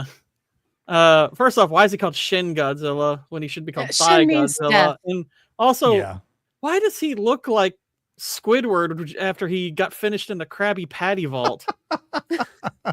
Listen, when I first saw his, like, this is a weird design, y'all. I'm just saying. I'm not denying that that this design is good by any means. It's definitely if you take the tail away and you just draw an outline, somebody's gonna think you're doing a dick drawing. Well, you should see him in his like first evolved state when he first like breaks onto land, because then he really looks like a oh no a green goblin. Well, the other problem is this looks like Eddie Murphy from Shrek decided to design him because he likes them thick. It's I know. No, I think I mean I don't mind the fact that he evolves. Especially when it starts to split off into like other little Godzillas. It's kind of weird. I like the I forget what they called in the movie, but when he starts like firing all these purple lasers all over the place, I'm like, oh well, that's interesting. I mean, it's definitely something new for Godzilla. And not that I mind them sort of exploring this, but I believe Cindy, correct me if I'm wrong, aren't they doing a Shin Godzilla 2? Yes, but if you watch the movie, and this is like a spoiler for it, but like it does hint that he could have evolved into a more humanoid form. Yes, I think that if you're gonna do Shin Godzilla 2, I'd double up those thighs. I'd go like keep the torso exactly the same, but make all the rest like do the Peter Jackson with the Witch King's mace. Just go double up. Oh my I want God. that to be twice as big. Yeah, -1 was an instant classic. Yep. That was an unforgettable movie experience for me. Oh, for sure. Like Don't love the ending, but I love the rest of it. You don't love the ending? I think her surviving is nonsense. Oh, she's dead though. Her being alive, I was like, I think it take. I mean, I really groaned at that part because I was like, that is, come on. If you wanted her to live, you should have staged it a lot better than you did. Like that, Isn't it that like was pure. That was pure. The people will feel better if she's alive. It felt like a studio decision in an independent movie. I think it's like a hint that for Mothra, or like it's a setup for Mothra. Yeah, I think it was a setup for the next movie. That's I don't know. I don't care what it was a setup for. It was a setup for shit because the reason that she lives is not insane. Yeah, like her living the way she. I was like, if you want her to be alive, that's fine, but set it up better. Yeah, she should not be freaking alive. Yeah. I mean, it's the only major issue I have with the movie. But I also have some problems with him living when she just goes, yeet, go ahead and get in the alley as the fucking pressure wave comes and would suck you right the fucking back out of the alley and into the chaos. It was like because the wind can't see you, it doesn't have an effect. Okay. A strong building, Goodwin. That's why. It doesn't matter. There's a fucking pressure wave coming by, and then that pressure wave leaves, and there's a vacuum behind it. Sexy Beast got voted out by those retards. It did. There's a movie called Sexy Beast. Oh yes, there is. Yep. Ben Kingsley, Sir Ben Kingsley, but yes, he wasn't Sir Ben then. Kingsley. At the time he wasn't yet. Yeah, because we were trying to put that in. Did we have that in drama? Did we have that in We drama? were putting it in anything, trying to fucking save it in those Yeah. bitches. I'm never see you get out. Actually, I don't remember exactly what was in there, but anyway, thank you, Waylon. What can I play for you, dude? Like it's funny because like well, it's obscure. It's like it's what because you all haven't watched it or something. Right. Like, Again, your ignorance is not a limitation of my choices. it's like, I mean, look, it's not a movie that I watched a ton of times or anything like that, but it's like I was fully aware of the movie when it came out. I mean, it was an Oscar nominee for crying out loud. It's like it's. Now I know Zach says his skeet $55 to interrupt things, but I would play this instead. Shut up.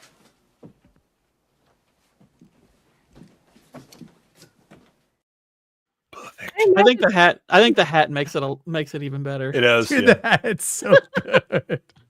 You can't take, this guy's a fucking U.S. Marshal. He's got this fucking hat on, man. Yeah. Oh God. Yeah, that's definitely the Last Samurai. Perfect. They're all perfect. Use some thigh Anyways, shut masters and whatever he was eating definitely went to the hips. He dipped his head in the patty vault before he tacked your pan. Yeah. The rice patty. Hey, thick thighs save lives normally. Not that thick. No, I know, I was like- that's some heart attack action right there. I've seen some women with those. This is the one instance where the thick thighs did not save lives. Especially when there's nothing up top. It's like, what the hell is going on here? How's that much body fat never make it up to the top? But I was surprised, Waylon. No. Looking like Shin Kardashian up in here. Yeah. She wishes she was that chick. Freaking love him, that stupid hat. I know. I don't know whose decision it was for him to wear it, but what a great decision. I mean, he said before they walked up, be drunk. And I'm like, I guess that's part of the character. It's Baby, like, yeah. I'm playing drunk. Drunk guys wear dumb hats. And I'm like, sure. I guess. Well, I or mean, he made it work. homeless. He made it work. Homeless. Something about it worked. We have to ask our community alcoholic with Blue and see if that's accurate or not. I mean, he Like, is wearing Blue, a lot of. You own one of these? How Yeah, often Blue. Do you wear a it? Tommy Lee Jones U.S. Marshals hat like this? $10 says I think he does. Yeah. And if so, bring it to stream. My gosh. Nick or the Lethal Weapon 3 Stooges slapping. Yes, agreed. Yeah. Dude just waste one of his drag his balls across Japan. Yeah. The low jeans. I don't know. It'll be fun. I mean, I'm looking forward to it. I will probably be engaging in some sort of beverage. I feel like I'm going to have to. Number one, to withstand whatever tomfoolery is said, but also to continue trolling with a straight face and just make it believable. But we'll see. I told a waitress to shut the fuck up when I was bartending the whole lounge went silent. We goofed on that for years. Damn. Oh, wow. Nice inside joke. Blue wore a chicken head. That's right. I know exactly. I was like, I know he wore like a Captain America. He went full Christine as well, right? On John Wick of all movies. So that's true. You got a good, yeah. Thank you, Waylon. I'm glad we knocked that off the list early. If Leon and Matt are going to be on, if Leon and Matt are going to be going off, I'm getting hammered. I might get hammered on the same stream, so going to dip out. But yeah, I said we just wrap it up here. Yeah, I agree. Tomorrow night, y'all, we are covering episode 4 of Alien Earth, 9:30 p.m. Eastern. And then that'll be the last time we cover Alien Earth. Oh no. I know we're all sad, and listen, it's been fun talking about it with everyone for sure. But I feel like we'll probably have more fun talking about something else, especially like the Dark Wolf Terminalist prequel, which there's no book that's associated with it, so it's just whatever they've written. Will be interesting to chat about. 3 episodes of that show get released on Amazon on Wednesday, but we're just going to cover 1 episode at a time because I'd rather not have like an 8-hour stream Tuesday night. But I also would want to make sure we, pace it adequately and just cover one episode at a time instead of trying to like cram shit in and like missing anything that might be important or just fun to talk about and review. So And then I don't know if we're going to stay at the same time for that for Dark Wolf, since that's like we're not having to do like a watch party on that for the most part. I mean, I guess we still could back in the back end, but I'll make sure I post about that and spread the word for like when Dark Wolf starts. I don't know if 9:30 is good for other people or whatnot. I mean, I know What's the premiere date for Dark Wolf? Just out of curiosity. Wednesday, the Oh, 27th. Okay. Yeah. So 3 episodes. I'll probably watch all 3 just to have maybe just something in like context as we talk about it, maybe. But I mean, we'll just talk about episode 1, in particular, and then kind of just go from there. It's 8 episodes, so it says 7 on what I'm looking at, but it's what it says here. That's interesting. Yeah, I've seen. So I got 2 sources saying 7 episodes. Okay, that's interesting. I thought it was 8, but that actually. Granted, Amazon shows tend to be a little longer than shows on a network. Like, yeah, they go maybe like an hour. Maybe that's the reason. I don't know. Let's see here. So if we cover episode 1 on September 2nd, 2, 3, 4, 5, 6. I know there's one Tuesday, October 7th. I might be out of town, going to the opening hockey game down in South Florida. So then we'd probably do like the following week on the 14th, but we'll get to that when the time comes. Or no reason worried about that now. Soul Assassin, you didn't miss much. But if you want to hear us talk about it and then just, expose the horribleness that for which it is, then tune in tomorrow, man. I'll probably just stick to doing videos for episodes 5, 6, 7, and 8, and spare Gord, Vex, and Goodwin. I'll probably just still sort of dread it, but I'll put myself through that pain and continue to tear it apart on my own time.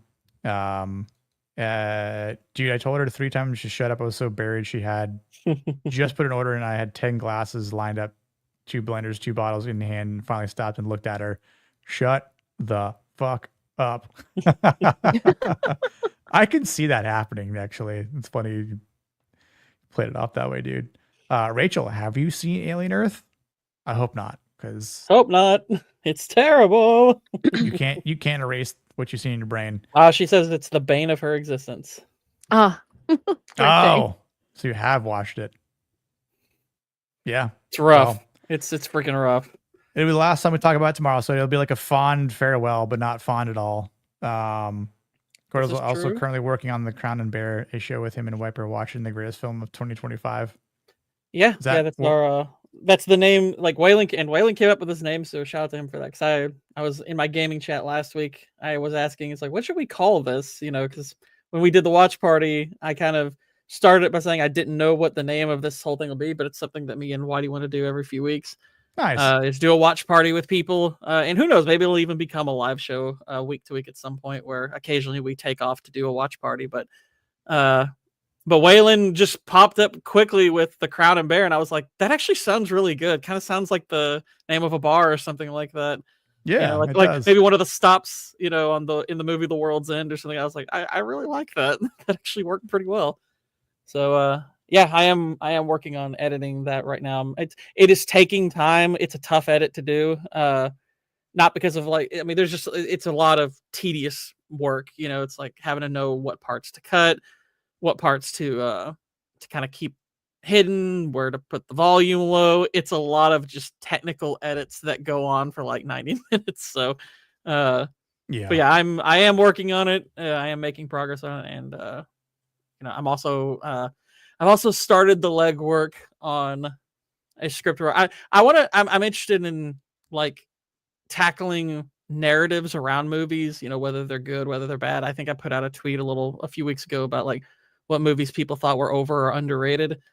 And The first one I'm doing is one that people know my take for very well. If you've ever seen me on a stream, is Lethal Weapon 2. It's a very highly praised movie that I believe is objectively terrible. So I've been pulling up clips and reviews for it that enjoy the movie, that say the writing is good and whatnot, and I'm going to set out to prove that wrong.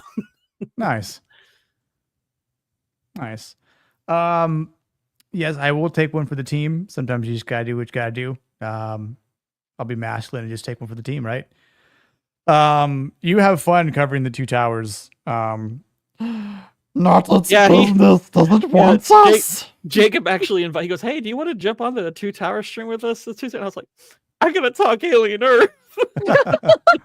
I can't." Yeah.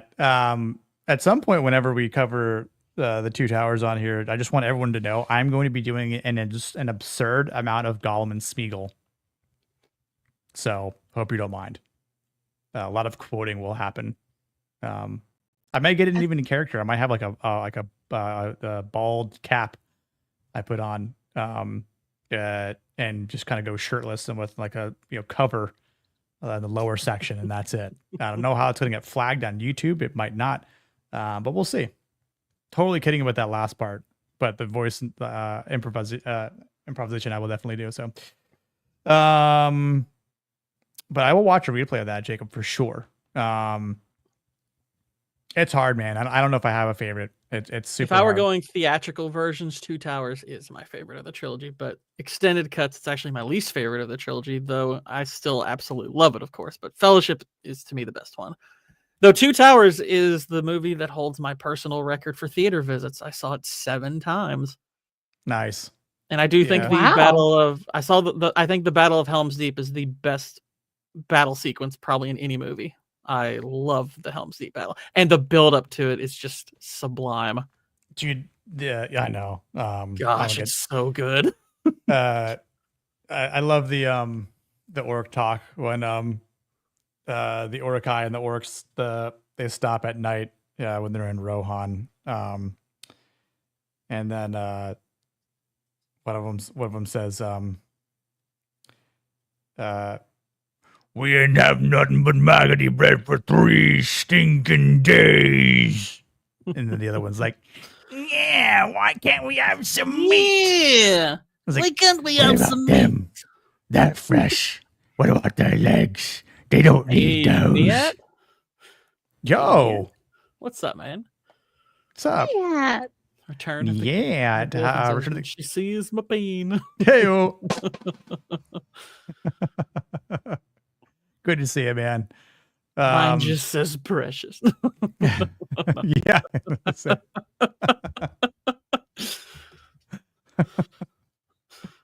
I hope no one's wife or girlfriend says, "What's this? A ring?" that means there's something wrong. That means one ring to rule them all. I actually did one time get I find it's like I always see it as a challenge if I can get one of these bigger YouTubers to laugh on stream. I enjoy making people laugh. I got one out of Platoon while he was playing Gollum by referring to the light of Elendil as Amaranth's bathwater. Oh my goodness. Hold on. Good win. I figured it would be the Hobbit. That is a zing. Holy. She looks a girlfriend or wife looks at a peen. It's like hobbits really are amazing creatures. Even the smallest peen can change the course of history. Oh my. They live in a hole in the ground. Oh no. Not a nasty wet Sackville Bagginses.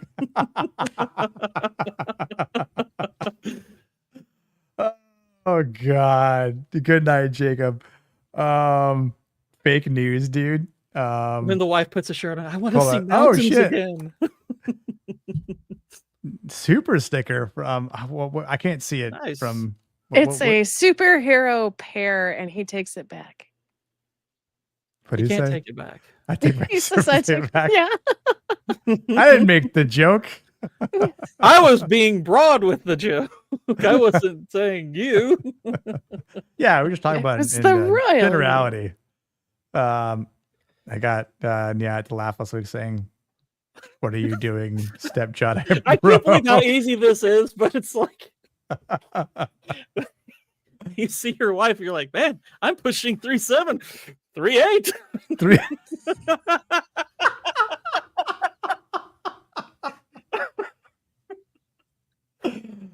You did something, didn't you? It shouldn't be this easy to make anatomy jokes at the expense of Lord of the Rings, but gosh, it's actually really easy. I know, yeah. I got between with the line when they're coming Rebel Moon. How long do you usually take to gestate a child? 9 months. We have 9 weeks. Oh shoot! Oh my That's good. god! Jedi Bro is definitely the new nickname. Yes. Oh god, hold on. I gotta play something for Niad here. I have to rewatch this video to find that. Oh shit. Because we're talking about Lord of the Rings, yeah, this I'll give you 2. This one's for you.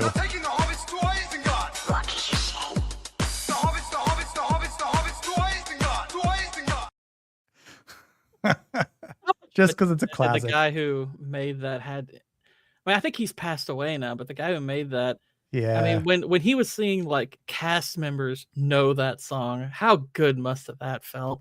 Yeah, there's a video of it's Orlando Bloom, Orlando who Bloom knows the song, and like I don't think it's him watching it. I think it's just him referencing it, so he just knows it. And I was like, well, maybe that's what it is. That had to feel pretty freaking cool. Yeah, that is awesome. There's a bit of a whole panel breakout laughing. Amen to that. Amen to that. And yeah. I'll play one more for Nia here. We'll cleanse ourselves of the Hobbit with a nice little Arnold yell.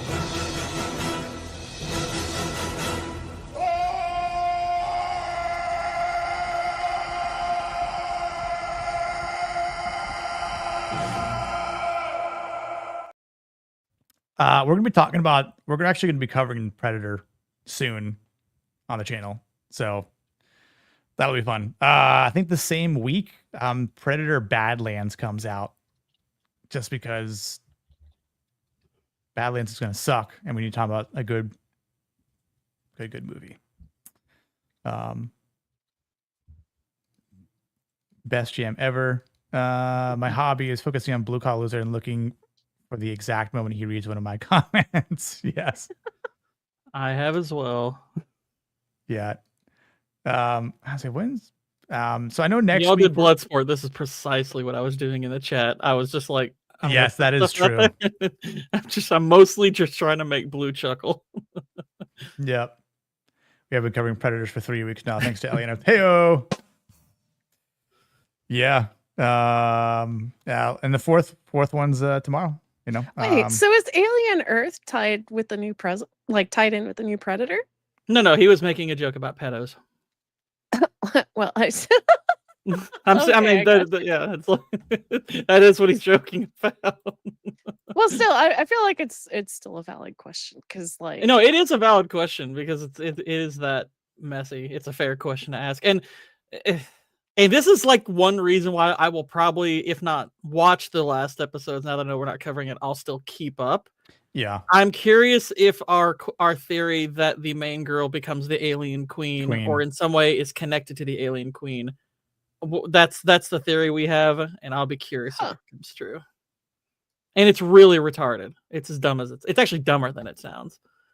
The way it's executed. Yeah, but I agree. And Badlands does look terrible, and it probably will be terrible. I agree, Bootzilla. Especially if it's anything like Killers, which you want an idea of how dumb discourse gets around movies. Look at the people who like that movie. Holy crap. They get mad if you point out how bad it is. I don't know if it's going to be one of those moments where I don't even know if I want to go spend money on it. That's the thing. I might just sort of wait. But if I do go, oh, there's not a snowflake's chance in hell I'm going to see Badlands in the theaters. That's what I'm saying. Like, no at least if way. I watch it from my own home, like I could just, if I need to step up and get walk away from it because it sucks so much. Later, Bobby. Good to see you, man. Have a good night. I can just stop and like not hate myself for being in a theater, because I would probably walk out of the theater at that point. Like I would watch it in theaters if I watched it other ways and saw, oh wait, this is actually great. Then I might be like, oh, okay, yeah, maybe I'll go support it now because it actually turned out to be good. But I have zero hope whatsoever that that's going to happen. I have 2 Dan Trachtenberg Predator movies to go off of, and they both are terrible. So, yeah.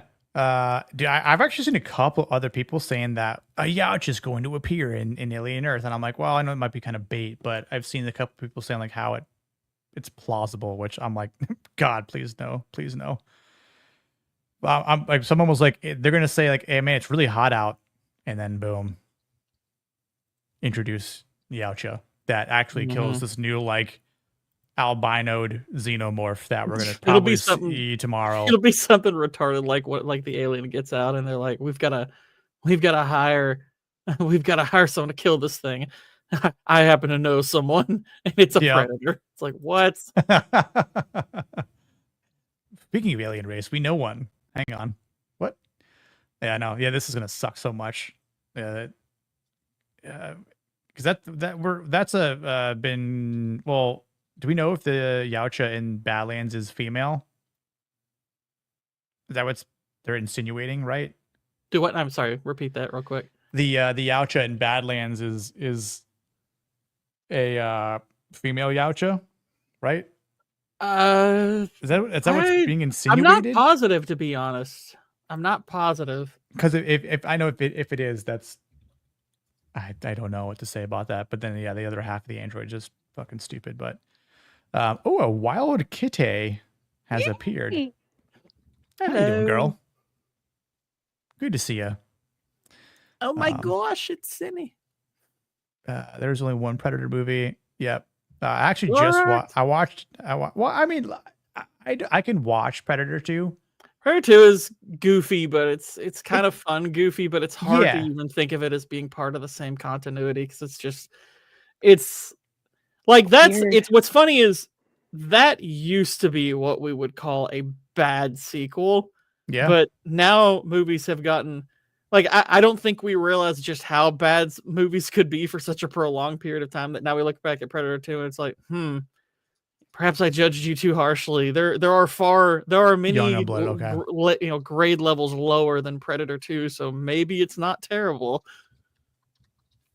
But it's kind of dumb fun. I absolutely could not watch it over and over again. But every once in a while, I'll watch it. I'm like, it's got some moments that are fun. Exactly. It's not to discount that it might still be a female. Like it could I'm just thinking, how bad do they want to fuck up this lore that has already happened thanks to Dan Trachtenberg fuck. Which we'll see. In due time. I don't mind. I think Predator is better than Predator 2, probably. I mean, it's not especially good either, but it's a little bit more fun, and it has some better dialogue. I think Walton Goggins is a really fun person to watch on screen in that movie. He's got some lines in Predators which are freaking hilarious. I'm gonna do so much cocaine. Yeah. And I'm gonna grate me some fine when it's like, dude. I'm like, yep, 5 o'clock. Time to grate. It's like, yeah, that I mean, and he doesn't have a lot of lines, but I mean, I do like the Yakuza dude. I bet at least that fight too is actually pretty dope. But again, it's more of a fun watch. Like, I think it was after the second episode of us talking about Alien Earth. I was just doing some stuff here at home, and I was like, I'm curious. So I threw on AVP, and I was watching some of the Xenos in that movie, which again, it's not a good movie, but I'm like, at least they got something fucking right with the Xenos. I mean, they did a better job in AVP than they did in Alien Earth. Like, I just don't understand what, like, why they couldn't get the damn thing right. And we obviously saw that article with like, oh, we want to make a quadruped because, can't find tall, skinny guys or make, we can't make it out of that. So we're just going to, put a, small buff person in this fucking show. God. Badlands will make P2 Predators and AVP look better. Oh, 100%. I think it's going to, that No, I won't say that. It won't excel the Predator. That's still going to be dog shit forever. Predator, like AVP, which I actually saw that in theaters, kind of knowing it was going to be bad, but I saw it in theaters. And that's when I realized you'll really don't get that one of the key parts of the design of this thing is the eyes. You've kind of got to get the eyes right in the Predator for it to even look remotely menacing, because otherwise it looks like a really ugly Pokemon. Otherwise, like some of the Predators in these movies just look terrible, which part of the reason the design for the old one holds up so well is, gosh, the eyes look so menacing and beady, and there's all the, the black around them. So the original Predator design is one of the best movie monster designs ever, and it has not aged a bit. Like that'll probably hold up forever. It's just it works so. I mean, you got a real man in the suit. The prosthetics all look good. It looks scary. It behaves in a way that's scary. That's a fantastic design for a movie monster. It's among the top. And it's sort of like I liked the different Predator look, or the different Yacha look in Predators the movie. But I just don't understand like what they. I should say that I didn't mind the look either in Prey. It's just everything else about Prey I just didn't like at all. But same thing. The look of the Yautja in Badlands. I don't like it. I didn't necessarily like horrible. Yeah, like I don't understand what design you're going. Like it's like I understand you're trying to think outside the box here and think about what other Yautja species and looks could exist, but it's like if it's not broke, don't fix it. Sometimes just sticking to the simple design is what people want and what works best. You don't need to stray away from that and make it worse. Just need to make a Predator in the same style as Wallace and Gromit. What's up, Demon Girl? How you doing, bud? I'm gonna share my screen real quick. I'm gonna show you what I'm talking about. Just look at the eyes of this Predator and tell me what is up with this Down syndrome looking Predator. Yeah, what is this from? It's from I AVP. can't see it. Yeah, you can't see it right now. You might wanna... Oh, okay. Oh, do you see it now? No, I cannot. Might want to click on it again. There you go. Look at the eyes of this thing. It's from AVP. Wow. You're right. It kind of horrible. He looked maybe not a Pokemon, but I would definitely say a Digimon. Yeah, it looks so retarded. It's better when the mask is on, that's for sure. Yeah, it's like the mask is. Yeah, it's like just keep the mask on if you can't get the rest of the face right. Jeez. It looks too human. It does. Yeah, that's from the gosh. You're making weed dealers, man. Gotta take them down. The eyes are so important. That's where like I said, when I looked at that, I was like, getting the eyes right is paramount to making these things look good. Would you rather be a fan of Jeremy the Predator or whatever? What did we call the xenomorph in Alien Earth? Roderick. I probably called it. But yeah, I'd probably pick Jeremy at that point.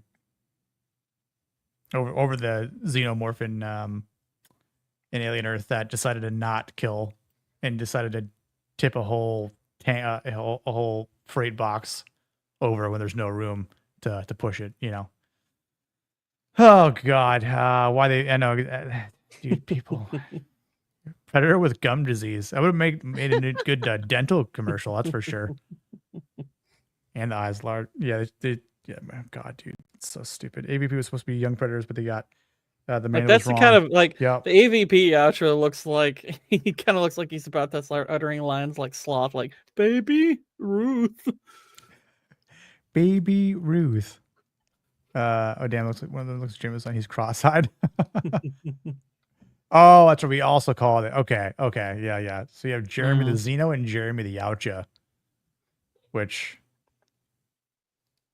I don't know. I that's a tough one.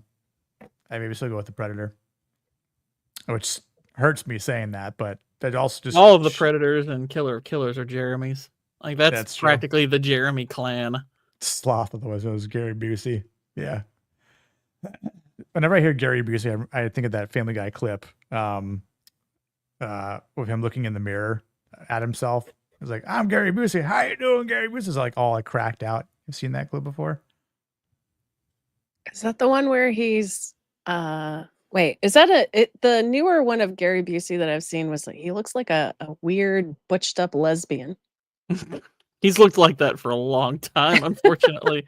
Like he was in, I think, like a motorcycle accident back in the 80s, and it really messed him up mentally.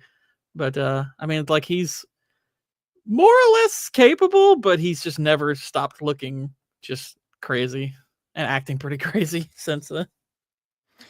Yeah, I'll play this real quick. This is so I was referring to. Hang on.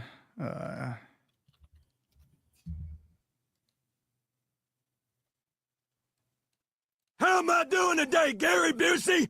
You're doing great. Good. Then I'll keep it up. Yeah. But okay.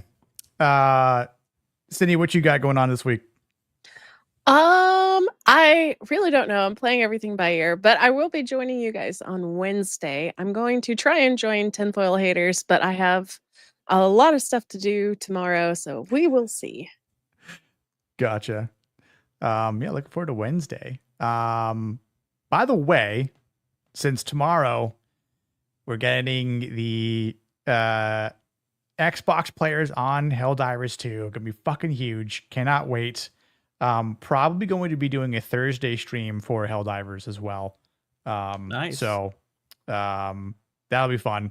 So I don't know if you're feeling up to it, but if you are, more than welcome to join on Thursday. Yeah. I'm gonna hit up the little guy. Demon Carol? Well, if Demon can play, if it's late, then yes. Otherwise, I was to say, I'm off on Friday from work, so I could stay up however fucking long. I'm an adult.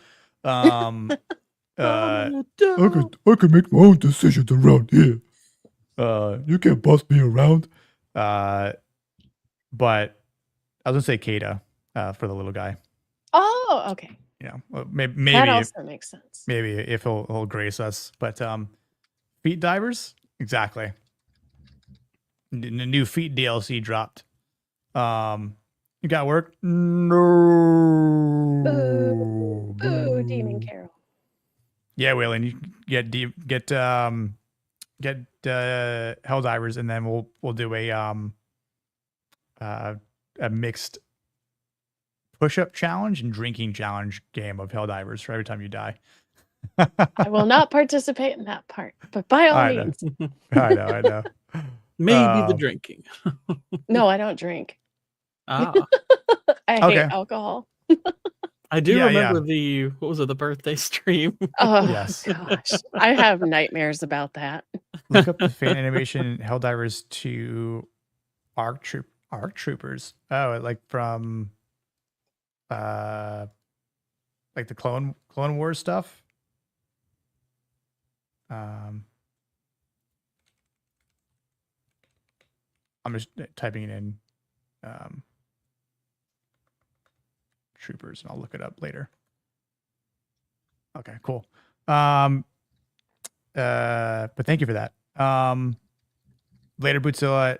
Gord, what else do you have going on this week? I know we've got Alien Earth tomorrow, but what else? Alien Earth else tomorrow.